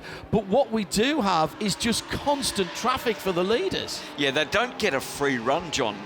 Normally, I was speaking to a couple of drivers in the pits last night when we came off air, and I was asking Thomas Sorensen, who's in one of the TCR cars, what it's like out there, and he says, look, you can go around, you got the pack, we're in a slower car, we've got to hold the line and do all of that sort of stuff. And he said, but then again, all of a sudden I'll be on my own. I can see lights in the background, I can see tail lights, but I've got 100 metres in front of me or 200 metres in front of me, 200 metres behind me. He said, you think you got it happening, and then it goes away like that, and you're back in a clump, or as I call them, battle packs. Battle packs, that's a very Australian way of describing it. JP and I have used that exact terminology for the Liquid Moly Bathurst 12 hours, which has moved into May, by the way. Oof. If you didn't pick that up earlier on, that's going to be a little more darkness. I was musing with a couple of people involved with the race whether there might have to be a darkness practice session, which there hasn't been up until now. The race starts in the dark but finishes in the daylight. But in May, with the drawing in of late autumn, early winter effectively there in New South Wales, it will be colder and there will be a little more darkness, Phil, for that fabulous GT3-led race. It's the cold. We know it rains here. It also snows at Bathurst, okay? And very much like I saw pictures of Spa and the Nürburgring over the Christmas break before they did anything, and they were blissfully white at that time. You couldn't see any tarmac whatsoever. But as we know, Bathurst at that time does start to get some strange weather happening as we're moving into the autumn-winter months. NKPP Racing by Baz Cooten leading the 991 class. This is the green and yellow. We've seen those colours, JP, for a long time in this series. They've been great supporters of it, both NKPP and Baz Cooten, who has run cars for other people, originally on the touring car side of things, stepped up to Porsches with the 991 Cup class and leads that class with Dan Mayer behind the wheel, and a very creditable 27th overall as he goes across the line in what is now the old model of that 991 Gen 2 Cup class car. But there's still a lot of racing in those cars to come, I suspect, in these endurance races, Johnny. Don't see why not, because it's a tried and tested machine, and there may be the odd round later on the year where the 991 version of the car can take the fight to the newer car, not on pace but on maybe reliability, because you can never know how well a 992 car will go when it's still fairly fresh out of the box. Yes, they've done a few seasons domestically around Europe, but as a enduro car for the length of 12-hour split 12-hour races, which can be more troublesome than a straight through 12-hour race, true. And a 24-hour race as well that we've had here this weekend. We will have later on in the season, Barcelona, for example. The day is not done yet for the 991 Porsches. Just 3 of them here. And I think Philly Motorsport have had a fast race car. The problem is they've been hooked up into various incidents, which dropped them way down into 3rd earlier on in the piece. They've worked their way back up to 2nd and 39th overall, but are still a long way back from this car being driven by Dan Meyer, as you say, for NKPP Racing. A number of people asking me, Johnny, overnight on the Twitter at RSL_studio, and I can't remember if I answered this. I don't think I did. How come there are so many 992s that we've had to have 2 classes for them? That was the new iteration of the car, which was only introduced in Super Cup and 4 other regions last year. The Carrera Cup North America, presented by Visit CaymanIslands.com. We had, I think, certainly Porsche Carrera Cup Asia, Deutschland, Germany, that is, sorry, Benelux, and of course Super Cup, and yet there is enough to have two separate classes here. We haven't had these new cars in the UK and in some other Carrera Cups around the world. Porsche have been shelling them out like peas, and some of those championships that had them for the first time last year are getting brand new cars this year, and therefore these early first-year cars are saleable assets, presumably.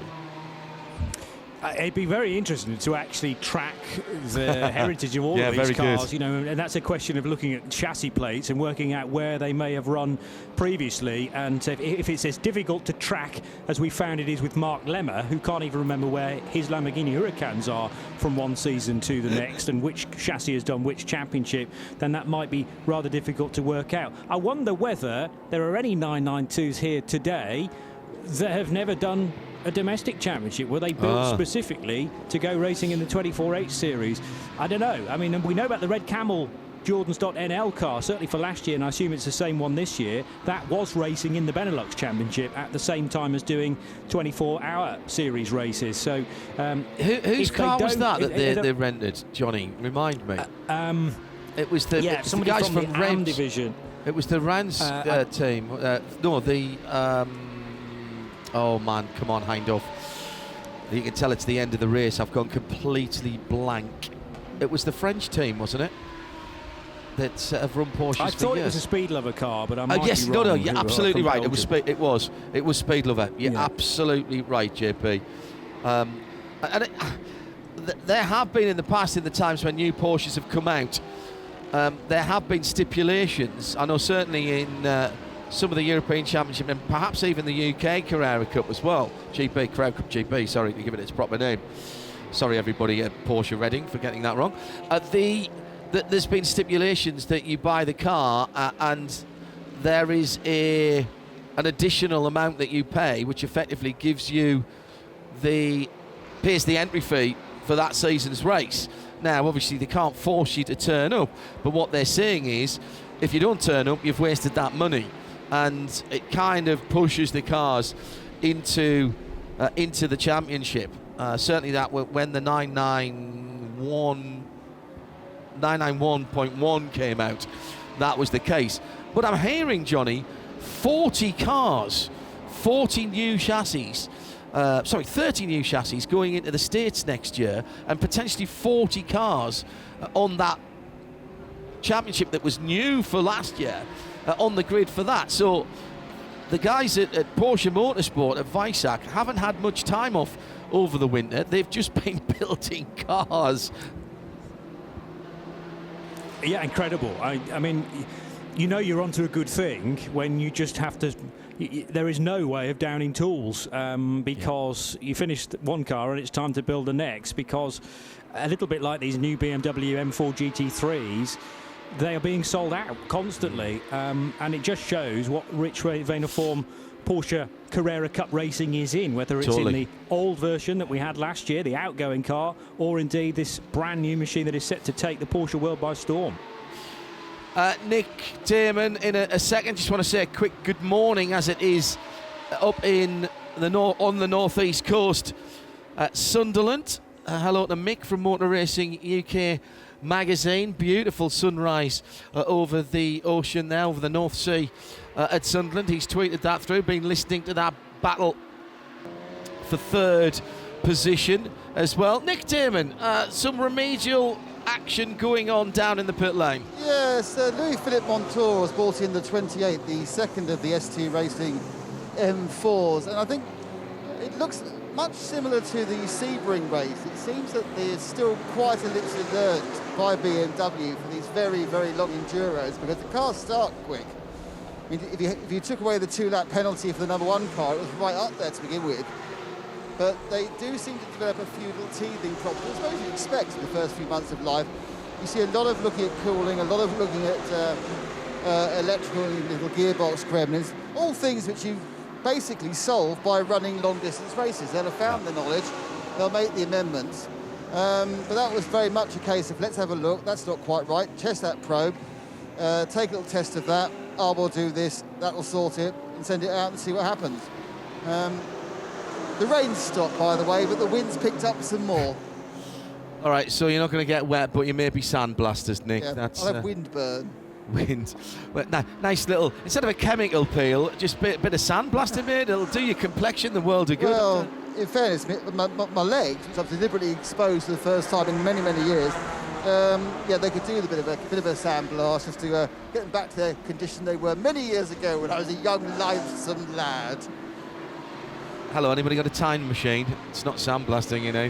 Thank you, Nick. Nick Damon down in the pit lane. If you are just joining us, particularly in Europe, 3 hours behind us time-wise here, maybe just getting up on a Saturday morning. The UK 4 hours behind. The big story of the nighttime hours and the early morning was the demise of the Barwell Lamborghini, the number 77 car, Phil. It had been running those two WRT Audi R8 LMS GT3s pretty close. Nippon took one. I mean, it was brilliant when we had that 5.5, 6 hour green stint where, you know, in an hour-long stint, you might make up a couple of seconds, then lose it in the next one. I mean, it was just fantastic. Electrical gremlins, not specified by the technicians from Lamborghini and Barwell, but such a disappointment because that car was really giving us plenty to be excited about and taking the battle to Vincent Voss's team. Indeed, and they were swapping the lead, the three cars, the two WRT cars and the Barwell Motorsport Lambo Hurricane, and they had to retire from third place. Yeah. And that was huge. That hurts, doesn't it? That really hurts. They'd done nothing wrong. They had put it to the Audis, and I'm saying that with they all had different stop strategies and pit strategies, and yes, they got a really bad run with the Code 60s. They absolutely got hammered on the Code 60s. 4 Code 60s. They were on the wrong side of the circuit.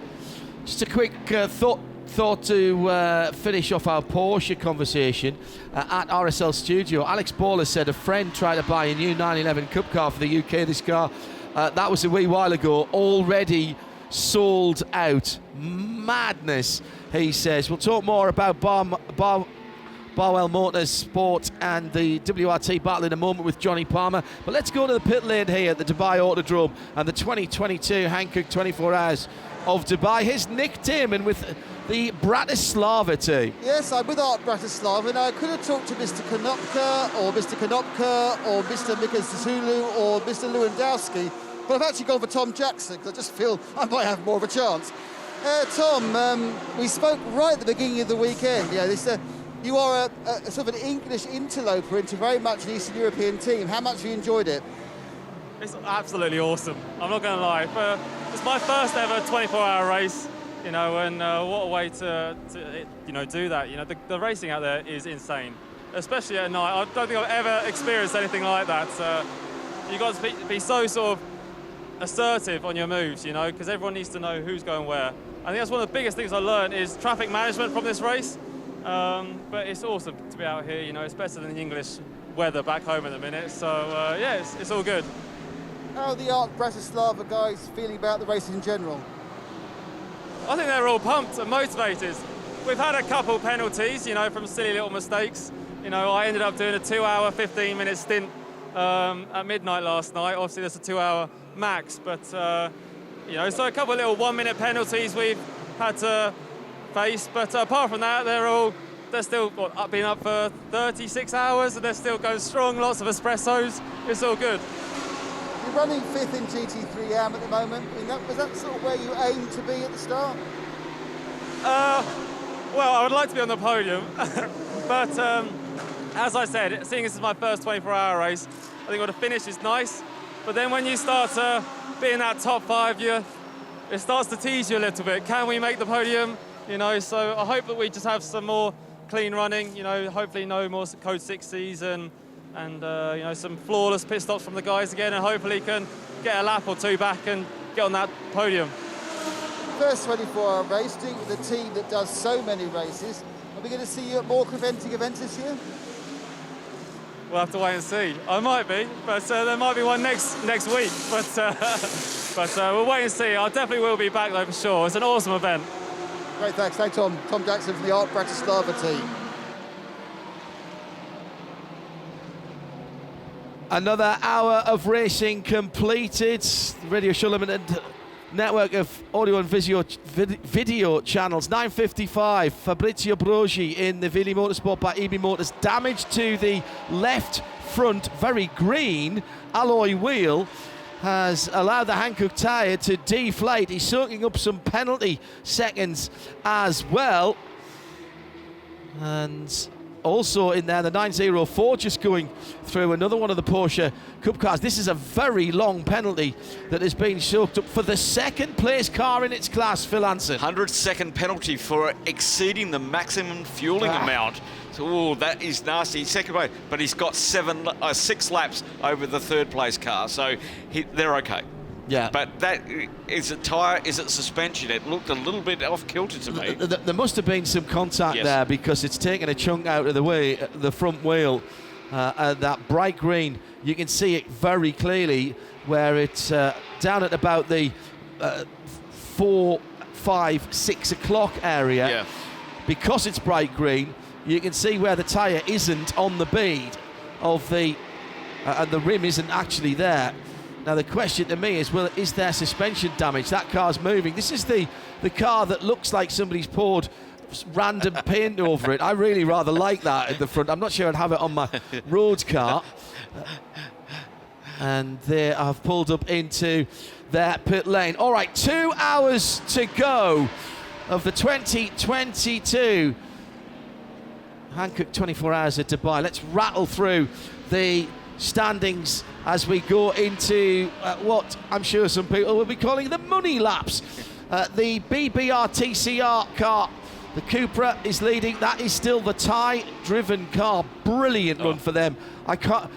There was a little bit of swapping and changing on strategy and pit lane visits earlier on, but they have been at the top more than they have not been, if that makes sense. And the car they've been battling against is the AC Motorsports TCR, the number 188 machine. They've had their problems as well. Nick was watching those guys doing some remedial work on that car. In third is the first of the TCXs.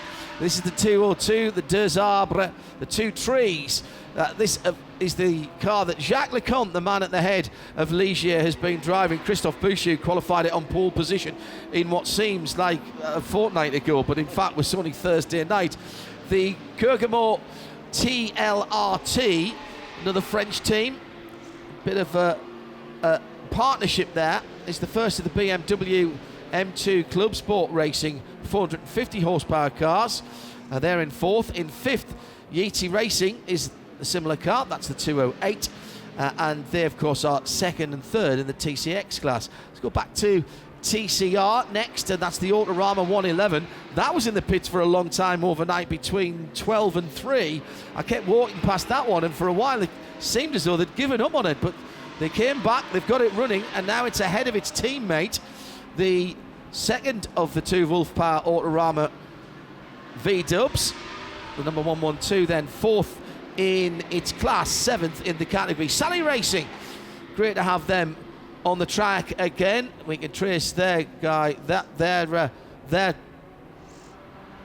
careers as a team back quite some way. CTF are in ninth with the Ligier, the 295 car. The 200 is a Schubert Motorsport BMW. Lamera GT, that's a TCX car. That's in 11th position. 12th is Holmgard Racing. They've been off the circuit as well a couple of times. The Lamera GT Lux, the 223 car, was back in the pits the last time I saw that. And I have to say, I didn't see if that car came back out again. They'd had a variety of problems. Autorama's 116, a 14th, 15th at Orha Racing.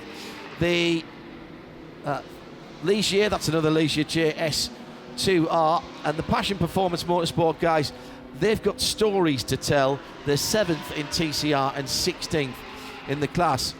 Now, if you want stories, what about the G55?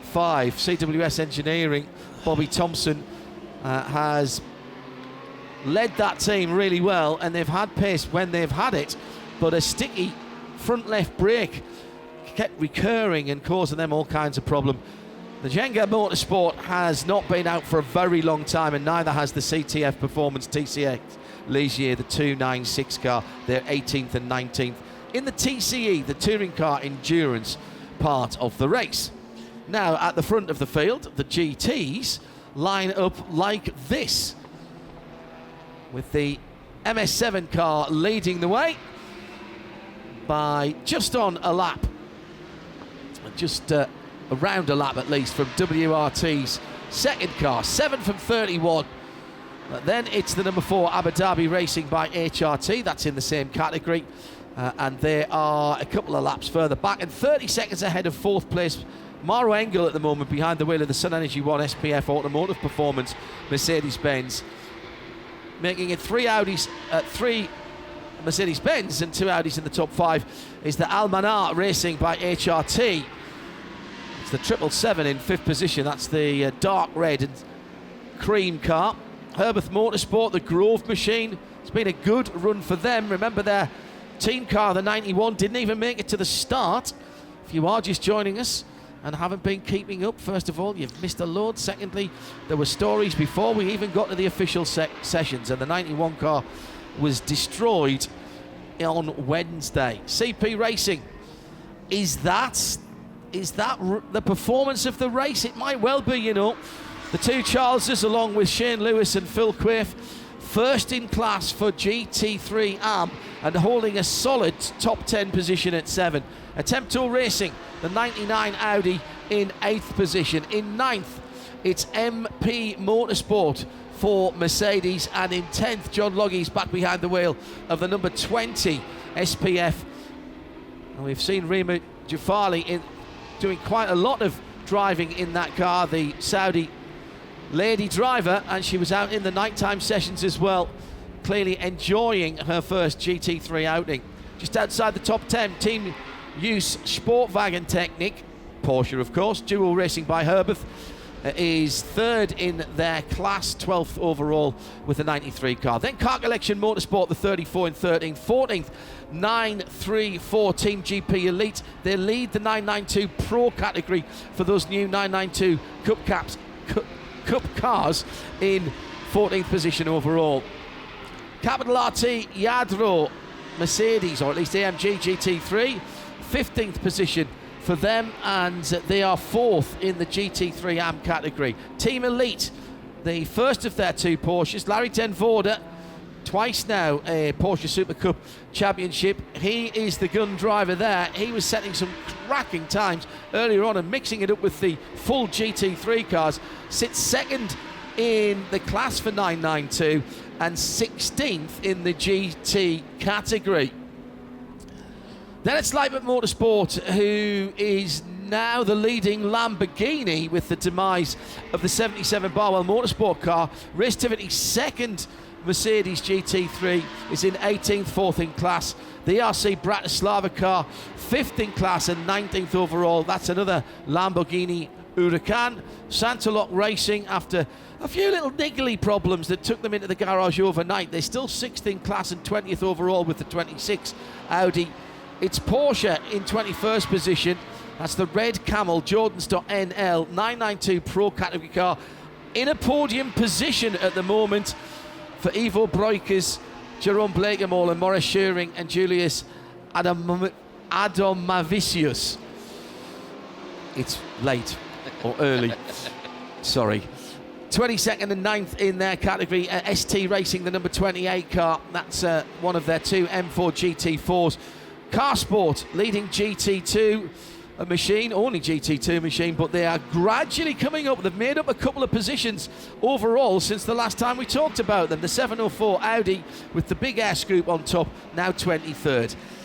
24th position, HRT Performance, another one of their machines. The 992 GT3 Cup 992 category, leading its class for the 992 Cup cars in AM. And rounding off the top 25, ST Racing, Samantha Tan's M4 GT3, still with 2 laps to add on, remember, to that car. That'll happen right at the end of the race. It will drop them away from 25th and 5th in class. Red Ant Racing in the GT3 Cup 992 category are 2nd in class in 26th position.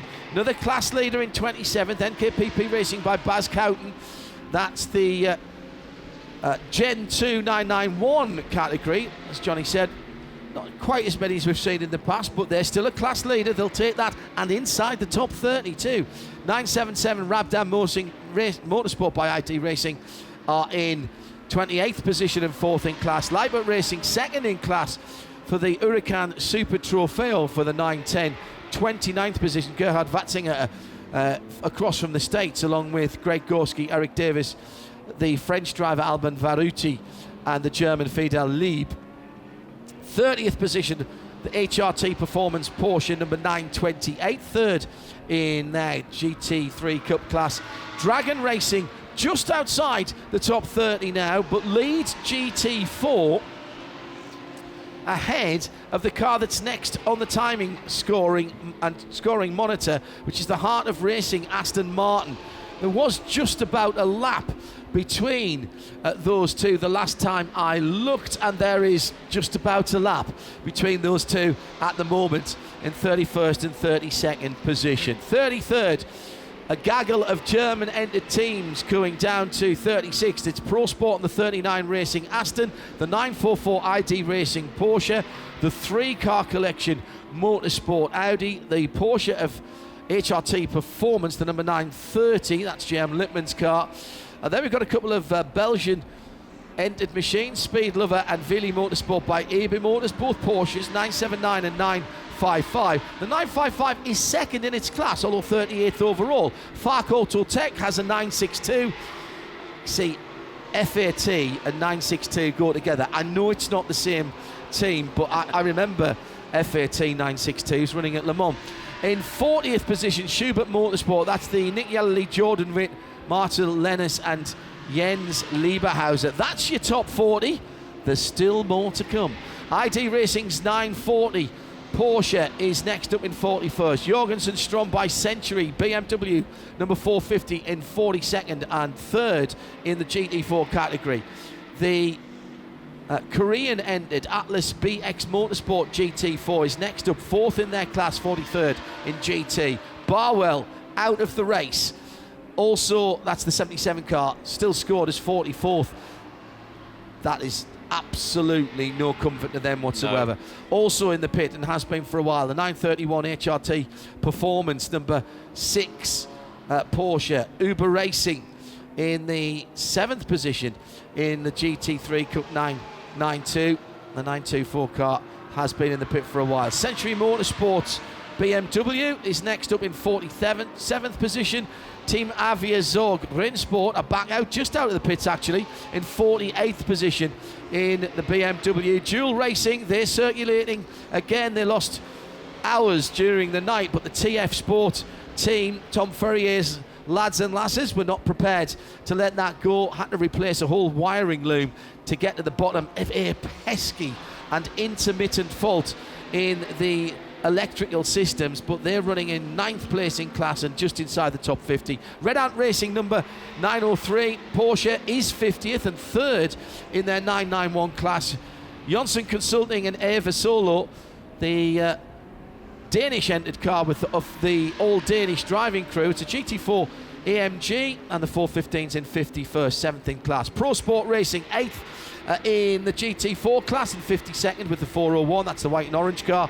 Heide Motorsport, another GT4 car, 9th in their class with an R8 LMS Audi. Vortex, the 701, been in the pit for a while, as is the Heide car actually. CWS, the 478, that GT4 is not going to be worked on anymore. They want to take that to Yas Marina for the 6-hour race next week, so they're going to get that back together as much as they can, then do some more work on it before the race next weekend. Fark Auto Tech also with problems, being in the pits, the 961 car. They still scored 56, and everyone from here has had more than minor problems. Dynamic Motorsport, the 67, that's a Porsche. The KTM, sorry to see the back of that one. I do like those crossbow GTSs, the 714. 452 Avia Zorg Rennsport, the car that was rebuilt anyway. Maybe we could have predicted that car might have struggled a wee bit. Dynamics 54, next in 60th. 923 Uber Herbert Motorsport, the car that didn't start, and that is your rundown with now an hour and 3/4 to go. What do we think is still running after 22 hours? Phil Anson. 79 cars started. I think we have 68 cars running at the moment. Wow. We've got 11 cars in the pits who have been in the pits over an hour. Some of those have obviously been in for a lot longer. But I think, and I counted the dots on the screen, and counted the dots on the screen. Hey, I'm an analog person, okay? I don't live in the digital age, but 68 cars still running after 22 hours. That means we've only lost 11 cars. That is amazing. Sensational. That is amazing. Looks like we've got a bit of a Belgian flag on the front straight, but I don't think it's causing too many problems. Let's just go through some of those class leaders again. Johnny Palmer, it's been a good run by the Thai team, the 159 in the Cupra. We've seen Thai-entered cars and Thai-entered drivers from particularly Toyota Gazoo GR Racing Thailand at places like the Nürburgring 24. This is the first time we've seen this kind of an effort here in Dubai in the Hankook 24 hours, and my goodness, the effort has been worth it thus far. Driving lineup supreme, isn't it? And very well experienced, whether that be with the Thai team BBR or with the team behind this BBR initiative, who are Monlau competition of Spain. So much experience around the Barcelona 24 hours, but they've run here. I think this is the third or possibly fourth season that we've seen a very similar driver lineup. 2019, they were here as Monlau and had a good result that year as well, with Satyen Terakul in the lineup and also one of the Kasuris. It was Kantandi Kasuri, joined by fellow family member in that car for this year as well. So we've got Kantandi and Kantasak Kasuri, along with Tanat Satanteriankul, who's a bit of a whiz kid from single seaters. So yeah, great to see them riding high. Problem? No, it's just a penalty being soaked up by the number 1 Sam Tan car. Just a 10-second penalty. We talked about the extreme effort that was put in overnight for the Aston Martin of dual racing with TF.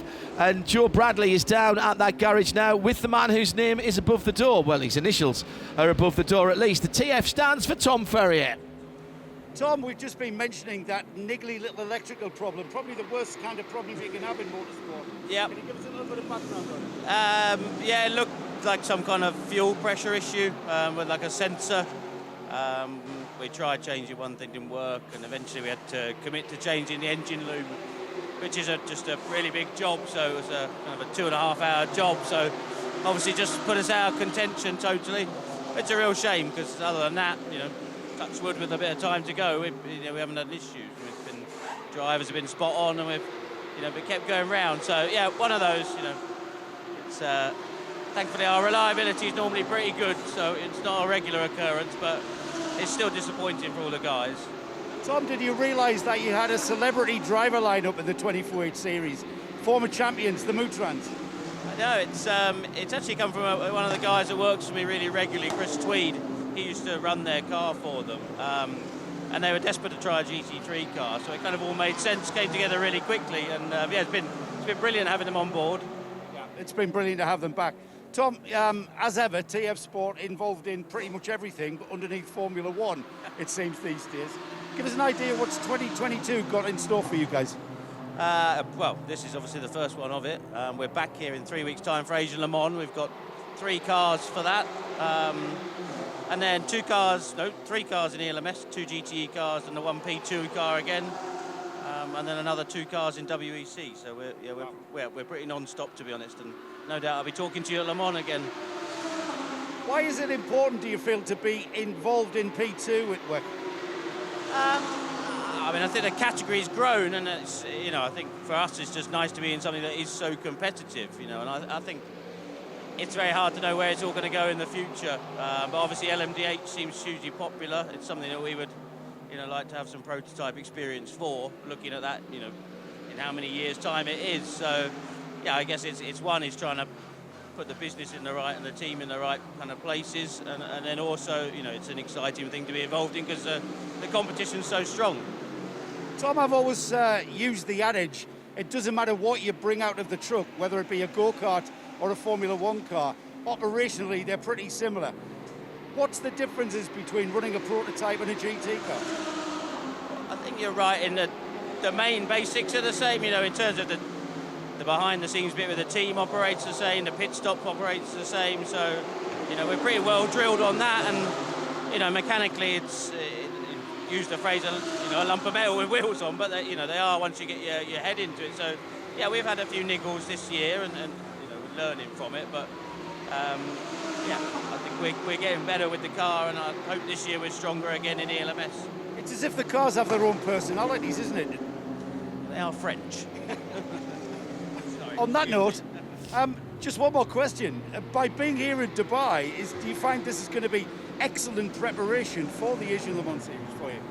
Yeah, for sure. And you know, Sam DeHaan was meant to be in with these guys, who's one of our Asian Le Mans drivers, who's not been here before, but unfortunately he had a positive COVID test before he could come. So we brought Ahmed along because he's in the car with Sam next week, so he's getting a bit of track time. But yeah, you know, it helps with, it's a different tyre, but it helps with still set-up ideas and getting everyone into the groove. And from a team point of view, it's nice doing a race so early in the year. You know, at Daytona last year, and obviously here this year, if you can get out and running in January, I think it kick-starts everyone a little bit and wears off some of the Christmas pudding, as it were. So, yeah. And TF still looking after care in the community with Mike Pickup helping out. He's still, I mean, Mike's a legend, you know, former European Le Mans Series, inaugural European Le Mans Series winner. And to have Mike in any paddock's a joy. Debatable. No, it is, of course. It's lovely to have him with us, and he's been, you know, right from the start of the team. He's been with me, and you know, we try and get rid of him slowly every year. But it's, you know, it's very nice to have around. Good to bounce some ideas off, and he's not quite reached that senile age yet where he's completely useless. So. He's cool. All you have to do is help him out of a chair, and off he goes. Exactly. Tom, always a pleasure to talk to you, mate. Best of luck for the rest of the race. Yeah, thank you very much. And hopefully we'll see you at the across the season. Yeah, we'd love to come back here. It's been brilliant. Really enjoyed it. Thanks, Tom. Tom Ferrier. With Joe Bradley, Ramsey Moutran is at the wheel of Tom's Aston Martin Vantage, entered as dual racing with TF Sports, and they are still in the top 10 of the GT3 AM part of the entry. A little further down than they would have wanted, but a difficult race at times, and they've had to kind of ride with the various storms thrown at them through the course of the last 22 and a bit hours. Side-by-side action on the back straight, which is the 408 car on the, well, from the high side of turn 9, but that will give the Dragon Racing Mercedes AMG the inside line into 10. It is Stewie Hall at the wheel of the locally prepared local team Dragon Racing car that leads GT4. They are a couple of minutes ahead of the Heart of Racing car, but there is a drama now for BMW from Team Avia Zorg Rennsport out on the racetrack for Bjorn Simon, and that car running also in the GT4 category in 6th place, but is stopped on the right-hand side of the sweepers. So this, I think, is early on in the lap for car 451. Front left Hankook tyre still inflated, and I couldn't see any obvious punctures on that car. There's another car off, though, as well, that was running in 13th position in class. So are those two problems related? Has there been some contact in perhaps the final sector of the lap? So whilst I get to the bottom of exactly what's happened on the track and whether there is scope for another Code 60, just covering this incident with local yellows at this stage. The 451 car of Bjorn Simon, door being opened by Bjorn, and clearly is in radio contact. The other car that I'm talking about is the Lamera GT Lux car of Matteo Merafina, running in 8th position in TCX. So two cars stopped on the circuit as we head back to the pit lane and get this update from Joe. When you look up endurance racing in the dictionary, there's a picture of this man right there. Colin White from CWS Engineering.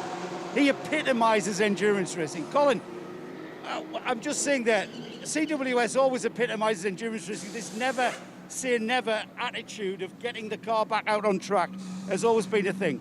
Yeah, the whole idea of endurance is exactly what it says. It's endurance. It doesn't mean the minute you get something wrong, you park up at all. Everybody should make the best attempt to finish. Colin, firstly, can I start with the number 478, which is the GT4 car? It's the brand new Ginetta, the V8 engine Ginetta. You said from the very outset this was kind of a development run for it. Give us a bit of an idea of how that's gone.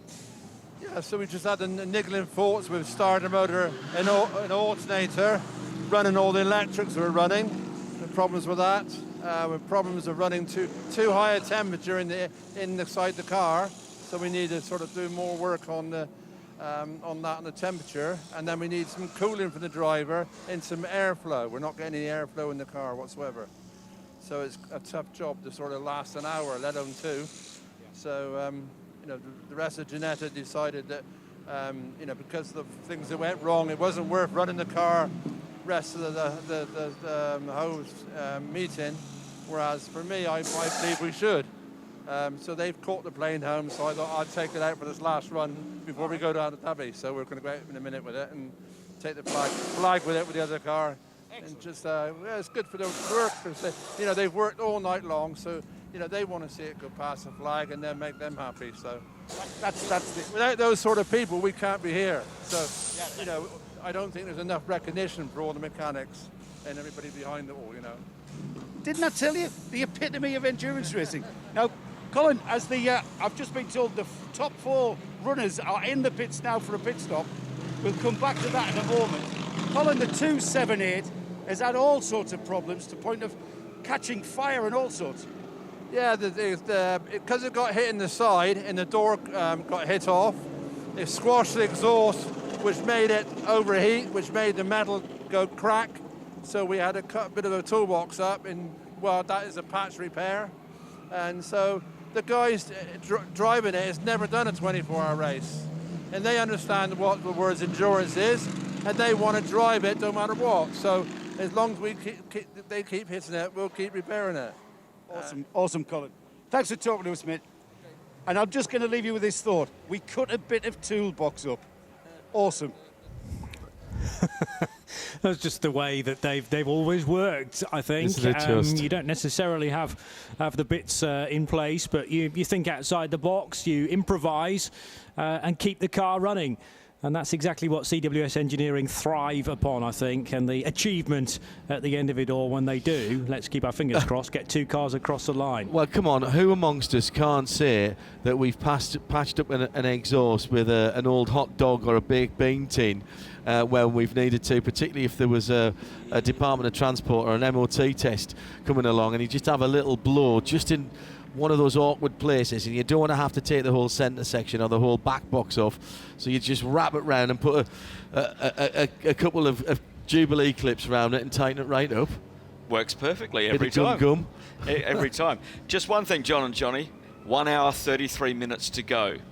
This could be the last pit stop for a lot of the cars. Very good point. And we're seeing the pits fill up. We had the top 4 straight down to the fueling station. So they can only take 50% down there. But with just over 1.5 hours to go, a lot of the categories, as we're having trouble out there with the 451 to get that off the circuit, they've got to tow these cars quite a way. We've got one at turn 2 and one at turn 7. So everybody's looked at this and gone, okay, let's get in. We may go through the pits twice, get our full fuel load, get us to the end of the race. Just a word, I think, as well for the recovery and marshals. It was very pleasant when I was wandering up and down the pit lane last night between 1 and 3 in a pair of shorts and a t-shirt or a polo shirt. Our marshals have to wear safety gear. They have to carry safety equipment. And the guys doing the recovery are jumping in and out of trucks. They're running around. Got a flatbed at the moment, just putting in the fastest middle sector of the race. They really enjoy. No, I'm sorry, that's not fair. They've been absolutely outstanding. There's a lot of marshals from the UK and further afield listening in. There's Chris Humphreys among them, and he has been fulsome in his praise of how the recoveries in particular have gone on. Yeah. Now, yes, there are plenty of places where the trucks can go offline or off track and get picked up, even get around the cars without having. He's leaning on that truck actually. He's overtaking. He's doing more than 60 because he's overtaking cars that aren't at code 60. But that's fine because he's not on the track. Exactly, he's off the circuit. So that's the Lamara Lux that's going to be picked up there on the far side of the circuit. Yeah, excellent job done by everybody. Yeah. And those of you, what are we? It's a Saturday morning, isn't it, back in the UK and Europe. There may be some of you going away to do some volunteer marshalling, either on-road, on-circuit, off-road, rallying, whatever it is. Thank you very, very much indeed for all of your service and for donating that most precious commodity, your time. We know that in everything other than a huge wage, you are extremely and totally professional in what you do, and we really do appreciate it. We can't go racing without you. No, simple as that. Simple. All right, it's 1:30 here, and in the Haggerty Global Broadcast Centre, it's Phil Anson, me, John Hindorf, and Johnny Palmer. 26 degrees Celsius currently at the Dubai Autodrome, with a haze in the air, much more cloud cover than we had yesterday, which is keeping the temperature very nice and toasty indeed. 27 will be the high, so just a degree Celsius higher a little bit later on, within the next hour I would think, dipping to a low of 19 degrees Celsius overnight, and with a bigger threat of rain tomorrow. Nick Damon reporting that there were 1 or 2 splashes of raindrops, but that seems to have disappeared very quickly. More sustained chance of showers on Sunday in the UAE. That is the latest weather for now and for the next day or so, courtesy of visitcaymanislands.com. There were 2 raindrops, I think. That was, I think so. Yeah. No, they were just water bottle from the balcony above. I think that might be that. He said he'd been spit on. He may well have been spit on. He may well have been. Well, Lando Norris was up there last night, so. Yeah, Lando is in town. He's been here, launched his kart team over at the kartdrome here. He's with ex-IndyCar racer, now Jota Sports driver in the LMP2 car, Ed Jones, local boy from Dubai. And they've been down the track, and they've been out in the desert, and they've been at the kart track and having a marvellous time. And it's the first time Lando's got to be with his family for quite a while. Yeah. And so they're all out here in Dubai. If you're listening, mate, welcome. And he posted some stuff from being up on the balcony there last night. So the top 4 came in under full course purple, code 60, and I think at least the first 2, JP, and you might be able to look at this and confirm or deny. I think the first 2, the MS7 WRT Audi and the WRT number 31, I think they just got in before the purple flags were thrown. Therefore, they may have had slightly longer pit stops because they will have been allowed to take as much fuel as they could up to their fuel allowance. Interesting. That could be crucial to get them to the finish. Let's just have a look at the pit stop times then for the number 7 car, first of all, which has rejoined in the race lead on lap 556, and I haven't quite got the pit stop time flashing up just yet, but here's Raffaele system. Sorry, Johnny. Here's Raffaele Marciello coming back in again just for fuel, and his last lap was a 9:17. The last laps of the 2 Audis in front of him were 9:38 and 9:36, so fully an extra 18 seconds. That would suggest to me that they took more fuel, because coming down the pit lane is an absolute, isn't it? Indeed, yeah. That's an exact time, and the variable is when you're in the fueling quadrant and how much fuel you are allowed to put on board. There is the slight discrepancy of how long you have to wait for a free pump, of course, and that will take some time potentially when you've gone through the timing loop into the fueling area. But WRT have this knack of being able to preempt a code 60, seeing cars off on track and thinking it'll take a while to clear those. You also have to be in a good position on the circuit and around the lap to take advantage from that. But amazing if WRT have managed to get both cars in prior to that code 60 coming out. Amazing stuff. Vincent Voss has sworn me to secrecy about how they do that, but I can exclusively reveal to the world that he is known in the part of Belgium where he comes from as Mystic Voss, and he has got a crystal ball, and that's how he does it. I've got no clue, but Johnny, you're absolutely right. They've managed to pull off a corker there, if necessary. Joe Bradley's down in the pit lane. We'll take the opportunity while it's a little quieter around the circuit to welcome you if you are just joining us with just under an hour and a half to go, and also to hear from some of the drivers and team members who've made this such a memorable Hankook 24H for 2022. Stewie Hall, former world champion, and WEC, of course, class world champion. Stewie, you're here with the number 408 Dragon Racing GT4 Mercedes and the Goethe family. I think I heard you say earlier in the week that it was mission accomplished, that the boys are now quicker than you.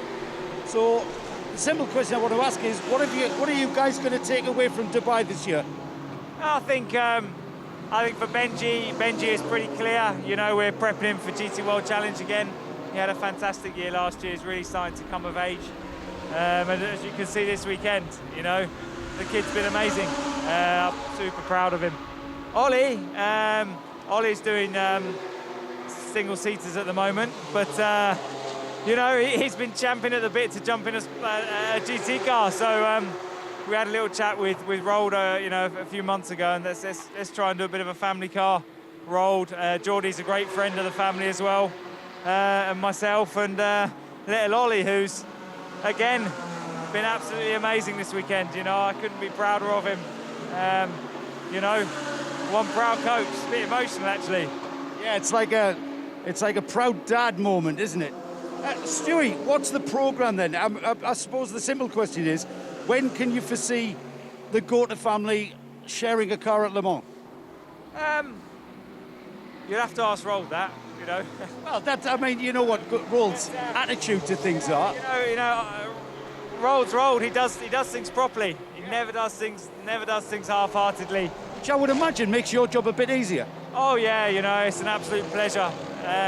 Whether it's the historic racing we do, or whether it's the boys, you know. RG trusts me implicitly, so does Britt, his wife, and you know, I'd like to think we made some progress. One boy's second overall, and the other one's leading his class in his first ever race, age 17. So you know, we keep working. You know, there's been a lot of tough times, but that's what builds you as a sportsman. So we'll try and take the experience of Dubai away. Ollie's got Asian Formula 3 next weekend in Abu Dhabi, and Benji's probably straight onto a season of GT World Challenge. So another busy year for me. Yeah, fabulous, Stu. Now, I just want to tell the viewers that behind those boards at the back of the team garage here at Dragon Racing is Jamie Campbell-Walter, which means I had 2 former world champions in WEC. I just want to know what the collective noun for former WEC world champions are. Answers on a postcard. Thanks, Stu. Thanks. Well, we're probably the good old boys brigade now, you know. But, you know, the good news is I could probably still drink Jamie under the table. Oh, that's not a high benchmark. No. Yeah, it's nice to have the old guard back together. We're all involved in this project with Rold and going forward. So, you know, it's a nice way to start 2022. Well, in an hour and 20 minutes it will. Yeah, I know. Let's not... Shush. Thanks, Stu. We'll move on. First of all, you're always a world champion if you've been a world champion. You're just not the current world champion, in my book. It's a bit like being a president. You're always Mr. President. World champions, I think Sir is all right for that as well. But answers to RSL_studio for the collective noun for a world collective noun for world championship. Stewie Hall, we love to see him at the racetrack, but we really needed him out in Australia for the Ashes because he's a very, very talented fast bowler. He's trained with Northamptonshire County Cricket Club in the past, and when we used to have our charity cricket matches, even when we made the drivers play cricket in their race suits, he could hurl a ball down and move the ball as well, and in fact he knows what a good length is as well. More problems for Porsches here, and that's the Wolf sponsored car, the 903 from memory. Quite see the number on that from here in the booth. It's either the Red Ant racing car, it looked like it just got mobile there, the 903, and trying to work out where that was. I couldn't quite see it either, John, or what it was, and it is down at turn 11. Hopefully it has got rolling again. Yeah, it's just the place I can't see with the binos. Exactly, because it's just behind a little bit of a sand dune, which is a rarity here. Let's see if it's moving again at all. I normally pick them going up the hill.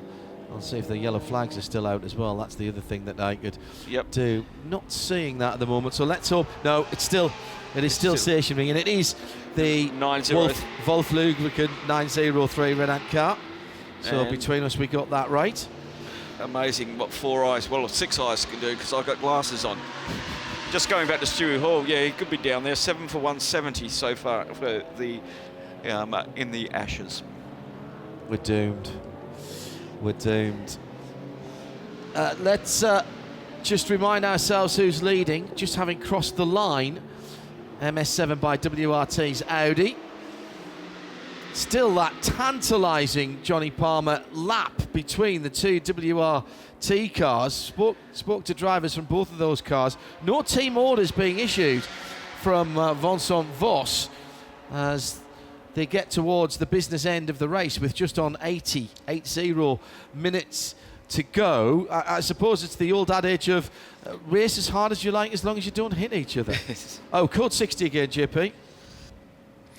Yeah, and if you couldn't get home with an hour and a half left on the clock, this will be a big help to those teams that maybe turned out the opportunity to get in and get half a tank full of fuel, or half an allocation of fuel more accurately.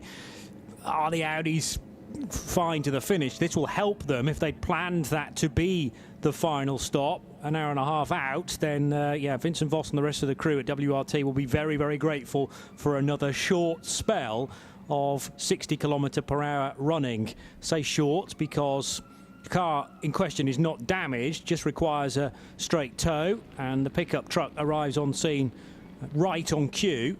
So hopefully this is near to the end of the lap, turn 11, so not far away from the final sector, and should be able to be scooted into the pit lane relatively easily. Chris Meese and Ben Goethe managing to stop just before the previous code 60, so they will have been able to take on a full amount of fuel allocation, depending on how much the tanks will have been able to accept, of course. And Meese and Goethe first and second, separated by pretty much a lap, with the time last time through the split at full racing speed being timed at 2 minutes and half a second. Raffaele Marciello running in third position. He took fuel in the last code 60 as well, but that was under the purple flag, so could only take half allocation on board. And I notice now Michael Grenier for Sun Energy 1 has come in for fuel at this opportunity. So from fourth position, the Mercedes takes on fuel. Al Monar racing by HRT and Lucas Stoltz staying out, at least for the time being. Anton Di Pasquale for Herbert Motorsport in the Grove-backed Porsche is also into the pit lane and into the fueling area. And we're expecting the CP Racing Mercedes across the line in the next couple of moments. But great to see that the 903 car is already being recovered. That's Glenn van Parijs, the Belgian racer for Red Ant Racing. Second appearance for Red Ant in any 24-hour series race. They've not appeared, though, with that team title in the Dubai 24 Hours ever before. They ran in Barcelona's event a couple of seasons ago. And in the 903... the reason for the team being called Red Ant is because of the Red Ant family, and Ayrton Red Ant, Yannick Red Ant, two of the drivers joining Glenn van Parijs and Peter Ooms.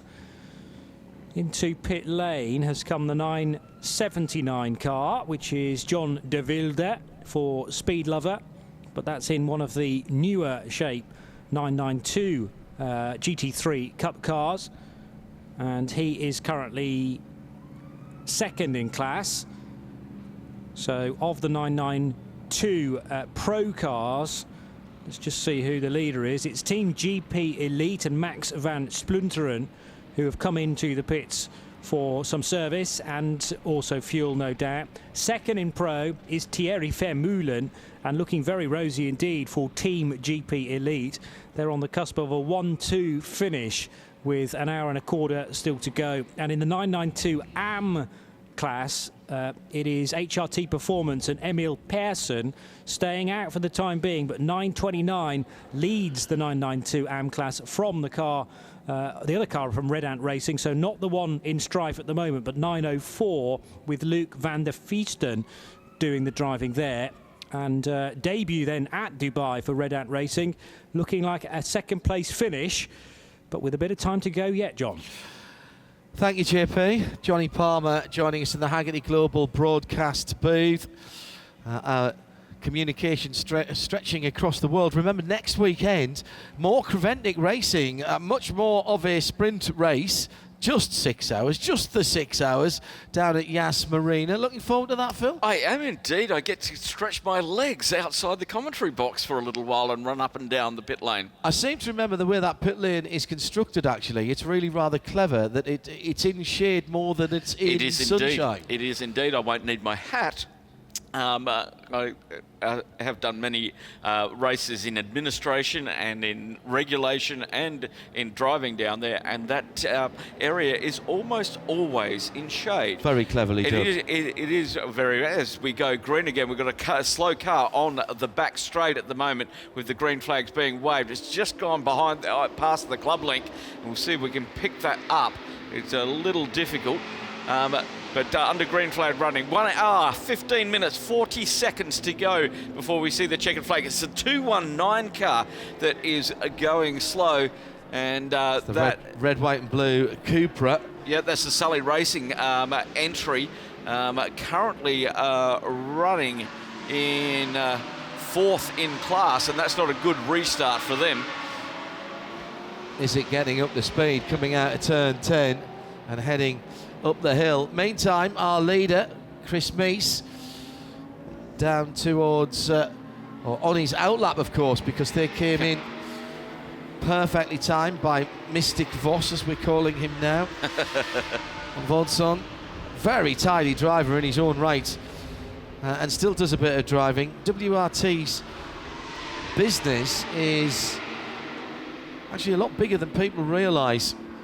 They do all of the chassis for the VW Fun Cup. Oh, we've had that here. Oh, they had 110 cars at Le Mans. Yeah. For a Friday race last September. 704 leads its class, Johnny Palmer. This is the competition debut and our first look at another new Audi. We seem to have been seeing that rather a lot down through the years, and here in Barcelona in particular, this new GT2 car, we're always going to know that it's a GT2 with that scoop on the roof. Thank you very much, Chris Renke and the team at Audi Customer Racing. But it's gone well, and I can't remember touching something relatively wooden. I can't remember that car missing a beat, JP. It's been an incredible debut, hasn't it, for such a long race as well. I suppose the only way to find out whether it's capable of such a distance is just to throw it in the deep end and, tend to any difficulties through the course of the race. But it's been brilliantly driven, kept out of trouble so far, and a superb bit of kit. I mean, yes, it's, I suppose, a little complicated to work out the nomenclature, as we were discussing earlier on, between GT3, GT4 and now GT2, which is a little slower than GT3. But elsewhere within the motorsport community, the GT2 category is really taking off, and great that Creventic can, at this early stage, accommodate the 640 brake horsepower new Audi R8 LMS GT2, by far the most powerful sports car in the history of customer racing programs. At this moment it's on course for a very good result indeed, and promising things to come. Put into the GTX category, run by PK Car Sport, and car number 701 being driven by Steinis Longjan at the moment. But all of its drivers have learned the intricacies of extracting speed out of this car with efficiency as well. Stein Lovett, Steinis Longjan, Bert Longjan and Peter Gulinks are the four drivers in number 704. Back onto the main straight it goes.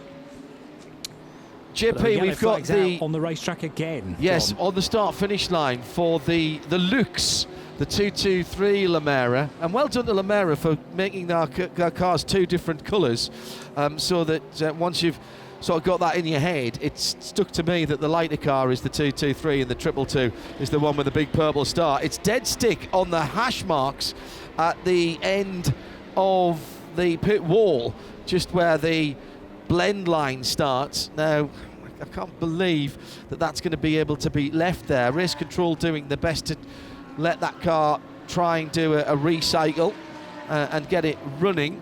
Meantime, Joe Bradley has a Porsche pit caller. Who was that just went out past you, Joe? We did. We had a stalwart team of the 24H series, the NKPP Racing by Baskuten Racing Porsche. Gijs Bessem, Harry Hilders, Bob Herber and Dan Meitjer. Now remember, there's a statistic. I don't know if that still exists with considering what's happened the past couple of years. But Gijs Bessem and Harry Hilders, I believe there was a stat up until recently that they had competed in every single Creventic event from the very start. Do you remember that stat at all, John? I do now you've mentioned it. Yeah, but they're in the Porsche. I'm not sure. They didn't have a driver change there, so they're quite happy to take the car. With the amount of time left, this Porsche's got enough fuel that can take it to the end, by my estimation. I do think there was a good point, Johnny, that Phil Hansen here made earlier on about people being able to go to the end from about an hour and a half in some of the categories, and then that little bit of purple running there at 60k, that's going to help them out. Not sure what that does to the lead battle. You'll be able to tell us when both of those guys pitted. In the case of the number 7 and the number 31, the two WRT, they're not going to run out of fuel. I'll tell you that now. WRT don't do that. Their strategy is outstanding. Marciello's just a couple of laps away from those two cars. In fact, just on about a lap and a half actually, because he's about to come through and complete his 559th lap, where it's 561 and 560 for respectively the leader, the number 7, and in the second place number 31. But I still, with an hour and 10 minutes to go, JP, I still get the feeling that there's potentially headlines still to be written and drama still to be talked about. As good news for the Lamera team, they've managed to push that car, and the marshals actually have gone out there under waved yellows and pushed that car back. That was a very nice piece of recovery. But as I say, JP, 70 minutes to go, still plenty could, maybe will happen. Yeah, the two leaders for WRT came in again in the second Code 60 in about the space of 5 laps. So they were able to get, and we reckon the first time they stopped, so 8 laps ago, we reckon they got in before the Code 60 was shown. So that will have been a full allocation of fuel, topped up by half the amount that they get each pit stop. So I don't think there's going to necessarily be an issue with fuel now to the finish. They might need a bit of Code 60, perhaps in the middle, but the statistics would suggest that we probably will get another Code 60 period in the final hour.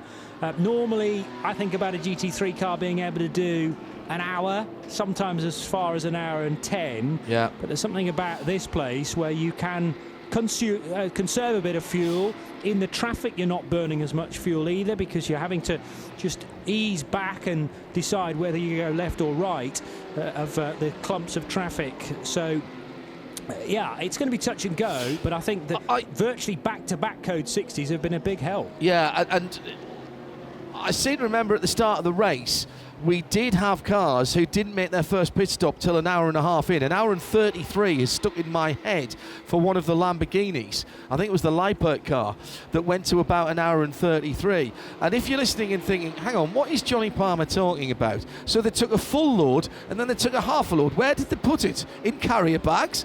Well, a full allocation is what you are allowed to put in the car, but that might not be what you're allowed to have in your tank size. So for the sake of argument, let's say your tank size is 120 litres, but for the balance of performance of the race, your fuel allocation, the maximum you can take at one sitting at the pumps might be, for sake of argument, 90 litres.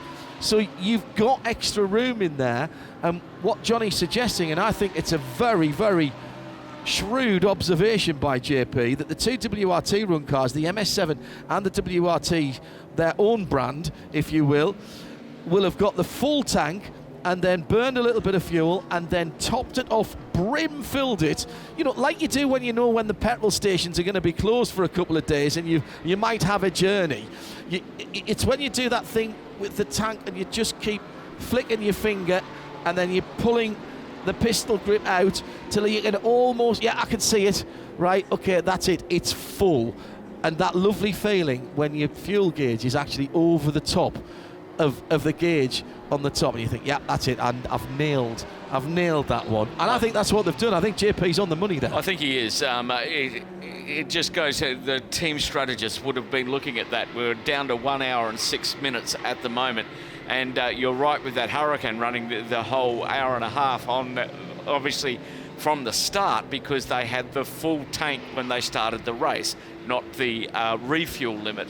And if they've all gone to get full tanks, we've still got 68 cars on track, so they're in traffic a lot, as John said, and that's really important because they're having to slow down. They can't accelerate as fast.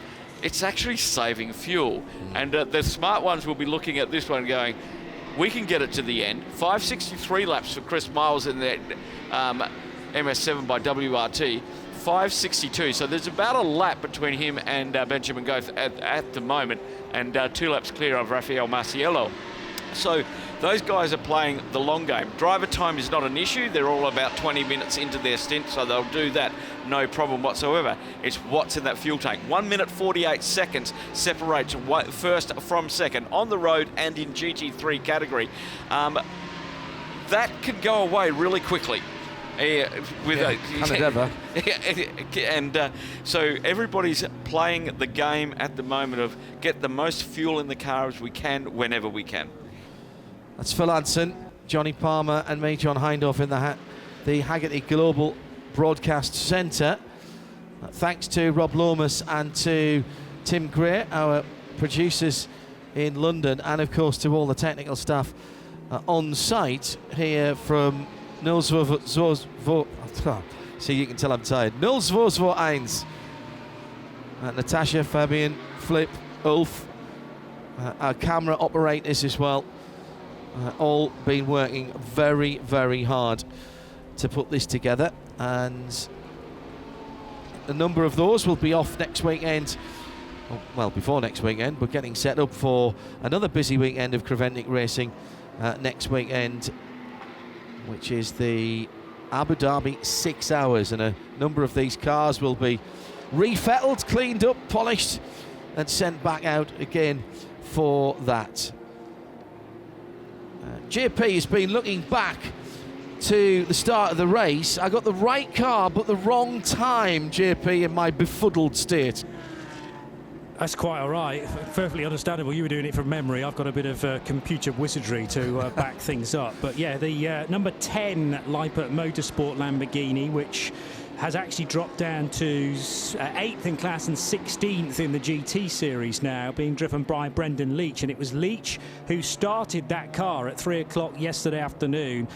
Did 35 laps. So whilst plenty of cars were pitting after only 6 for the 2 leaders. Chris Meese came in at the end of lap 6. Fred Verveech came in at the end of lap 7 of the whole at the start of the race. So very early Code 60, you'll remember, after just 12 or 13 minutes. And there were takers when that first caution came out, but Brendan Leach decided to just plough on the racetrack and got to an hour 20 minutes and 48 seconds after those 35 laps. So didn't quite make the 90-minute mark, but did get to 80 minutes. Yeah. And we're obviously well within that. The last Code 60 was within 80 minutes. Yes. So yes, the Lamborghini's done the distance. I think there's still a question mark as to whether the Audis can do it, though, at full race pace. Harter Racing Team second in GT4 at the moment. Been a good run for the American team. Such a good news story with the community responsibility that they have put together, their programs down through the years. Well over $10 million raised for the Seattle Children's Cardiac Unit, hence Heart of Racing. Really good bunch of guys. Oh, car facing the wrong direction coming out of turn 12. It was a white Porsche, and Alex Riberas had to just jink slightly to the right. He was in traffic there on his inside. How did the GP Elite Tango Orange Porsche miss that car? I think it must have gone off the track and gone to the left-hand side of that. That was very close together. And there's another Porsche with problems. That's a GT Silver car. So that is further down the field, 39th position on the Lumi rank. So that should be, well, it's not that. So getting back up to pace. JP, can you spot that one? It is a cup car, isn't it? But just heading into the bowl now. It seems to have no numbers on the side. Exactly, so it makes the ID rather difficult. It's a 992 car.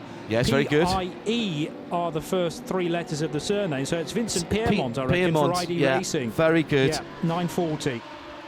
And when we see the right-hand side, JP takes the 5 points on the bonus round for identifying the driver, putting the driver and the car together. Well done, JP.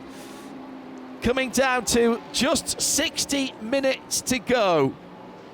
There are some little battles that are still to be resolved with cars, particularly for 5th and 6th position in GT3 AM, just 20 seconds apart. ARC Bratislava and Santa Lock Racing at the front of the field. There's barely a lap between, or just on a lap between first and second position, with a couple of laps back to third and under a minute between third and fourth in the overall and GT3. Stand by, don't go anywhere. Keep it locked to watching or listening or both here on the Radio Show Limited network of audio and visual channels. Free, live, no blocks and no breaks. We'll take you to the checkered flag, and the last hour starts right now.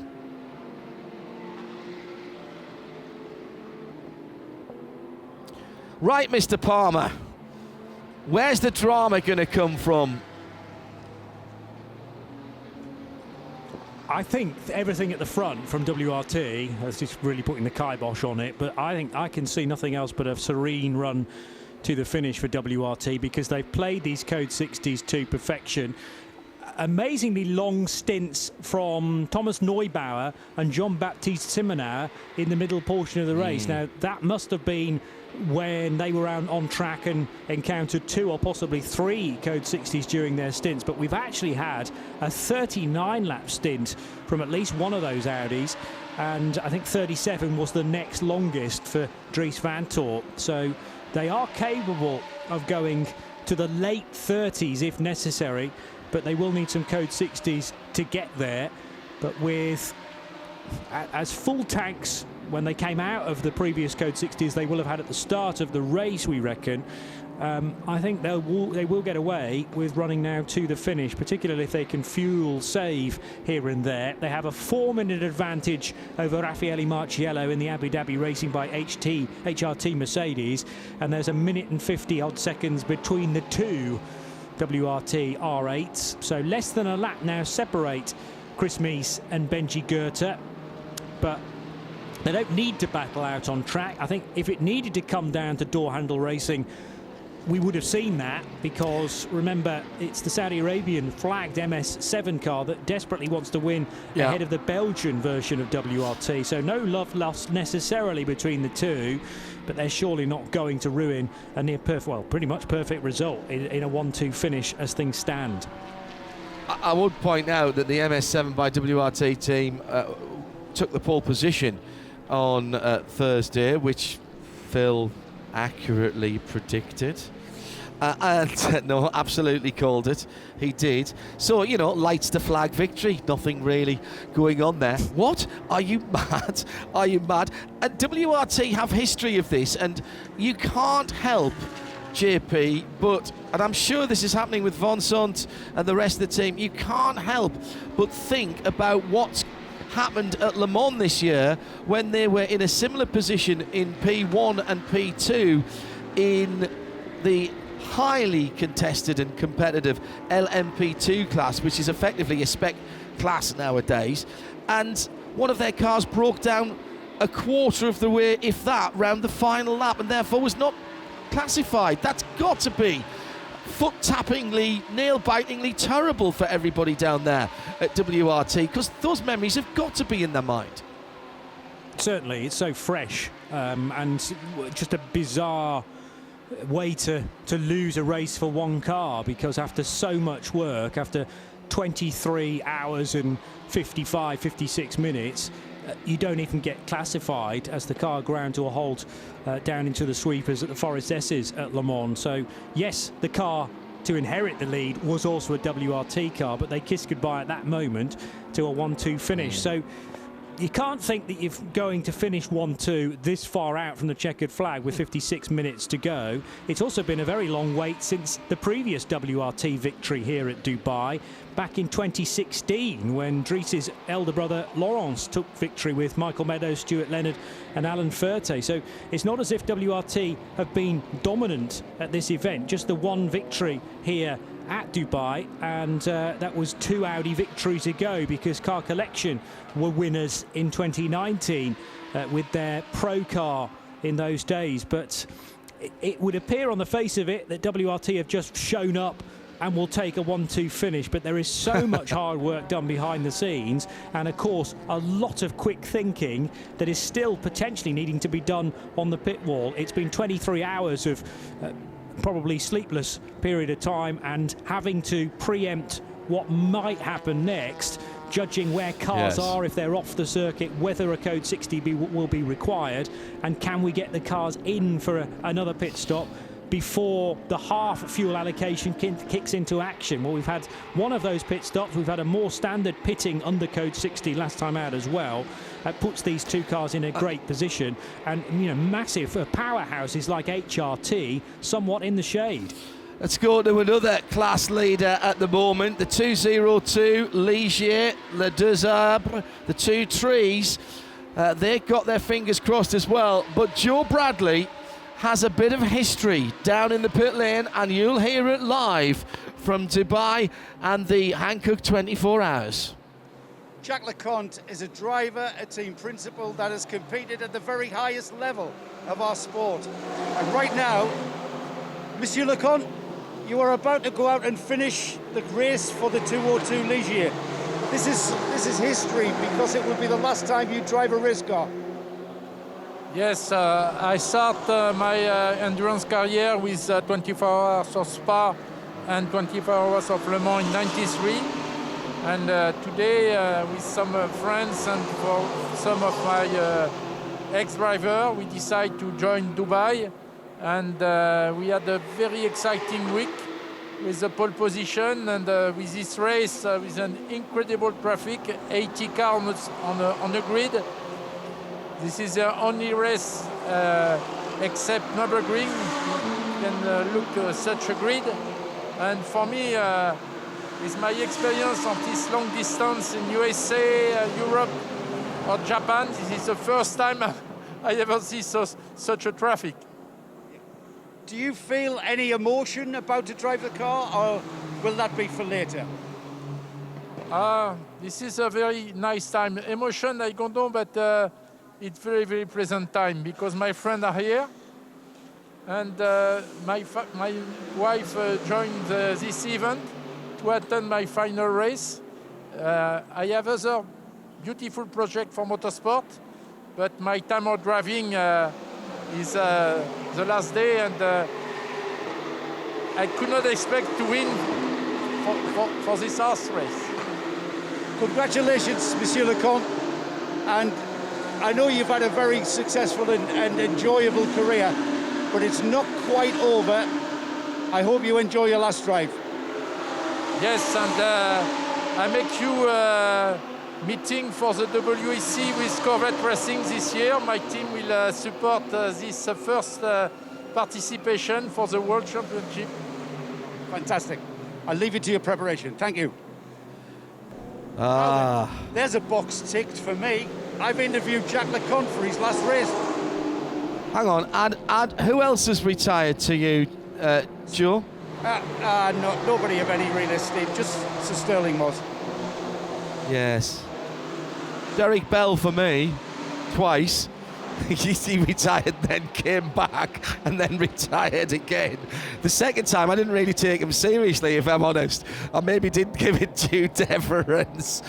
Jacques Leconte, what a servant of the sport, and with the Ligier concern, of course, being integrally involved in endurance racing with their chassis around the world. And a good reminder from le patron there of their involvement, Johnny Palmer, with the Singleton Corvette, which for the first time ever will be doing the full season of the World Endurance Championship with Tommy Milner and Nick Tandy. You're our voice of the WEC. That's very big news for the GTE Pro class, which is, it needs another entry or two, but that's something to talk about, something to be excited about. And Jacques Leconte being involved in that is only really adding a little bit of cream and a cherry on top of that one. He's got a great deal of experience with Labra competition, running the big American front-engine cars. I know the new Corvette, of course, is mid-engine these days, but no stranger to a V8. Labra competition in the early 2000s, running Chrysler Viper, GTSRs, and very exciting to have the Corvette as part of the World Endurance Championship circus permanently then for 2022. It's guested at COTA previously, it guested at Spa last season for Ollie Gavin's final race behind the wheel of a Corvette. But brilliant to have Tommy Milner and Nick Tandy, as you say, as the regular drivers. They'll be joined by Alexander Sims for the longer races in 2022 as well. So yeah, Corvette splitting their campaigns with a single car in the IMSA WeatherTech Sports Car Championship, the other car, number 64, going to the FIA World Endurance Championship for all the races. Yeah, and the car at IMSA being backwards engineered in some respects to a GT3-esque specification, yes, running in GT3 Pro. New set of tyres, new electronics for that car. They've got to have ABS, new aero as well. I'm intrigued to see how that will go. We don't have to wait too long. Shea Adam will be reporting for us next weekend for the Raw before the 24, and we'll be covering the qualifying and the qualifying race. There's a race that sets the grid, but there has to be a qualifying session to set the grid for that race itself. And that's all going to be available over on imsaradio.com.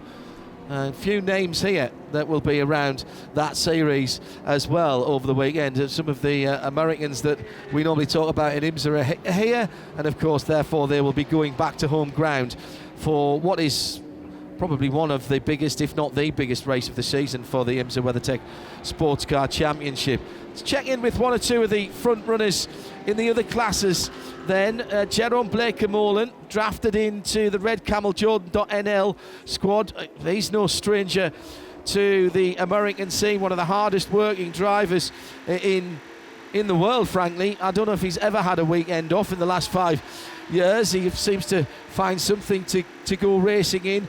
This one, he's told us earlier in the week, Phil Anson, that this one was much more a bit of fun with some friends. Some fun with some friends indeed. Now, I've seen him out karting with his kids and everything. So, as you said, every weekend, it's not, is it with the kids on the cars, with him driving in the car, or in this 992 911 GT3 Cup car in the 992 class, currently running third in class as he makes his way around the turn 7, now into the 8-9 combination. It's slippery out there. He's struggling a little bit with grip as he exits the corner, and I've noticed that as we get towards, we've got just under 48 minutes to go.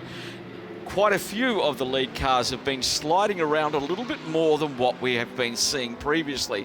Now, whether the track is just, the temperature has gone up in this last sector. We're up towards our maximum now, 27 degrees, which is going to have an effect on these tyres, which are now a few laps old, and everybody's finding it, I would say it's greasy out there more than slippery. That's a great way of describing it. There's almost a sheen on the surface at various places, and that, that's made up of rubber residue, a little bit of sand mixed in there. We've had the temperature inversion overnight.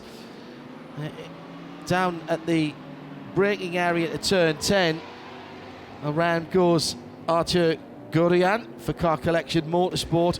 That's the car that I keep confusing, Johnny Palmer. I said this overnight, I think, while you were out of the Haggerty Global Broadcast Centre. I keep confusing it, rather, particularly from the left-hand side, with the Flying Lizard livery, which again is a big American team that is just coming back into IMSA racing, actually, and racing in the Porsche Carrera Cup North America, powered by visitcaymanislands.com. Same combination of colours, isn't it? The red and the black, just minus the snarling lizard on the side. But it's a sort of similar icon as well, just in front of the rear wheel arches. I wonder whether there's been a bit of inspiration taken for car collection from Flying Lizards, a team that's well over 20 years old now. So those iconic pictures from Daytona and Sebring may well have fed into the design of that car. It is not very far away from the paint scheme that the 2019 car collection car ran when it went to victory. But this is a GT3 AM entry for Artur Gorian. Never raced at the Dubai 24 Hours before, but he has done the Nürburgring 24 Hours on 5 separate occasions, including last year for MSC Sinzig. But this is quite a step up from an SP3T Audi to a full house GT3 machine. So quite a learning process, I'm sure. Bit of lappery going on, or perhaps unlappery, as the 83 AMG Mercedes is having a bit of a scrap with a Porsche. I don't even think they're in the same class, and that's certainly not for position. It's the Race Civility famous, Francois Perraudot entered car. Well, he is famous, Francois Perraudot, driving with Emmanuel Collard. The team back together again in an all-French lineup. And that 83 car currently running, not on my first page of timing.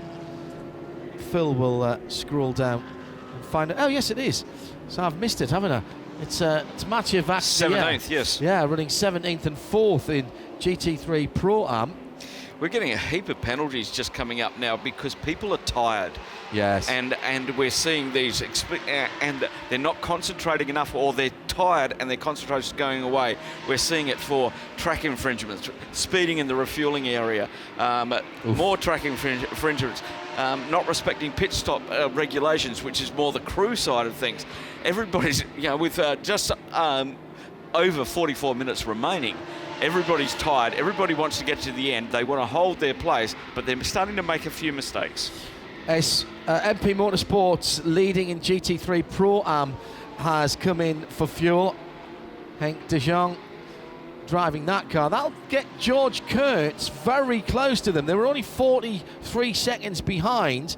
This might be a JP question to see whether that number 20 car could actually go to the end from here, or get closer to the end, and therefore have to stop slightly shorter for the fuel to get them to the checkered flag. That's the car, of course, that we've been following closely, because along with Valentin Peerberg, George Kurtz, John Loggy, it's Rima Jufali having her first GT3 run, as far as I'm aware, her first driving in darkness conditions. Yes, as indeed, well. because she's done F4 here, F4 overseas, and in the local TRD 86 Cup. We've done some evening races under light down the Yas Marina circuit, but yes, a full stint at night, and she was out there at 11 o'clock last night. She did a couple of late night stints. She's hasn't disappointed. Let me put it that way. This is a huge step for her, coming out of a TRD 86 into a GT3 car. That's a big step, and she has managed it. She's managed the pressure. If you go down there, you see the pressure. You see a lot of it. Yeah, and that's, well, George Kurtz in that number 20 has moved up to 9th position, still sits second in GT3 Am, because of course they're racing the CP Racing guys. It's the Pro-Am leader that they've just passed. Yep. So that's my concentration waning just a little bit. And they are 3 laps down on CP Racing. Charles Putman behind the wheel of that. 7th position for the top GT3 AM car. And the car, by the way, is unmarked. Unbelievable. They were leading the race yesterday, John. Yes, they were. They were leading for a lug section between 3 and 6 o'clock, and they continued on. And considering that between the two WRT cars, and thanks Josh Barrett for this stat, they have led something over 80% of the race. That is an extraordinary thing to say, that an LMP3 AM car LMP3, GT3 AM car, was doing some of the other leading. And Chris Meese, by the way, is still pushing on through traffic. His last lap at 2:03. His teammate, Benji Gorta, 2:07 through traffic at roughly the same part of the track, but 2:02.3 for Raffaele Marciello. He's a couple of laps away, but he's under pressure from Michael Granier, Sun Energy 1 for SPS Automotive, so there's still a wee battle on there. Joe Bradley with a point from the pit lane. Well, I'm not sure if you guys have actually mentioned this, but remember what happened to WRT at Le Mans last year? Yes, we did. LMP2? Yeah, exactly, we did, yeah. You just know these guys are not thinking about that checkered flag at all. No. They're thinking about the next 10 metres in front of them all the way to the finish. Joe, you've been in the position that Vincent Voss is now of running a team in British touring cars up to that kind of level. We were never that good. Well, you did all right, particularly for the resources that you guys had. So I'm not letting you hide the light under a bushel. What's going on in the team right now? What you say you can't allow yourself to think about it, but surely doubts are popping into people's minds right now. You're thinking about every little, as the drivers are reporting every little rattle and scratch and squeak, and the team, your strategist, is not even thinking about what the checkered flag means. He's thinking about what the car needs for the next few laps. Do you tell your driver to ease off? Do you give him a target time so that he keeps his concentration up, or do you tell him to push? What do you say? You keep, in my opinion, you give him the target time that will keep you on target, which you worked out a month ago. Kept to your plan, and the way that these guys have gone about their business, I'm pretty sure they had a plan coming into this race, and they've never veered from that whatsoever. And more importantly, they stayed out of trouble. They didn't race anybody they didn't need to race. They've just stuck to the plan, and they are marvellous strategists at WRT. They've proved that in so many races that we've covered. And I think, you know, if you get the driver to back off too much, he gets out of that rhythm. Driving a car around a racetrack is all about getting into a rhythm, and you don't want to break that rhythm too much. But these guys are pros. Yeah. Kind of that they are having these cars. I need you to lap and take another 3/10 off the lap time. Yeah. And they will. All right, go slower by 4/10, and they will. Basically, what you're doing there is just making them think, aren't you? And you're keeping them focused in on the job in hand. We've seen what happens when drivers, even the very best, Ayrton Senna losing concentration, Monaco with a race win in the bag. It's happened before. It's happened in kart races, in arrive and drive. We've all done it. Hey, we've got this one, just two more. Oh, I've hit the tyres. Well, that's what makes these really good professionals really good. Yeah. Because it's the element of focus and concentration. That's what motorsport is all about, especially race driving. The race driving part of motorsport is what I mean. It's about concentration and not allow the mind to wander and focus on hitting your marks, etc., etc. And he certainly has hit his marks here in the 77, John, because we've got the GT2 entry has come in for a pit stop. I'm hoping they are close to the WRT pit. They're next door. So Steens Longen has brought the PK Car Sport Audi GT2, the 704, into the pit lane. We've got some walking wounded. Django Motorsport coming out in the Seat. The Audi had the deck and the roof periscope, which of course is an air intake, had that off there, Joe. What's happening? And something, the car pulls out, and that didn't look as though they were happy with that. There was wagging fingers at the front by the car controller, Joe Bradley. It's been faultless by the 704 PK Car Sport Audi. What went wrong? I couldn't see what went wrong, but that doesn't mean that the driver in the car didn't go through the sequence of restart there. And I think that's what it could only be. there was a bit of an inspection there. There was a driver change, I've got to say. So they have changed a driver. I didn't see who got in and who's going to finish the number 704. But it was probably something very sort of behind the scenes that they weren't happy with there. Turn back the other way. Jacques Leconte is in the pits. They're having a little look at the left front where there was damage. Oh, actually, it's listed as Antoine Leperque, so perhaps Jacques not quite in that car yet. One or two of the walking wounded coming out as we mentioned. Hello to John. Did Jacques Leconte get in the car now? I didn't see it, to be honest. I looked out of the window for something else and it just caught my eye, the red, white and blue car. They were looking at the left front where there's a bit of black tape on that car. Hello to Benny Carrillo at RSL_studio. He's tweeted in, thanks for all the hard work, including the tech team, that you put into each broadcast. It's a massive team effort, Benny, so thank you for saying that. It's easy to think that we just turn up here and talk into microphones, but somebody has got to make the microphones plug into something that makes them talk to London, that makes them talk to each other, and that is a real partnership between ourselves and our TV colleagues who provide the pictures and the technical support here at 24H, and of course our own team back at our London master control room, and none of it would happen without the will of Creventic and the hard work of the responsible adult Eve Hewitt. So unsung heroes, all of those. We get the glory, we get the excitement, we get to do the cool stuff. The hard work happens quite often before we get here and when we leave, to be honest. So thanks for recognising that. Oh, hello to Jerry Z. He's been listening all along. He's got up early in the US for the last hour of the race. Johnny Palmer, 34 minutes to go.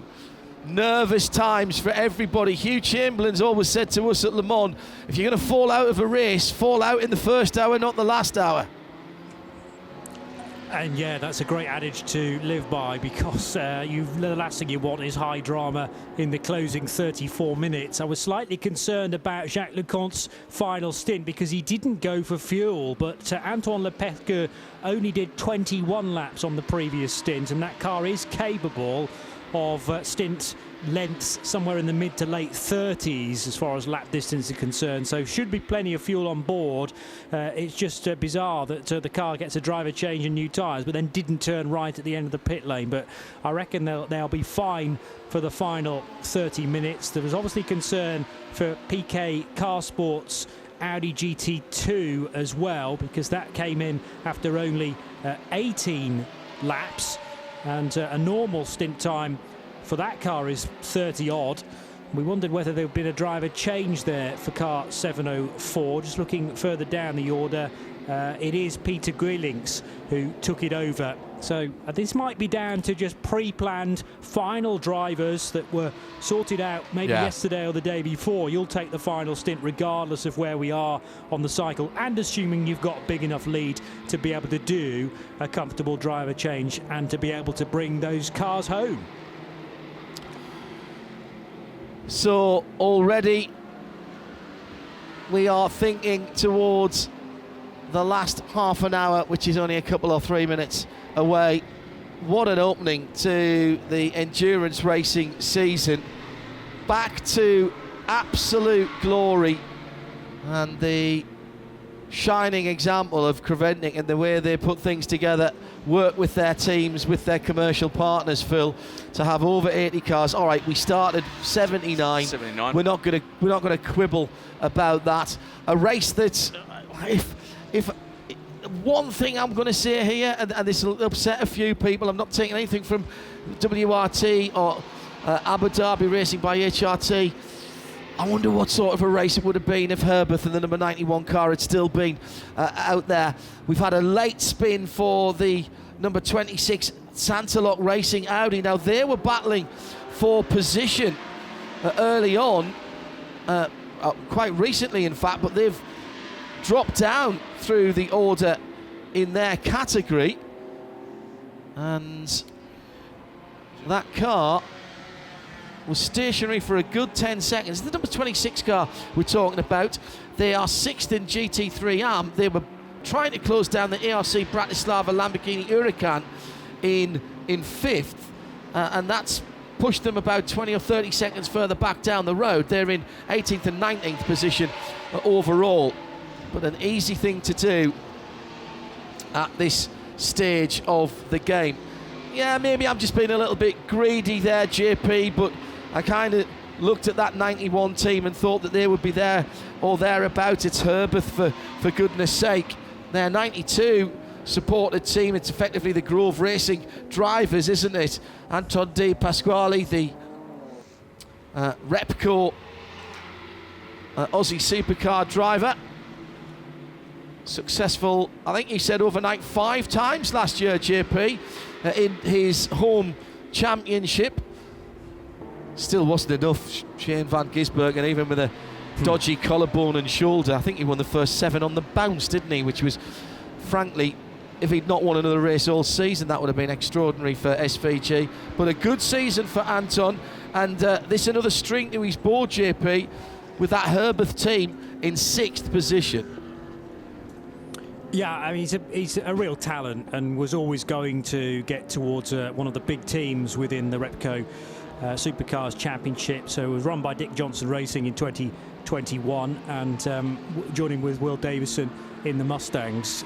6 wins it was in total, and I think, you know, that's just the start of the next point of his career, where he'll be targeting at least 10, I would think, in the brand new season. But very interesting to see him maybe spreading his wings potentially. We've seen people like Shane van Gisbergen and others. Greg Lowndes has done some GT3 racing outside of Australia. Both, I think, have competed at the Spa 24 Hours, so no reason why Anton can't do that in the near future, and quite possibly with the team that he's with, Grove Racing and Herbert Motorsport. Yes, the 91 has been a huge miss, but actually they've only won this race once before, despite the dominance of the Renauer twin brothers, Ralph Bone and Daniel Alleman, in the more domestic rounds, you might say, of the 24H series away from Dubai. 2017 is their only win in this particular race, when they were joined by Brendan Hartley, you might recall. Oh, yeah. 5 years ago. Yeah, Brendan taking the initiative. That he'd just been announced, hadn't he, JP, as a Porsche 919 LMP1 hybrid driver, and he'd never driven a Porsche, never raced a Porsche before. And I thought that was really good of him to take that initiative. He went to Porsche, they didn't ask him to go, it was quite the reverse. And he was a very happy Kiwi. Our Antipodean friends are batting again in the cricket, and David Warner, having been the 200th test duck for Australia, is also the 201st. He's gone, as is Marnus Labuschagne, gone for 5. No comment. It's a crazy. This is Hobart though. This is what happens on the Hobart strip, isn't it? Yeah, we've lost 2 tests at that ground down there, and Blundstone Arena. Lovely ground. 172nd penalty for the 429 car. For exceeding the refuelling amount. So that's not going to help their battle. It's Jamie Winslow at the wheel of the Century Motorsport BMW M4 GT4, currently 4th in the GT4 category with 28 minutes to go. Just 7/10 of a second between Attemptor Luca Engsler and Charles Putman of CP Racing. In fact, Luca's just gone through as he crosses the line there. That's a pass for Attemptor for 7th position. So the top 7 now are GT3 cars, and then it's the GT3 AM racer. That's still a great turnout for the CP Racing, the American flagged. They've got 3 laps all but on the number 20 Mercedes-AMG GT3 of the SPS Automotive Performance. Now, they're the one, Charles Esselov, who's done a lot of driving. He's running in the AM Plus category, which means under code 60, he can take the full fuel load. Yeah. I think they've benefited, because he's been at the wheel a lot. He did a lot of driving last night. But the AM team, no pro drivers. So, full credit for that result so far. Well, that's 25 minutes. Let's take our final look at the weather for tonight, or the rest of this afternoon and tomorrow. We're about at peak temperature now, around about 26, 27 degrees. Not going to get much warmer than this through the afternoon. It has stayed clear. It is sitting spot on 27. That was the forecast. They got that one right. The wind, which got up into the 30s kilometres an hour, has dropped back to just under 30k, and it's coming pretty much more from the south now rather than the south and the east, which was worrying Phil quite a lot earlier on. It'll drop down and be chillier overnight, dropping down to about 19. Chance of a few showers tomorrow if you're still around the Emirates area and Dubai itself. If you're travelling home tonight, we wish you all the best wherever you are in the world. Thanks for being with us, and thanks to visitcaymanisland.com for their support this weekend, and also of course to Haggerty. We've been in their global broadcast centre all this weekend. For more details on a beautiful destination which is open to vaccinated travellers, go to www.visitcaymanislands.com. Not unlike the weather that we have here at the moment, I'm being told by people who are listening in actually Little Cayman at the moment. JP, last 25 minutes, and the leading Ligier in the TCX category is out on the circuit with Labra Competitions' Jacques Leconte, I think, now behind the wheel. Plenty of company as well. Pro Sport Racing, Aston Martin tucked in behind, and through the sweepers in the first sector of the lap will go the 85 CP Racing car as well. That's being piloted by none other than Charlie Putman for the closing stint, and they are on course for a GT3 AM victory, but it's not as dominant as it may have been with only 5 or 6 hours gone, where they were streets ahead of all of their competition within GT3 AM. But slowly and surely, the SPS Automotive Performance Mercedes, now being driven by George Kurtz, is only 5.5 minutes away. Now, that should be a manageable gap, but it will only take one slight hiccup to bring those two GT3 AM cars a little closer together. They're running 8th and 9th, 85 ahead of the number 20 car from SPS. Then the Pro-Am leader within GT3, which is Daniel de Jong's Mercedes of MP Motorsport. And there's a much smaller gap of, well, less than a lap, I make it, 1 minute and 55 seconds back to Janis Fitja, who is driving the Team Use Sportwagen Technique car, running second in the GT3 Pro-Am division. Late stop under green, interestingly, for Lucas Stoltz there, and the Al Manar Racing by HRT Mercedes. Not sure why they didn't come in during the last Code 60, but clearly they felt they needed to address something. That's less likely to be fuel, I would suggest, and maybe a tyre issue this late on in the race. It just shows again that you're never home and hosed until you see that checkered flag. The 777 is back out on the racetrack though now, and in the TCE series it is still a wonderful run from the Thai team BBR. Kantandi Kasuri at the wheel of the Cupra TCR DSG, run by Spanish outfit Monlau, and 159, often previously numbered as 107, but they've adopted the 159 mantle this weekend, and it looks to be a good move because they are a good distance ahead of season regulars AC Motorsport, taking a couple of wins last year in the season-long championship. Remember, this year slightly different in that we have a completely separate European Championship. You can do the 2 flyaway races and the 5-race European Championship, or choose bits of the season to do in isolation. But the season opener for the European Series traditionally will be at Mugello in a couple of months' time. AC Motorsport of Belgium running second in the TCE Series, then the second TCR car in that class. But up to third now in TCE is the Le Dusab car from Ligier, and Jacques Leconte on his final drive of a stellar career that began at Le Mans in 1993, as he was describing to Joe Bradley not too long ago, on course for not only a TCX class victory but a podium within the TCE series division. Yeah, I think I tried to elevate him to leading that category, but we'll give him a sorry, he is leading that category. It's a podium in the overall. Yes, so I was right with that. However, something I wasn't right on, and I completely misremembered, and I'm saying thank you to Etienne Roos, who's tweeted in Brendan Hartley was already a Toyota driver by 2017 and indeed a world champion in the WEC, having driven the 919 for a couple of seasons before then. 15, 16 and 17 he drove for Porsche and won the championship in 17. He hadn't driven a GT car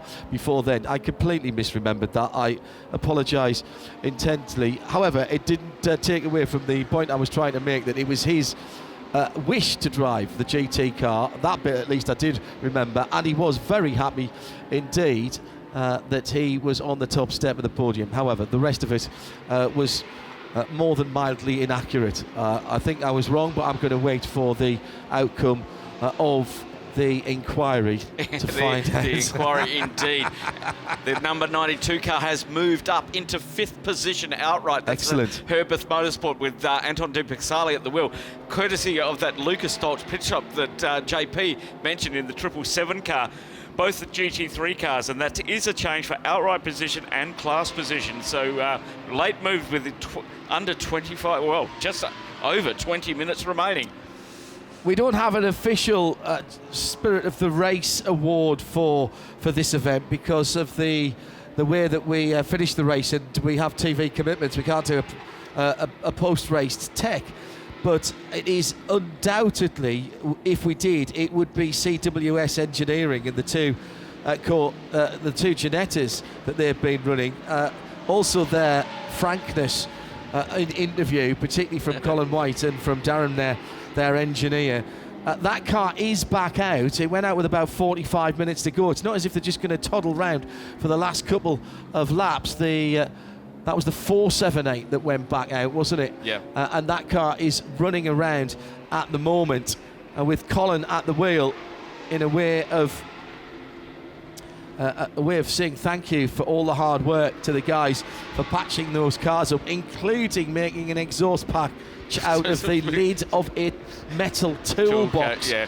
We doff our caps to you. 10th position in the GT4 category. What an absolute mammoth effort from that team. But they're going to see the checkered flag with one of the cars. That is the main thing. And that's it. That's it. You get to the end of the race. That's what endurance racing is. That's the spirit of the race, and hashtag this is endurance. Yep. That is the watchword for us here at the Creventic. It was a part of a heat shield that they had to remanufacture, where the exhaust comes out of the sill because it had been crushed, and it was imparting too much heat to the sill and setting the car on fire, potentially. As it happens. Well, we've seen that before with the Mercedes, in fact. If you get too much gunk around there. I'm trying to think what race that was. JP, I think it was you and I that was talking about that, where there was it one of the Nürburgring races where those side exhausts on the Mercedes-Benz GT3s, and I think maybe Adam Christodoulou suffered from that back down through the years. But then again, this is my memory. I could be completely making this up. They are always susceptible to a bit of side-to-side contact, and it doesn't take much for them to be knocked out of shape, and then you've got a major overheating problem if the gases can't escape sufficiently. I remember in 2016 there was some contact on the final lap at the Nürburgring 24 Hours between the eventual winner Manuel Metzger and I think another Mercedes. They were side by side on the Grand Prix track. So yes, great bit of car design in terms of getting the escape route for the exhaust underneath the sill there, but I've often thought that it doesn't take much if the car is involved in a slight T-bone or side-to-side action to then cause a potential issue, which is very difficult to solve during a standard pit stop. Joe Bradley can add, throw a bit of light onto that heat shield. Throw a bit of petrol onto the fire. No, I was... So you're quite right, where the exhaust protrudes from the sill, after that nudge, the exhaust heat set alight to the fiberglass. So they manufactured a heat shield protecting the sill from the exhaust. However, the exhaust heated up the heat shield, which set fire to the fiberglass. So in the car came. They took a bit more of the heat shield away and created a bigger gap and went back out. But there was still too much heat transference, and the fiberglass caught fire again, and it came in again. So they went through this process until they got the right amount of heat shield at the right gap away from the exhaust to stop transferring the heat and dissipate the heat instead. Amazing, brilliant job. And by the way, we now have both of the Ginettas out there, and they are circulating in team formation. So even better, they will get both cars, fingers crossed, in the next 16 and a half minutes to the end of the race. So that is something, that's Colin White to a T. Known Colin for a very long time. He's never changed one iota. Not afraid of straight talking. But does it in a way. Look, he was unhappy last night with that Porsche driver. He was. There wasn't any bad language. There was no obscenity. I could tell by his face and by his demeanour he wasn't happy, but he still wanted to come and talk about it. But a lot of other sports men and women could learn a bit from that, because he was clearly very teed off about that. Indeed, and rightly so, because and as he explained, sprint drivers, if they're doing endurance, they need to understand endurance. Yeah. And I heard those words, and that was somebody who said, we had a car that was working when it spun. Why was it not working when you tried to get going again? Okay, rookie error in endurance racing. Yeah. I like the way he did it, though. It was very measured, but it was very poignant. The other thing as well is endurance racing, and multi-class endurance racing in particular, is not something you can learn by doing anything else. There isn't anything that is the same as doing endurance racing in multi-class, and it doesn't really matter whether GT3 is the top class and TCR and TCX are the cars that are going to be getting past them the most often, or whether you've got a souped up I don't know, Lotus or something like that, and at the back of the field there's somebody going around in a Clio Cup car. Yep. It is all the same learning process, and multi-class racing is, I find it fascinating because of that. We had a long chat, didn't we, about being passed, and learning how to be passed by faster cars being as important as passing people for position. Exactly. I spoke with the Mutrans at length, because they've come from a Clio Cup car to a Seat TCR car to a Porsche 911, now to a GT3 Aston Martin. So they know what it's like to be the slowest on track. Then it was the hardest car to drive on track in traffic, which was the TCR, because it was overtaking the Clios and being overtaken by the fastest cars. Yeah. So you had to have one eye on the mirror and one eye forward. As they moved into the Porsche category, they then overtook more cars and only had the GT3 cars overtaking them. Then into the GT3 category, where now they've got to negotiate all the traffic on the track. It never ends. Yeah. It's a challenge all the way through, regardless of what class, and that's why people do it. Into the last 13 minutes. And the laps are counting down for Chris Mees, and indeed for everyone else. Michael Grenier goes up into 4th position last time around for the Sun Energy 1. That's one step off the podium and just a lap away from the podium. And Raffaele Marciello and Abu Dhabi Racing by HRT. Anton De Pascali, it's a splash at the end of the race for Herbeth Motorsport. So that brief excursion into the top 5 has come to an end. Joe Bradley has more from the pits. Oh, maybe not, sorry. Thought I heard his microphone open there. Johnny Palmer, last 12 minutes, a dozen minutes to go. Some thoughts from you, first of all, about what we've witnessed since Thursday of this week. Well, actually, we've got to go back to Wednesday as well for plenty of drama in the unofficial test sessions, because it all started then, to be honest, while we were on air for Midweek Motorsport. When 81 cars were scheduled to take the start of the race, and sadly we lost 2 in the open test sessions, and more notably perhaps than the other being the 91 former race winner of this event in 2016, Herbert Motorsport with their 2017 rather, as we've been saying, with Brendan Hartley, with Herbert Motorsport, and would have started certainly as many people's favourites for a podium finish. They were due to be in the GT3 Pro-Am division, but their car too badly damaged after it was involved in an incident with the CTF Performance Ligier JS2R. So sadly, car 296 wasn't able to make the start either. But yesterday at 3 o'clock, 79 cars did take the start.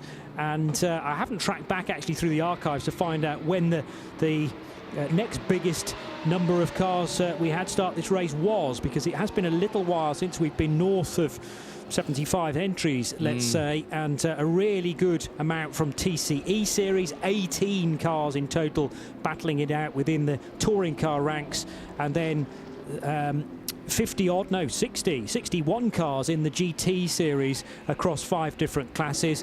Great to have a 3-pronged GT3 part of the race for the first time this year. We've welcomed the 992 generation of Porsche Cup car into the fold at both Pro and Am levels. And I think the story of the race, certainly in the first 8 to 9 hours, was just the fact that it was so stop-start. Johnny, just unfortunate. So yeah, Johnny, we're just starting. I've been watching it, and I was hoping it wasn't going to happen quite as quickly as it has, so that you could finish your point there after I asked you a question. I've been watching what's been going on in the overall battle for 7th position. Remember, we mentioned a few moments ago that Attempto had gone back ahead of CP Racing. Well, now Charles Putman is coming back at the Attempto. It won't affect the class positions one iota, but it's down to 1 second across the line, and they're down into turn 1 now. So the Attempto Audi, the number 99, has Luca Engsler aboard that dynastic family member in motorsport. Charles Putman is chasing him down at the moment. Now, the CP Racing car is the leader of its class, so nothing silly here after a faultless race by CP, but he's got that Audi in his sights, Johnny, as they head through to the far side of the circuit. Late visit to the pit lane for the Zhenga Motorsport car, or in fact, is that the car rejoining? It went out earlier on, and I think it's come through for another little, let's just stay out of the way of battles. Meantime, the battle for 7th position is on the long back straight, JP. Yep, so this is Charlie Putman homing in on Luca Engsler, and to the outside. So Charlie Putman wanting to keep his nose clean. It's a very long nose in the Mercedes AMG. Up the inside now of Engsler, but thinks better of it. And you just wonder whether this is a battle that Putman wants to be tackling this far into the race. It would be very, very easy to make inadvertent contact with Luca Engsler's camouflage liveried Attempto Racing Audi R8 and do some damage to something innocuous, which would mean that the car wouldn't see the checkered flag. Around the outside now of turn 14, so this is brave, out in the marbles for Charlie Putman. He went so far out wide that it meant that he could almost straight line the exit of turn 14, gets a very good slingshot indeed through 15 with the Audi well off the road, as is the Sun Energy 1 by SPS Automotive Performance car, which is running in 4th position. But a late stop, I noticed, for Raffaele Marciello as well in the fueling area. There was only a minute and a half between Michael Grenier and Raffaele Marciello. Is that actually a change of position now, a late one for 3rd spot, John? I think you might be right there, or is that him just getting on to the same lap? Yeah, was there a lap between them? I think there was there. I'll tell you when the next go through. But Lucas Stoltz and Anton De Pasquale, they're a lap apart, and then this battle between Engsler and Charles Putman. It looks to me as though Engsler is driving a little more defensively. Oh, traffic getting in the way down through the S's of turns 3, 4 and 5 and into 6. That gap has really opened back up again, and yes, of course they'd like to finish one further up, but there's not a chance that they're going to risk, Johnny Palmer, that GT3 Am top step of the podium. Yeah, so just looking back at the thoughts about the two Mercedes, you're right that Marciello completed lap 588, and Grenier, I believe, has done the same as well. So just need to call them through the next splits to make sure there hasn't been a late twist in the tail regarding the podium positions. Charlie Putman has line of sight now on the 992 Porsche Cup car at the end of the long straight, and also the Sun Energy 1 Mercedes that's just got by Charles. So Michael Grenier continuing on, and he will cross the line, Grenier, at the end of this third sector of the lap in the next couple of moments. 7 minutes remain on the clock. Chris Meese will cross the line now for MS7 by WRT.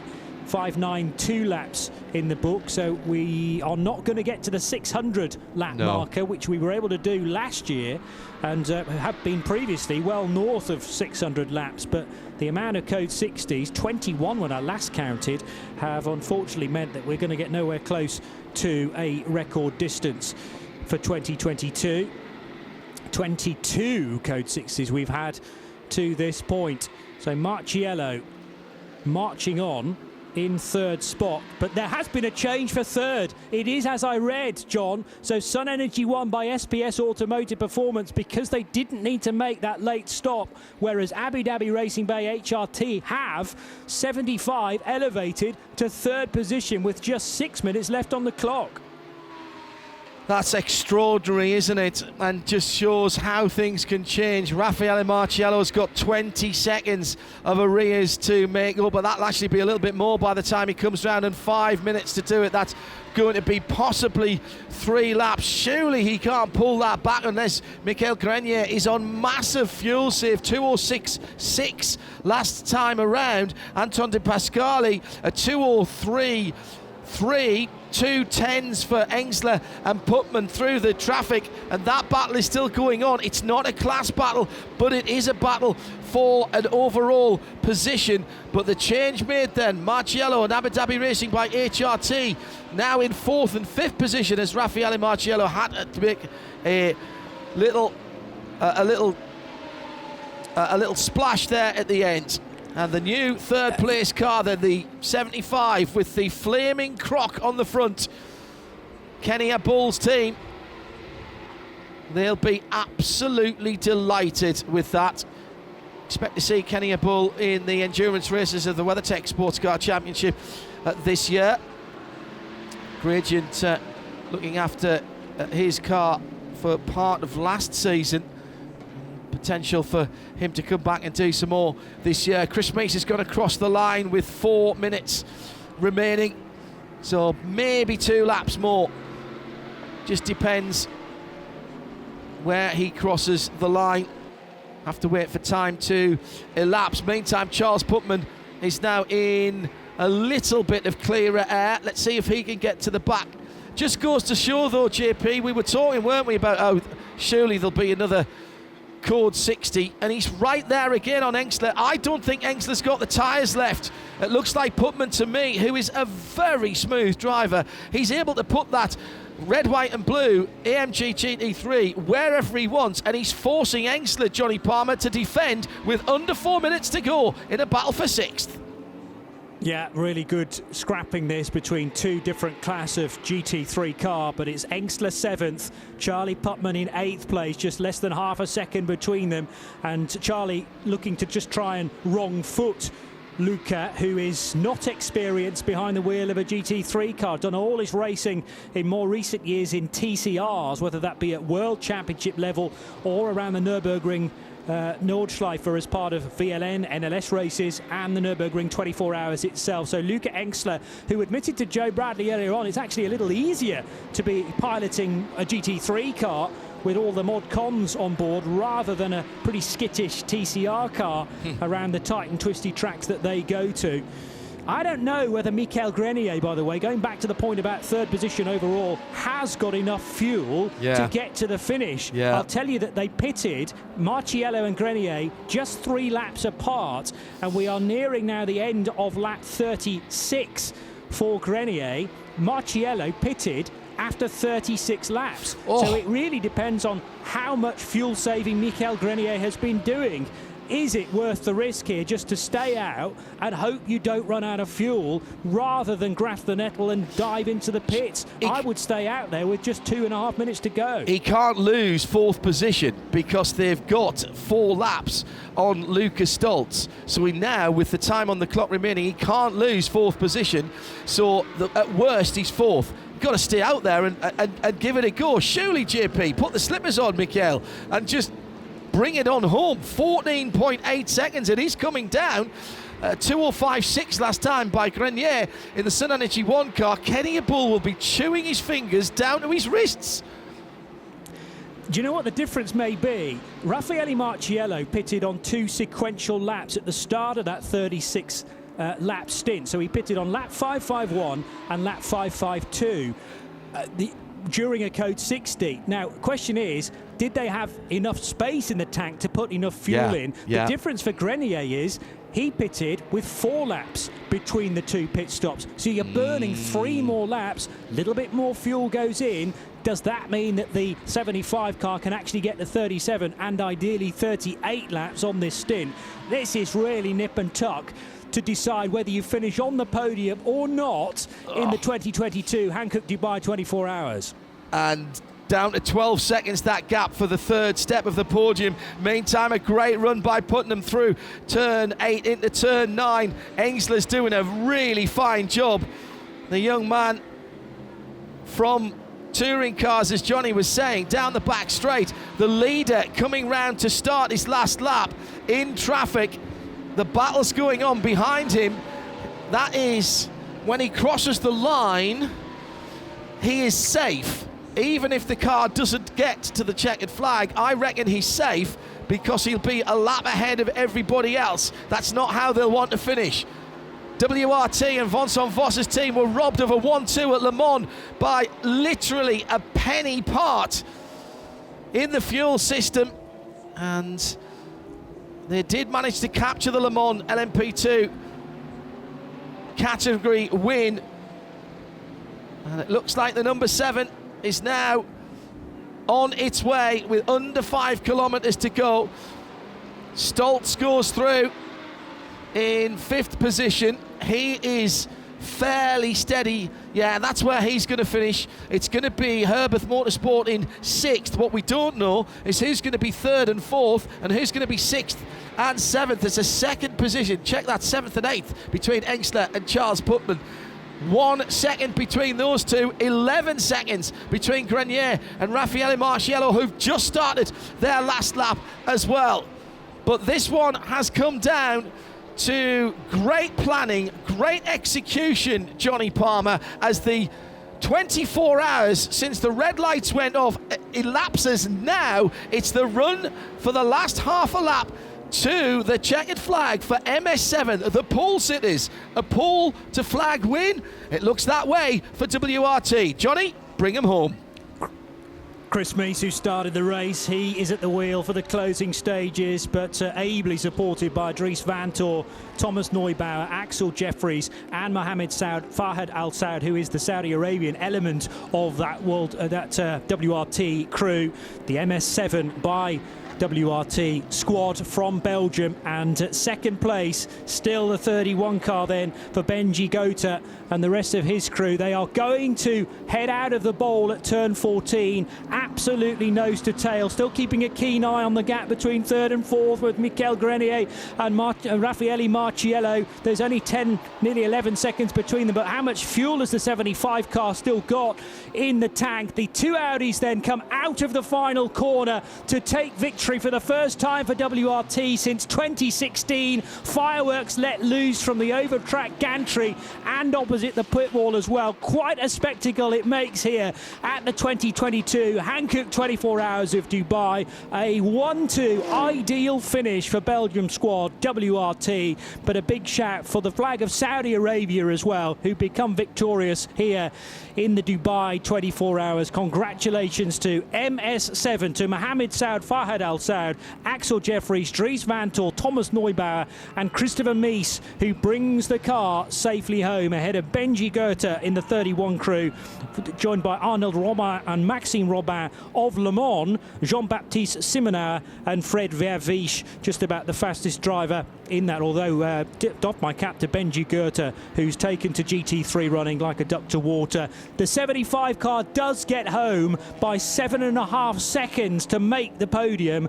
I wonder quite how many litres are left in the Sun Energy won by SPS Automotive Performance fuel tank, though. Mercedes on the podium, but only third, and just get the judgment ahead of the Abu Dhabi Racing by HRT crew for Raffaele Marciello. Lucas Stoltz in the treble 7 car is home in 5th place, and the class winners, well, they're going to take a while to actually all get home safely, but GT3 AM, we know, has been won by the 85 of CP Racing. Charlie Putman at the wheel in the closing stages. Charles Espenlaub, Phil Quaife welcomed into that crew for this weekend, and Shane Lewis, and I'm sure Joe Foster will be watching somewhere around the world, punching the air with such a great result here at the Dubai 24 Hours. GT3 Pro-Am, MP Motorsport are the winners there. Car number 19, the win going to Henk de Jong, Daniel de Jong, Bert de Huys and Job van Laugen. TCE Series, the TCR winners, actually yet to see the checkered flag just yet, but the all-tie lineup for BBR with their Cupra TCR. Kantanti Kasuri moments away. He's in the final sector now from cementing that victory, and there it is, the white, red and yellow liveried Cupra for BBR. They take victory for Thailand at the 24 Hours of Dubai. They have had some good results here, but this, I reckon, is the first ever win for BBR, and they never really put a wheel wrong throughout, beating some big names along the way, including Autorama Motorsport, who finished third with their VW Golf, and AC Motorsport with an Audi RS3, who finished second. In the other categories, is that all the categories you went through there, JP? No, I didn't quite have the chance to do that. So TCX you can talk about, and also GTX and GT4. Well, TCX has kept us involved all the way through, and I just thought we were going to lose our timing screen there for a moment. PK Car Sports, the GT2 Audi, they come through to take that in 25th position overall. 991 NKPP Racing by Baz Kooten. They were ahead of the 992 AM and 992 Pro cars, by the way. Red Ant Racing in AM and Rabdan Motorsport in Pro. GT4, Dragon Racing and Heart of Racing had a brilliant race. They were first and second. Well done to Dragon Racing. The Mercedes just besting the Aston Martin. And then the other victors, TCR we've mentioned, so that is all of the categories. TCX, Le Deux Arbres, Jacques Leconte comes through to end a stunning motor racing career behind the wheel. And the Labre competition, Chef d'Equipe and Patron takes a victory in his final motor race, he says. Told Joe Bradley that earlier on. Les Deux Arbres Ligier wins the TCX category.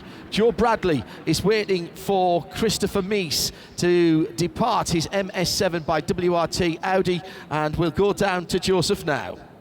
And Christopher Mies is just in a lovely little wheel spin to bring the car into Parc Fermé in front of the number 1 board after a majestic, I can only say majestic, performance from WRT for a 1-2 in this Dubai 24 Hours. And Christopher Mies takes the accolade of the crowd. Let's jump in and get a word with the drivers. Chris, a quick word to keep your helmet on. You must be feeling really proud for the whole of the team. Yeah, obviously. First of all, we had a fantastic car all week, and then also the strategy was on point with a bit of luck, thanks to women, the whole crew. Pit stops were on point, and like I said before, we had a bit of luck, but also good strategy calls. So I'm really proud of everyone, the whole team, driver crew, and the mechanics, engineers, whoever was involved. Thank you very much. Congratulations, Christopher.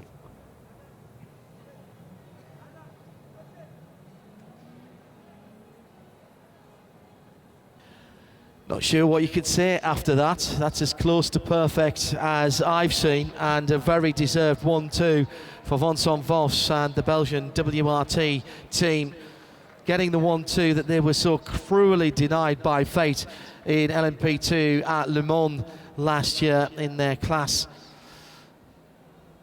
Second place for the 31 car. What a race for the top of the division. Sun Energy won. My goodness, they came through right at the end, courtesy of a very light-footed Michael Grenier. Did an absolutely cracking job, saving a bit of fuel, 7.6 seconds, and he lost 3 of those on the last lap. And what about the CP Racing All-AM team in GT3 AM? Joe Bradley has the TCR. That means the TCR winner is also the winner of our TCE category in the race, because there's 2 separate races, one for GT cars with all their classes and one for the TCE, Touring Car Endurance. And we have, I think, a first-time Thai victory that I've seen in a 24-hour race. The journey from Thailand was worth it for the driving squad.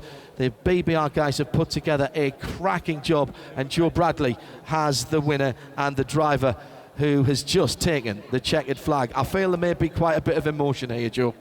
TCE winner of the Dubai 24 Hours, Candide Kusiri. Candide, congratulations. What a fine win from all of the team. Thank you very much. The first I have to say this guy to give a perfect car for us. And I want to say all the support from Thailand, from anywhere. Thank you. Did you ever doubt yourselves from the very outset? No, he's two. You were right, John. He's very overcome. The team are delighted. BBR, what a win, and what a win for Thailand. Well done, Kusiri. Marvellous stuff. Superstars, every one of those drivers. And that will be headline news back home in Thailand. Phil Hansen has been alongside me in the Haggerty Global Broadcast Centre for the 24 hours. Our thanks go to our broadcast colleagues around the globe and to our technical team, both on TV and on radio. Brilliant stuff. Let's take a look at the results, provisional as they are, of course, because we have to have post-race tech. Top 3 we've talked about: MS7, WRT, Sun Energy. They'll be on the top 3 steps of the podium. Just off that is Abu Dhabi Racing. I think they'll be disappointed. 7.6 seconds. They were in that position until 3 laps before the end. Almano Racing by HRT. Look at the flags of the teams, because there's a lot of local interest around here. This will make headlines here as well. Herbert Motorsport and the Grove car. The Aussies come through with a little help from Sven Muller. 6th position for them. Attempto in 7th. And CP Racing solidly inside the top 10 take the AM victory. SPS and MP Motorsport, they were battling all the way through. The GT3R 9912 category, Team U Sportwagen Technic, they win that in 11th position. As we go through, Team GP Elite, Max van Splunteren brought that car home to win the Porsche 911 GT3 Cup 992 Pro category in 14th position. Beyond that, looking for more winners as we scroll down through the results. Provisional, as we said at the moment. HRT Performance in 992 AM in 23rd position, and then in 25th and 26th, another 2 winners. PIC means positioning class. PK Car Sport, that was the debut of the Audi GT2. That got home, it never missed a beat, and it was inside the top 25 just, but that was pretty good stuff. They'll take that all day, every day, and twice on Sunday. 991 NKPP Racing by Baz Kooten wins the 991 Gen 2 category for Porsches. And our final class winner in the GT category, Dragon Racing, in 30th position. That was a great run for them, pushed all the way by Heart of Racing team. The guys from the other side of the Atlantic will be happy with that. Further down the field, we had battles all the way. Speed Lover, they had to overcome some problems. So did Schubert during the night. Lightbert Motorsport didn't have it all their own way either. The 450 RHC Jurgensen Strom by Century, they're on the podium in GT4. Brett Strom and his BMW will be delighted about that. Second place in the GT3 Cup 991 Gen 2, Willy Motorsports by EB Motors in 44th position, just ahead of FAC Auto Tech in another Porsche, and the rest of the top 50, well, inevitable in a race like this that you're going to start having problems further down the field. Barwell Motorsports, they were in with a shout all the way through till just about half distance, and an electrical problem took that very quick Lamborghini Huracan out of contention. They'd been pushing the two WRT cars all the way. CWS Engineering, Colin White finished off the new V8 CWS Engineering Ginetta GT4, the 478 got to the end, although many laps down. What a job by those guys. Dynamic and Razin and Team Aviazor, Grensport, all with problems during the night, but so many of them trying to get back out towards the end of the race.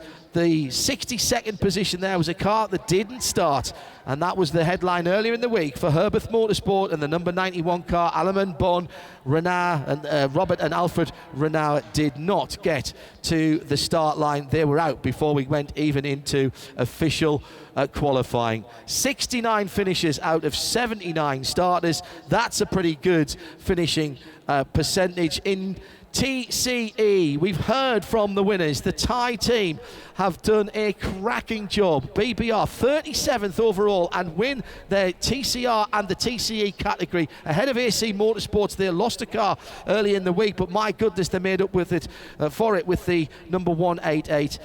In third in the category and winning TCX. Ligier, the Ligier GS2R from Les Deux Arbres, and the final run to the flag, brilliantly done by Jacques Leconte, the chef d'équipe, the patron, the man who we all know has put so much into motor racing. It was great to see him bring that car to the flag. Then it was the M2 CS Racing from Kogamo TLRT, Yeti Racing in the similar car. That's the top three in TCX. Autorama will take the third spot on the podium with their Wolf Power Racing VW number 112. The 111 had problems during the night. Sally Racing also had some problems as well, but they got to the end. Everyone else really struggling with issues through the long 13 hours and 17 minutes of darkness here. CTF, Schubert, Holmgard, Lamera, they came, they saw they were quick at times, but both the 222 and the 223 were off track and had to have help to get back to the pits, but they tried to keep them going. You can say the same as well about the Vortex, who finished way down as well, and with their problems that they had in the GT category. Congratulations to everybody, particularly who got their cars out right at the end.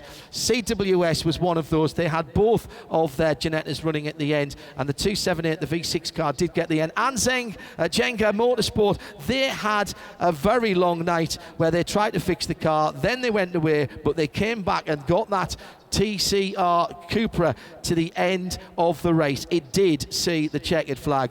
69 laps only completed for that car. Big problems. CTF Performance, again, a car that was in strife right from the early part of the week. Once again then, 79 starters, 69 finishes. That's the way to do 24-hour racing. The Hankook 24 Hours of Dubai is back. It's back with a bang in 2022, and it's set a very high bar indeed for the Hankook 24-Hour Series for 2022, which is back next weekend with a one-off visit and a non-championship race down at Yas Marina. Join us then if you can. We'll be broadcasting it all for you across the weekend. If you're in the area, it's going to be worth a rundown. There's a big support race package on there too. Phil Anson, quick thought from you about what we saw and about what was going on at the front of the field at the end, because there was drama right into the last 5 minutes. That last hour in the top 10 was probably one of the best I've seen for a long time in endurance racing. It was with Rafael Marciala, Lucas Stoltz, Anton Di Pasquale, all changing positions in that last hour. Late calls into the fuel bay just for the splash and dash, as those we had an hour and 15 from the last Code 60 until we saw the checkered flag, and it just wasn't enough for some of the cars. But an amazing effort from Christopher Miles and the MS7 by WRT, who I did tip to do the job, and they have done. And congratulations to a friend of mine in that team, Axel Jeffries, who once again has did a lot of work last night, and it showed up today. We talked during the race, Phil, about how important this event has been to bring the whole of motorsport up in this area. You think of motorsport sometimes in a global sense as Formula One and Formula One only, and of course with as many Formula One races in this area that you have in this region, then clearly that's going to be important. But at the level of getting people into the sport, whether it's karting, whether it's doing some club racing in a saloon car, surely this race has a part to play and has done its part in the 17 years previous to this one. Indeed, we've had local champions on the top step back in the A6 category days and in the Aston Martins. And I think what this one will do, and as we're sort of trying to come out of COVID, it's actually going to help us here, because the class structure that Creventic have, we've got TCRs here and we've got GT cars here. We can blend into these fields. Well, one of the traditions that I'm delighted to say is continuing this year, and we're able to get back to it, is the fact that we have the champion drivers in their categories being brought down the length of the pit lane with something with slightly less motive power than what they've been driving for the last 24 hours. The camel rides are on, and Joe Bradley is down in the pit lane.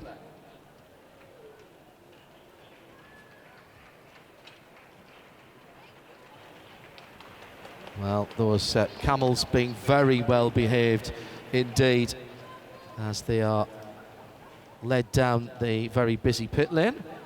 I do notice that we have one of the marshals seeing them down as well. No yellow flag required for that one. Thanks again to the marshals, by the way, and all of our volunteers to put this on this weekend in the current circumstances with the amount of entrants we had. Not only everything we normally need for a motor race, Phil, but Creventic, the circuit, and indeed the Emirate itself, making sure there was extra people there, gently but firmly making sure everyone was adhering to the quite strict COVID protocols around here, and I'm very glad to have seen that. I think the main object of the exercise for everything, John, is keep everybody safe, whether we're racing, whether we're in the pits, and that as the camels making their way down. They're under a code 5 at the moment. Yeah. Okay, so that's a code 5 for the camels. 5 kilometres an hour.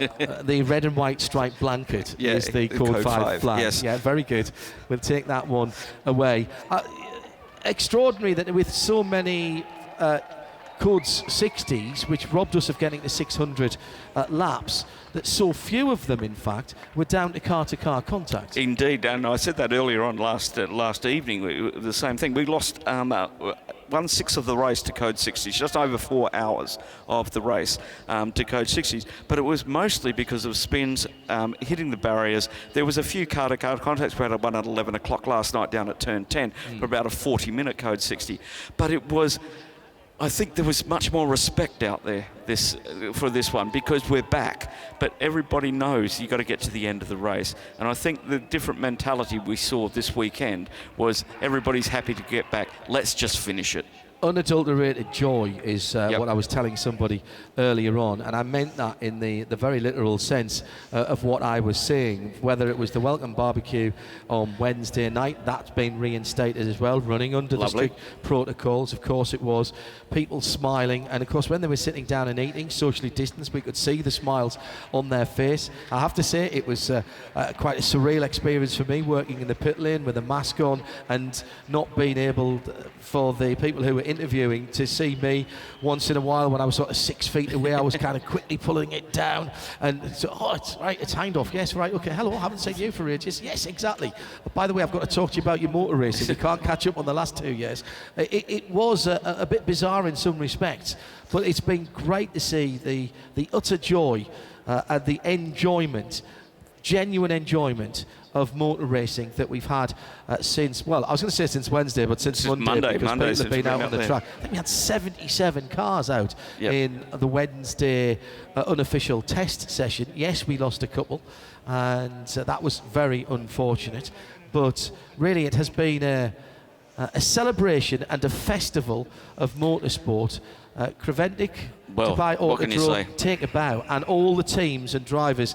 It is not an inconsiderable amount of effort that's been put in to doing this in a very fast-moving and changing travel environment from wherever they've come from around the world, and particularly think of somebody coming from Thailand and managing to get here, get the whole team here, everybody staying safe and well, and then taking home the top step of the podium. Taking home the top step of the podium. Unbelievable effort from all, I agree, all of the teams, all of the support crew, the marshals, the officials, everybody involved in making this work have made it work.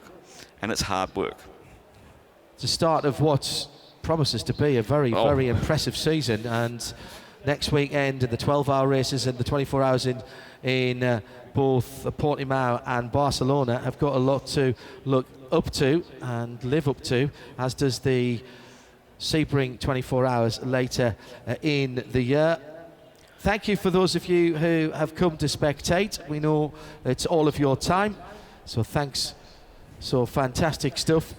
The 24 hours here in Dubai over. Next weekend, a single and special event, the 6 hours of Abu Dhabi on the 21st and the 22nd.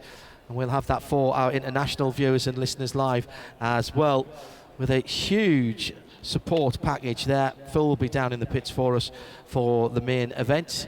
We're back into Europe in March 25th and 26th at Mugello in Italy. Great circuit, fabulous setting with mountains on 3 sides, absolutely picturesque. 12 hours of Spa-Francorchamps. Can't have a GT and endurance calendar without the fantastic and challenging Spa-Francorchamps with the new Eau Rouge, with some track changes there, more runoff. 23rd, 24th. 22nd, 23rd and 24th of April. Into Germany in May for the Hockenheim Ring from the 13th to the 15th. That's a challenging track as well. Very quick in parts and twisty in others. Really have to find a good compromise setting. Then the two 24-hour races to finish the European season. On the coast at Portimao, or just off the coast of Portimao for the 24 hours in Portugal. That's the 8th to the 10th of July. And then we're off to the Circuit Catalunya on the 9th, 10th and 11th. That's about a week later than normally. It's normally the first weekend in September. This time it's the second weekend. Another 24-hour challenge and one that I know is very popular indeed with the international contingent. We finish off with the 24 hours of Sebring. Their hashtag is Respect the Bumps. It is a circuit like no other. It goes back to just before World War II. It was a bomber training base, and the vast majority of the circuit is the same tarmac and concrete, significantly, that was laid down there. The former Hendricks Field has played host to motor racing for many years and is the original home, of course, of the US Grand Prix. 18th to the 20th, we'll be going twice around the clock in the later part of the year in Florida. It was a fantastic inaugural event last November, albeit with some challenges with the weather that caused some delays to get the cars there and also caused the red flag in the race. But my goodness, what a great time we had there. That's the season for the Hankook 24-hour series for 2022. So just waiting for the formalities to begin. Joe Bradley and Nick Damon are down there for us. The cars at the moment are quiet, what stories they've got to tell. And interesting to me that the vast majority of the cars in the top 3 in each of the classes, Phil, are bereft of racer tape.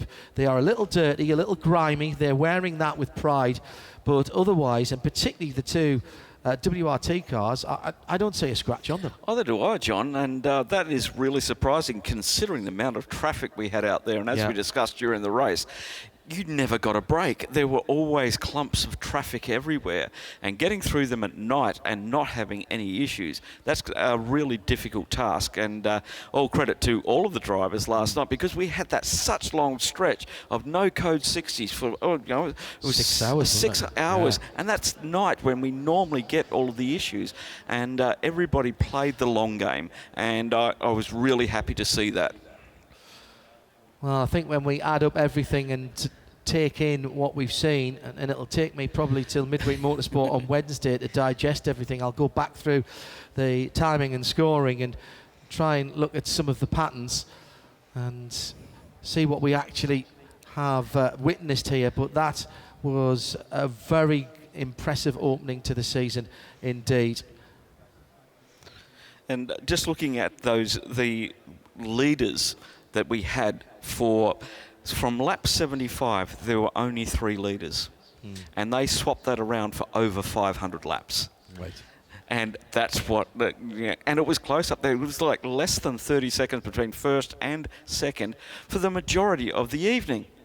So it was absolutely on out the front, and it was the MS7 by WRT, our winners, WRT itself, and unfortunately for the 77, the Barwell Motorsport Lamborghini, who we lost through electrical problems. But what a battle that was over in the evening. It was brilliant. It's going to be Nick Damon on the formalities down there on the Hankook 24H Dubai 2022 podium. At this point, I'd just like to say hello to our good friend Rennie de Boer, who is normally with us at this time of the year. Rennie, we miss you. We hope to see you at the track very soon indeed. Miss your knowledge, your dry wit and humour. Come back and see us soon, won't you? Here. The fabulous trophies await the victors. I think we said that weighs 100 kilos. That's almost as much as I weigh. I think by point of fact. Oh, look, the VIP Petford's car is there. 2008. Yes, yeah, that was an overall victory. Go back to 2006 on there, you'll see the name of Toto Wolff. He's made his way in other forms of motorsport and doing other jobs than sitting behind the wheel, as he was then in the Dula Motorsport BMW. It's a who's who of this form of racing. Black Falcon and GPX the last 2 years, the winners here at the Dubai Autodrome, and we'll be adding MS7 by WRT to the next plaque. Dieter Quester, Hans Stuck, Patrick Peter and Toto Wolff in the car in 2006. He was wearing a Red Bull suit at that time as well. I'm sure he was, yes. Whose picture's on the podium. Yeah, the podium ceremony just a few moments away. Thanks for staying with us down in the pit lane and indeed on the stream. We have a highlights programme coming to TV stations and streaming video syndication in about a week's time. How the guys are going to edit that down to a reasonable amount. You could give them 12 hours and they'd struggle to fit all of that in, to be honest. But we'll do our best with that one. I can see some drivers beginning to gather now, so they've been wrangled and pulled together. Nick Damon has a microphone in his hand, so we can't be too far away. Bit of paperwork going on. Always feel sorry for the guys who are just off the podium, so I'll mention Abu Dhabi Racing by HRT, 4th position at the end, ahead of Al Manar Racing by HRT, another couple of local teams who did a cracking job. And to be only 7 seconds off the podium at the end for Raffaele Marciello. It hurts after 24 hours. Massively. It does. Nick Damon. Let's before we go to Nick Damon, let's take a look at some highlights of the 2022 Hankook 24 Hours of Dubai.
second place.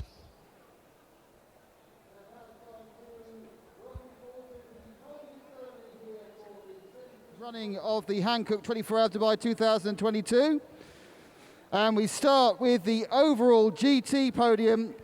And in third place is the 75 Sun Energy 1 SPS Automotive Performance Car of Kenny Habul, Mikkel Greiner, Mario Engel and Jules Gounon.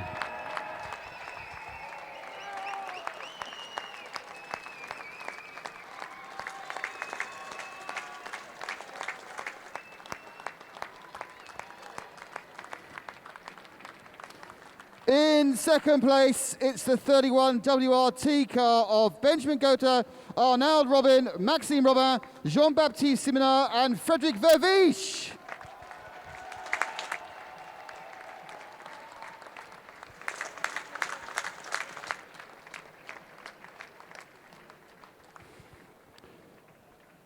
But your winner of the 17th running of the Hankook 24H Dubai 2022 is MS7 by WRT. It's Mohamed Saud Fawad Al Saud, Axel Jeffries, Dries Van Toor, Christopher Mies, and Thomas Vermeulen.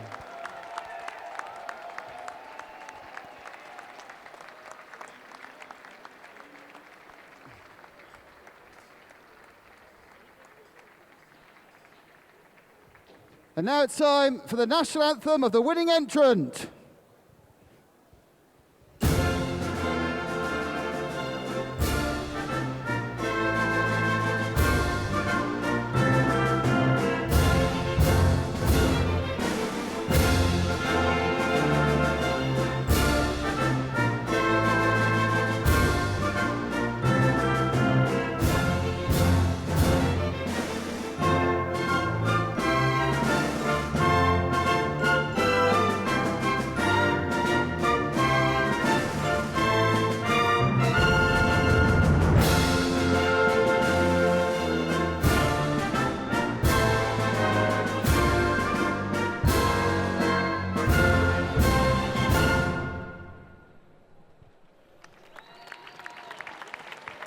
And to present the trophies, we have Faisal Al-Salawi, the General Manager at Dubai Autodrome, and the marvellous Manfred Sambicker from Hankook. First to our third place finishers, the 75 Synergy 1 by SBS Automotive Performance Car.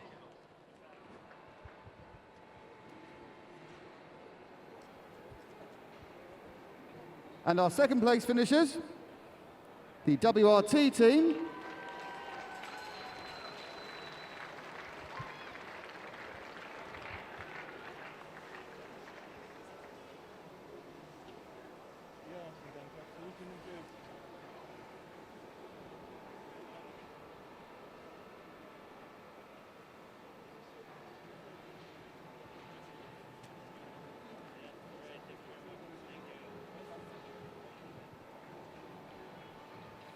And the winners,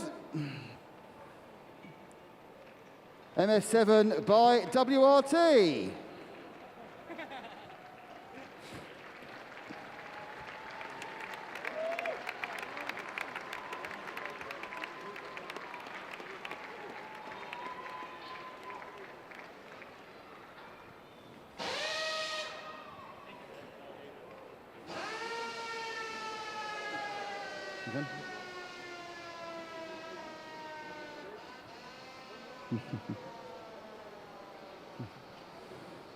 Gentlemen, if you could hold your trophies up high for the photographers. Hold them up high.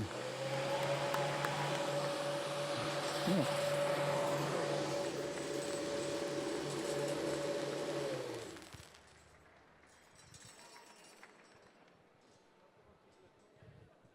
And one of you from the winning team needs to take that home in your hand luggage.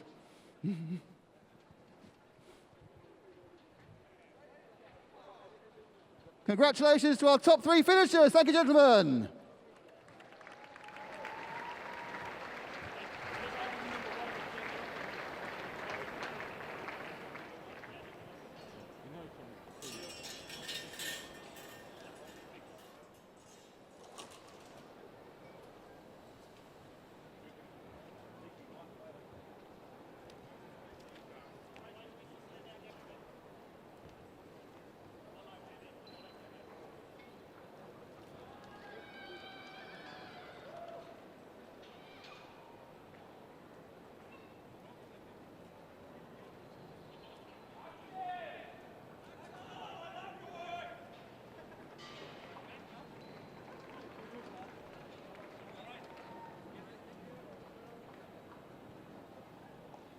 Thank you, gentlemen.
Okay, now it's time for the overall podium for the TCE race here at the Hankook 24H Dubai 2022.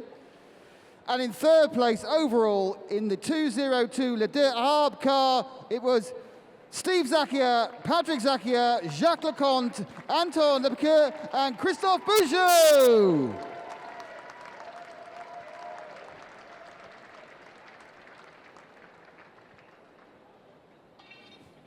In second place, the 188 AC Motorsport car of Stéphane Perrin, Mathieu Detry, Miklas Born, and Yannick Medler.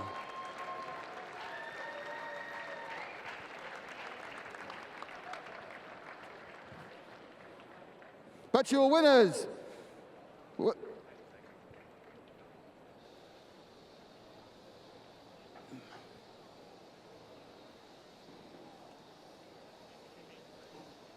But your winners, do a quick bit of flag changing behind. It's all, the magic is going on there. There's 100 worker mice around there changing the flag. Slight misidentification.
This is good. This gives a chance for me to talk.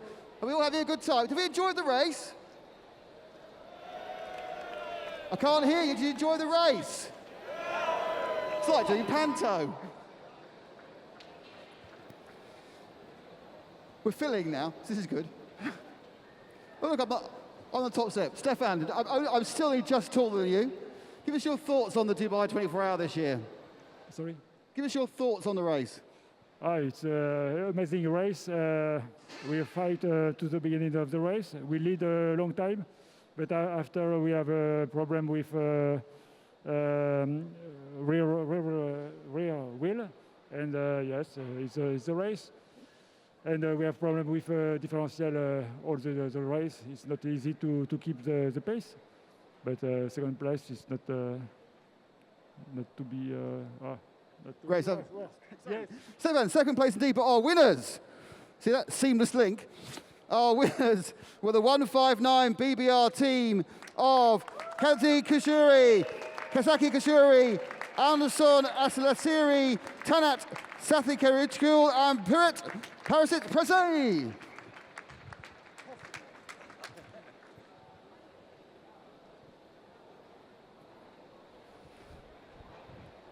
Thank you.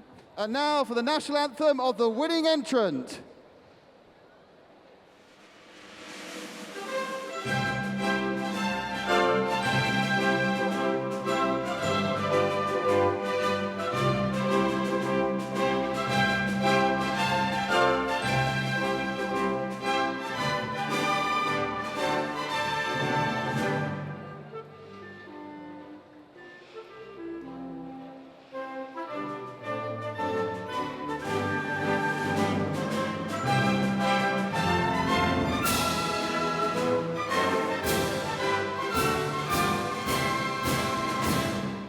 Congratulations. And to present the trophies, we have Ole Dolleman from Creventic and, of course, Manfred from Hankook. First to our third place finishers, Le Darbe with their Ligier JS2R.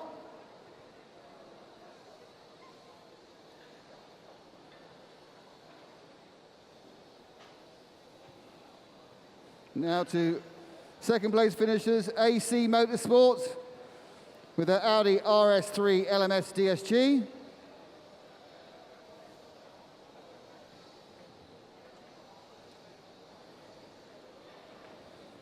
And finally, to BBR Racing with their Cupra TCR DSG.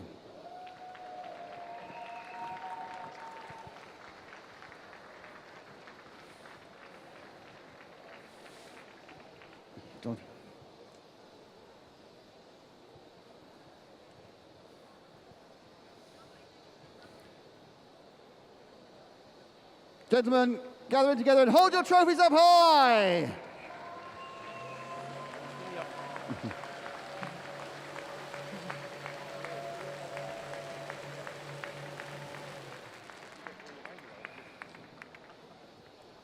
can gather together any photos you want on the podium.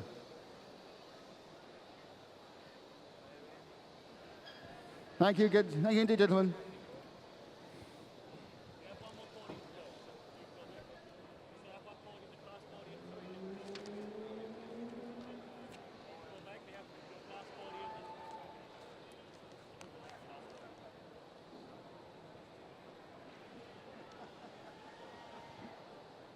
Okay, our next podium is the GT3 Pro-Am class. This one, yep. And in third place, duo racing by Herbert Motorsport, Andrei Mukoz, Stanislav Sidoruk, Sergei Pergedov, and Dylan Pereira.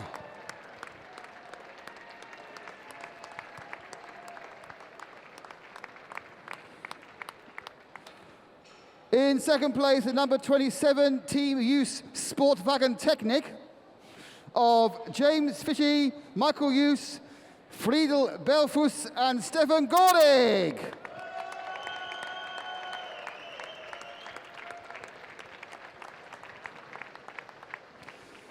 But your winners were the number 19 MP Motorsport team of Henk de Jong, Daniel de Jong, Bert de Huys, and Jaap van Lagen.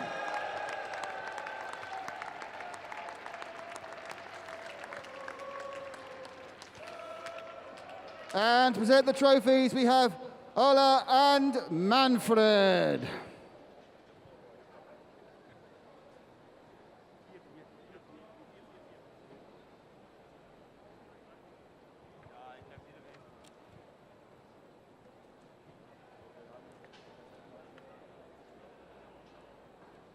For our third place finishers, which is MP Motors, third place which is Duvo Racing with their Porsche 911 GT3R.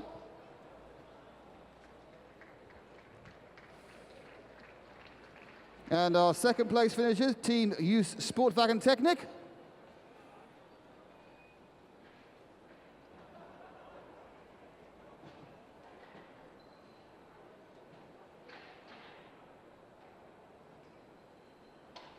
And our winners in the Pro-Am class of GT3, MP Motorsport with a Mercedes AMG GT3.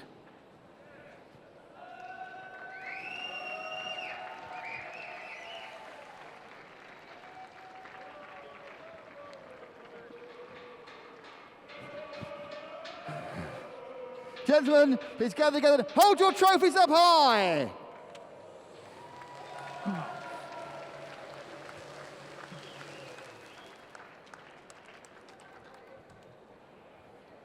Please take any photographs you want to, and then just come this way.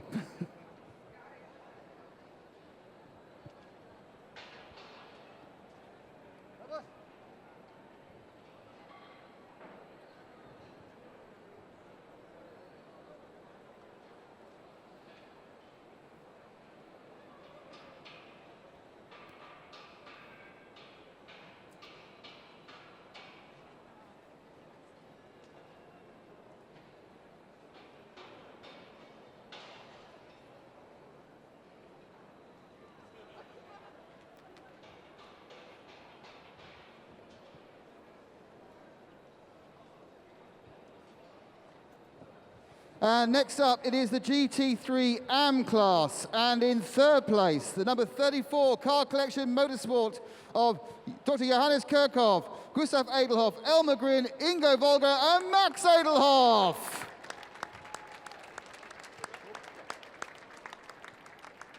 In second place, it is the 20 car of SBS Automotive Performance of Valentin Pierberg, Jort Kurtz, John Loggy, and Rima Jafali.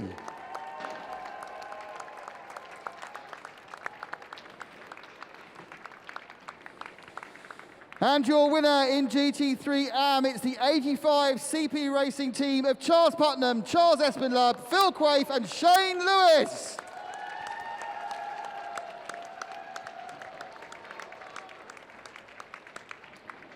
And we have Ola Dollerman and Manfred Sandbickler on the trophies.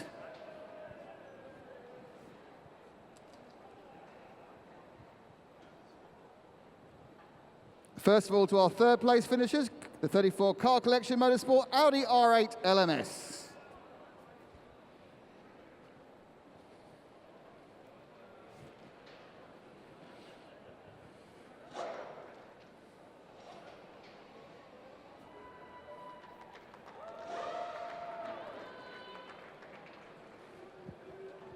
Now to our second place finishers, number 20 SBS Automotive Performance Mercedes AMG.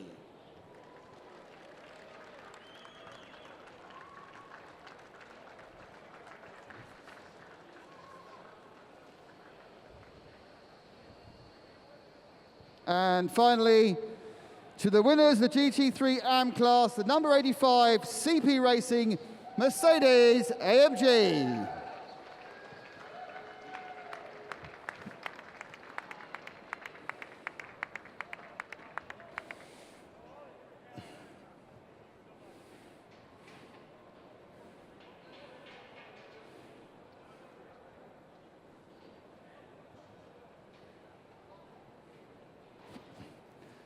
Congratulations, gentlemen. Hold, and lady, hold your trophies up high.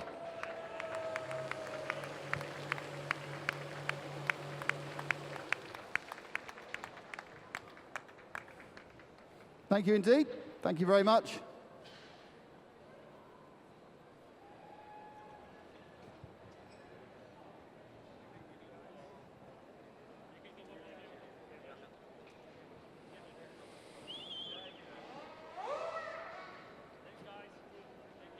And our next presentation is for the 992 Pro Porsche 911 GT3 Cup for 992 cars. And in third place, the 909 Red Camel Jordan's NL team of Ivo Brukers, Maurice Schurling, Jeroen Bleekemolen, and Julius Adonvicius.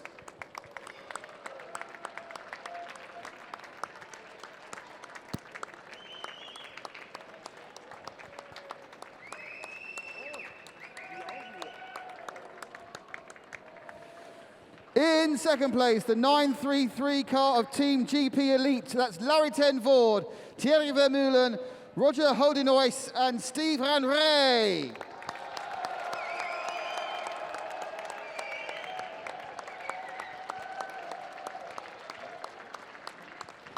And your winner of the 992 Pro class with the 934 Team GP Elite of Lucas Kronveld, Jesse Van Kook, Dean Van Kook, and Max von Splunteren.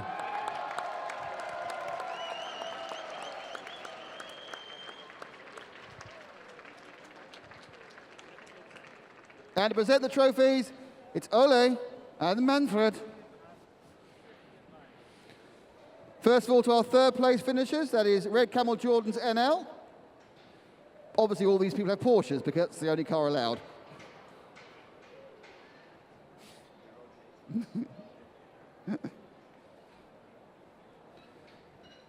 And to us, oh, hang on, I just realized that Peter's doing, Peter Fry is also presenting. I should have announced you, Peter.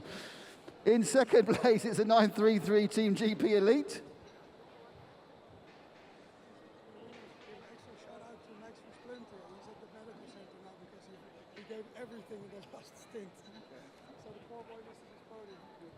Is that in the... And to our winners as well, and especially to Max von Splinteren, who gave everything in his final stint. It's actually in the medical centre and can't stand up, so fantastic effort from the 934 GP Elite team and Max himself.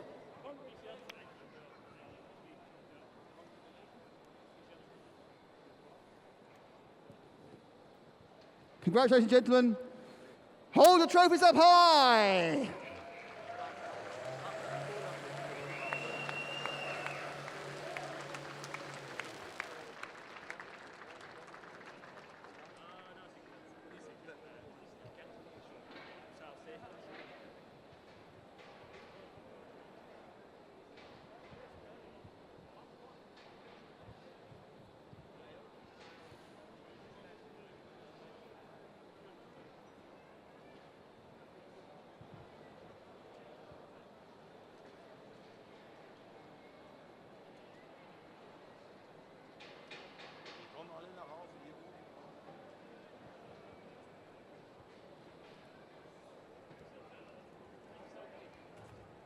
Thank you, gentlemen.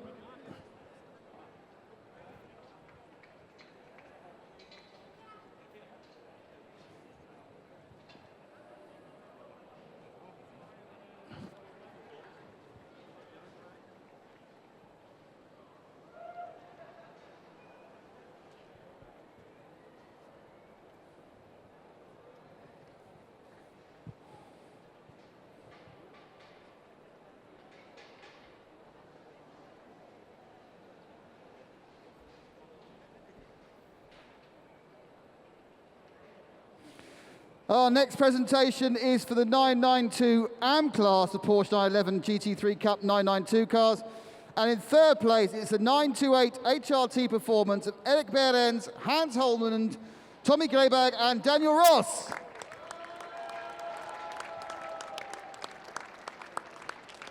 In second place, the 904 Red Ant Racing of Philippe Willis, Kurt Henson, Luke van der Viesten, and Tom Boonen.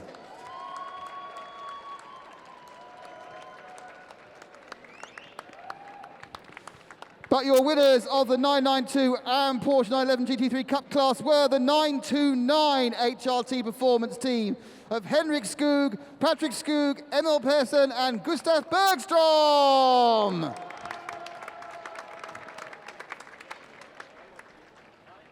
And it's Ola and Manfred on the trophies this time.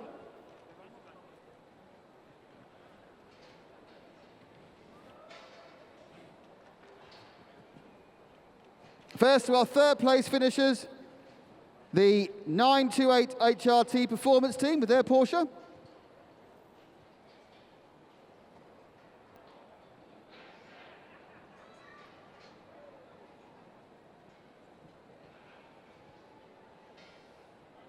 Now to our second place finishers, Red Ant Racing, the 904 car.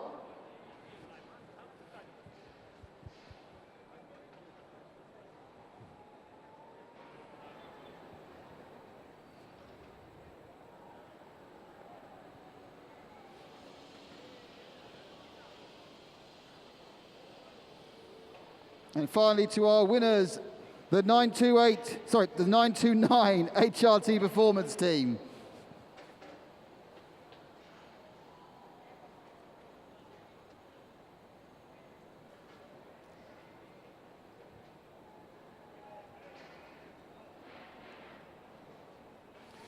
Congratulations, gentlemen. Hold your trophies up high.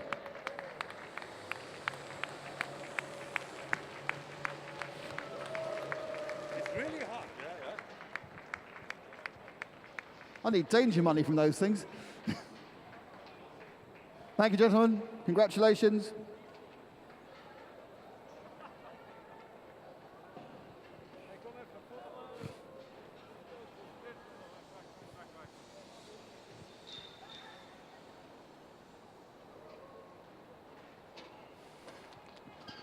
The next podium is for the 991 Porsche 991i Cup for the older Porsches. And in third place, car 903 of Red Ant Racing, that's Ayrton Redont, Peter Ooms, Glenn Van Parijs, and Yannick Redont.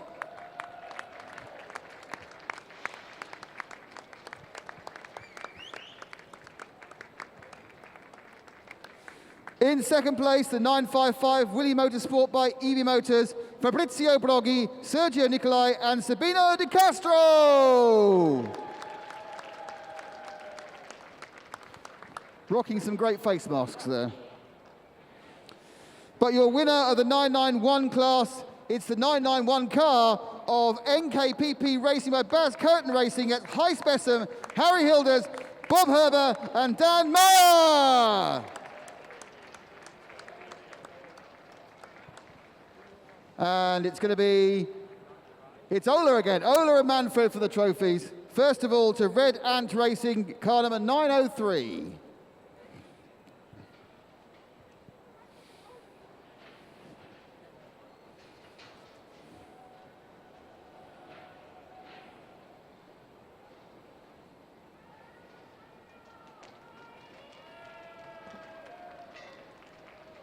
Now to the 955 Willy Motorsport by EV Motorcar.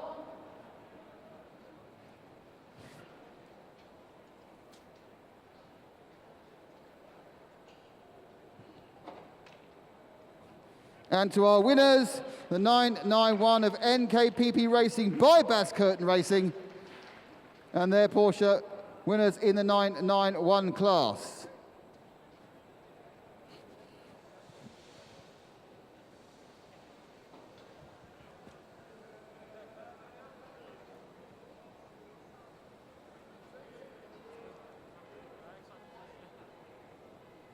Gentlemen, hold your trophies up high.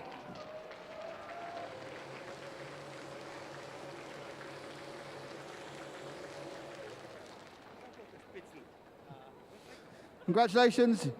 Indeed, that's the 991 class. Please take any photos you like.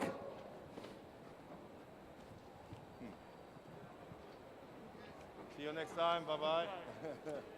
Ciao. See you. Bye-bye. Bye. Wir sehen uns. Ja, wir sehen uns.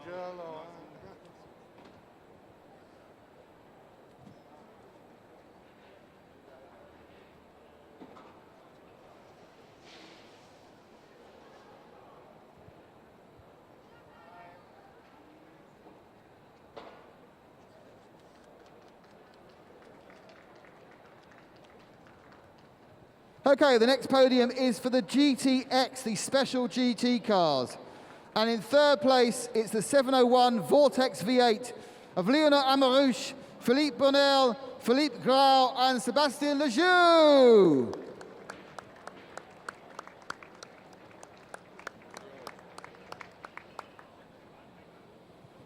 In second place, it's the 710 Leipert Motorsport Lamborghini of Gerhard Wutzinger, Greg Gorski, Eric Davis, Alban Faruti, and Fidel Lieb. But your winners in GTX are the 704 PK Carsport Audi GT2 of Peter Gwilix, Bert Longen, Steen Longen, and Steen Lovett.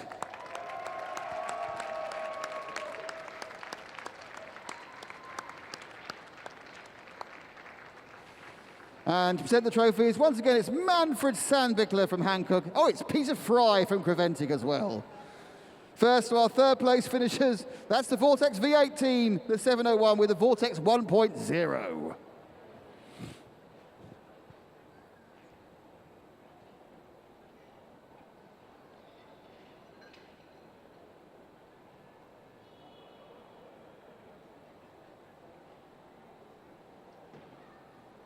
And to our second place finishers, the 710 Leipert Motorsport team with their Lamborghini Huracan Super Trofeo.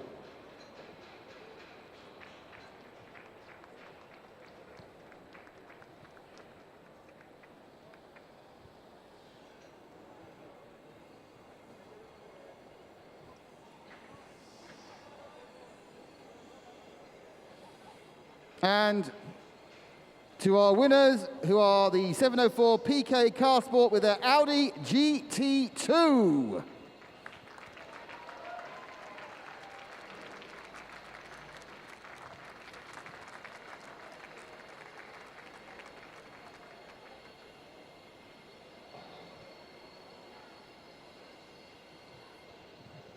Gentlemen, hold your trophies up high.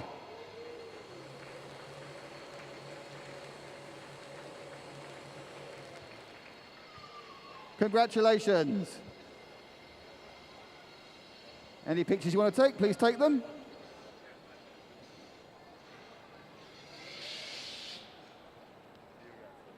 Well done.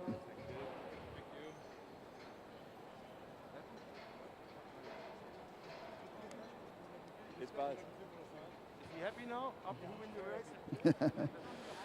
Okay, our next podium is for GT4, the GT4 homologated cars. And in third place, it's the 450 RHC Jorgensen Strom by Century.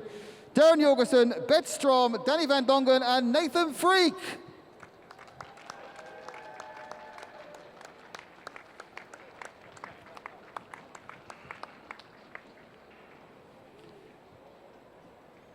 In second place, the 423 Heart of Racing team. That's Gray Newell, Ian James, Roman DeAndres, and Alex Riberas.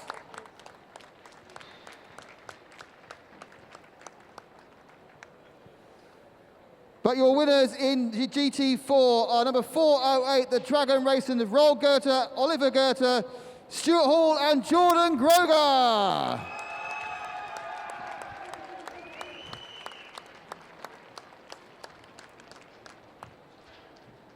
So to present the trophies, it's going to be Manfred and Ola. Okay, Ola gets the big trophy. So first of all, to our third place finishers, which is the RHC Jorgensen Strom by Century team with their BMW M4 GT4.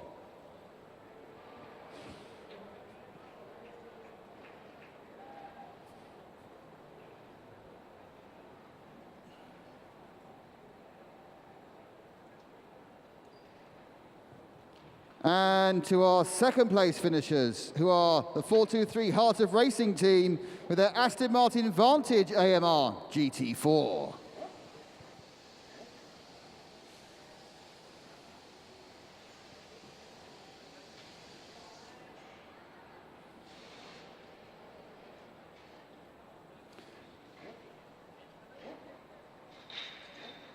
And finally, to our winners, who are, of course, the 408 Dragon Racing team with their Mercedes AMG GT4.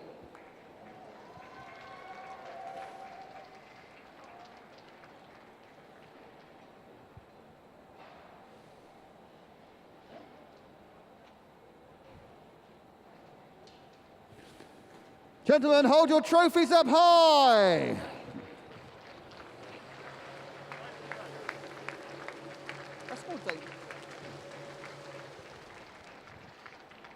Congratulations, gentlemen. Take any picture you want on the podium, please take them.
Okay, our next and penultimate podium, just so you know, is for the TCR certified cars.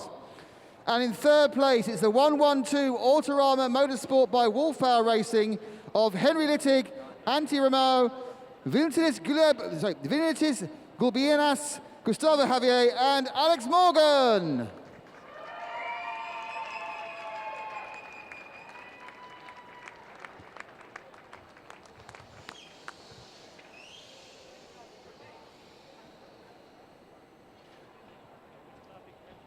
TCR. Henry Littig.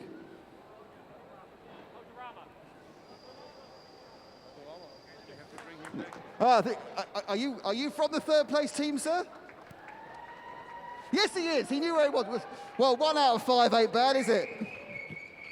20% success rates for Autorama there. Anyway, in second place, it's the 188 AC Motorsport team of Stéphane Parrin, Mathieu Detry, Nicholas Ball, and Yannick Mettler.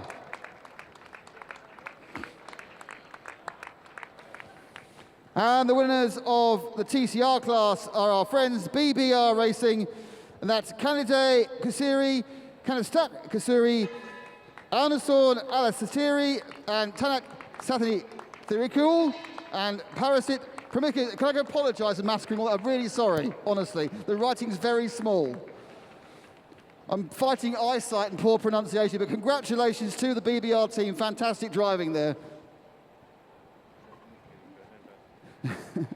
So to award trophies, thank you, Manfred. Third place, it's 112 Autorama Motorsport by Wolf Power with their Volkswagen Golf GTI TCR DSG. With Peter again, so Peter's getting another run out on the trophy awarding.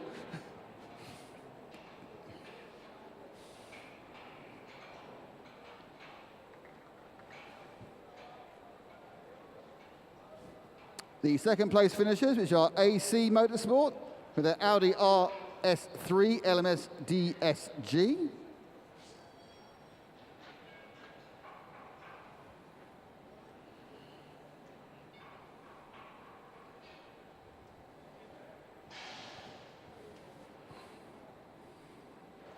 And our winners, BBR Racing with their Cupra TCR DSG.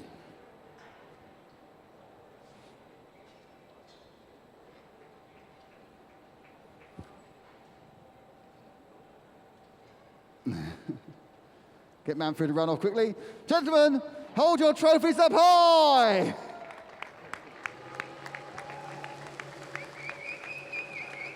We've got a big one.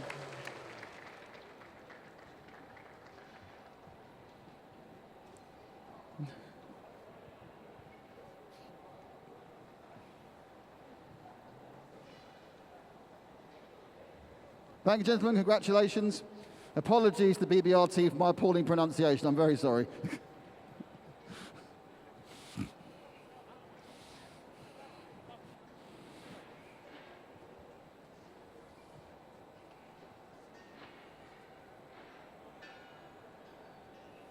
Okay, now it's time for our final podium of the 17th Hankook 24-hour Dubai from 2022.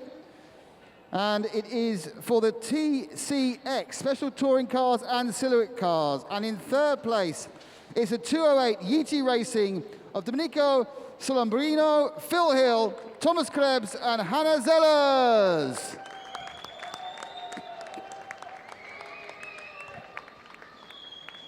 In second place is the 255 Kagemo TLRT team of Antoine Lacoste, Sebastien Morales, Philippe Trigon, and Andre Grammatico.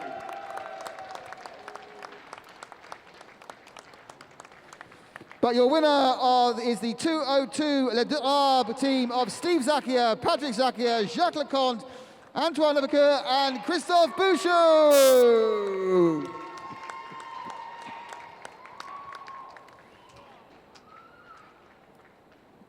And to present the trophies, it's Manfred and Ola. First to our third place finishers, that's the 208 Yeti Racing team with their BMW M2 CS racing car.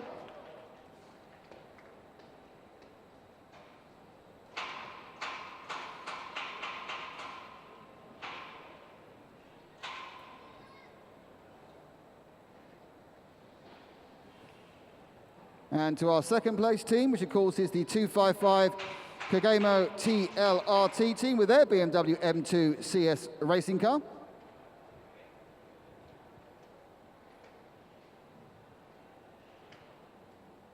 And finally to our TCX winners, the 202 Le Drab car with their Ligier JS2R.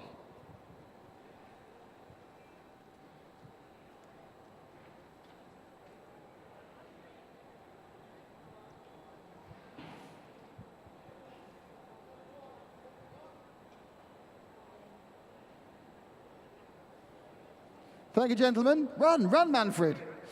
And now, hold it up high!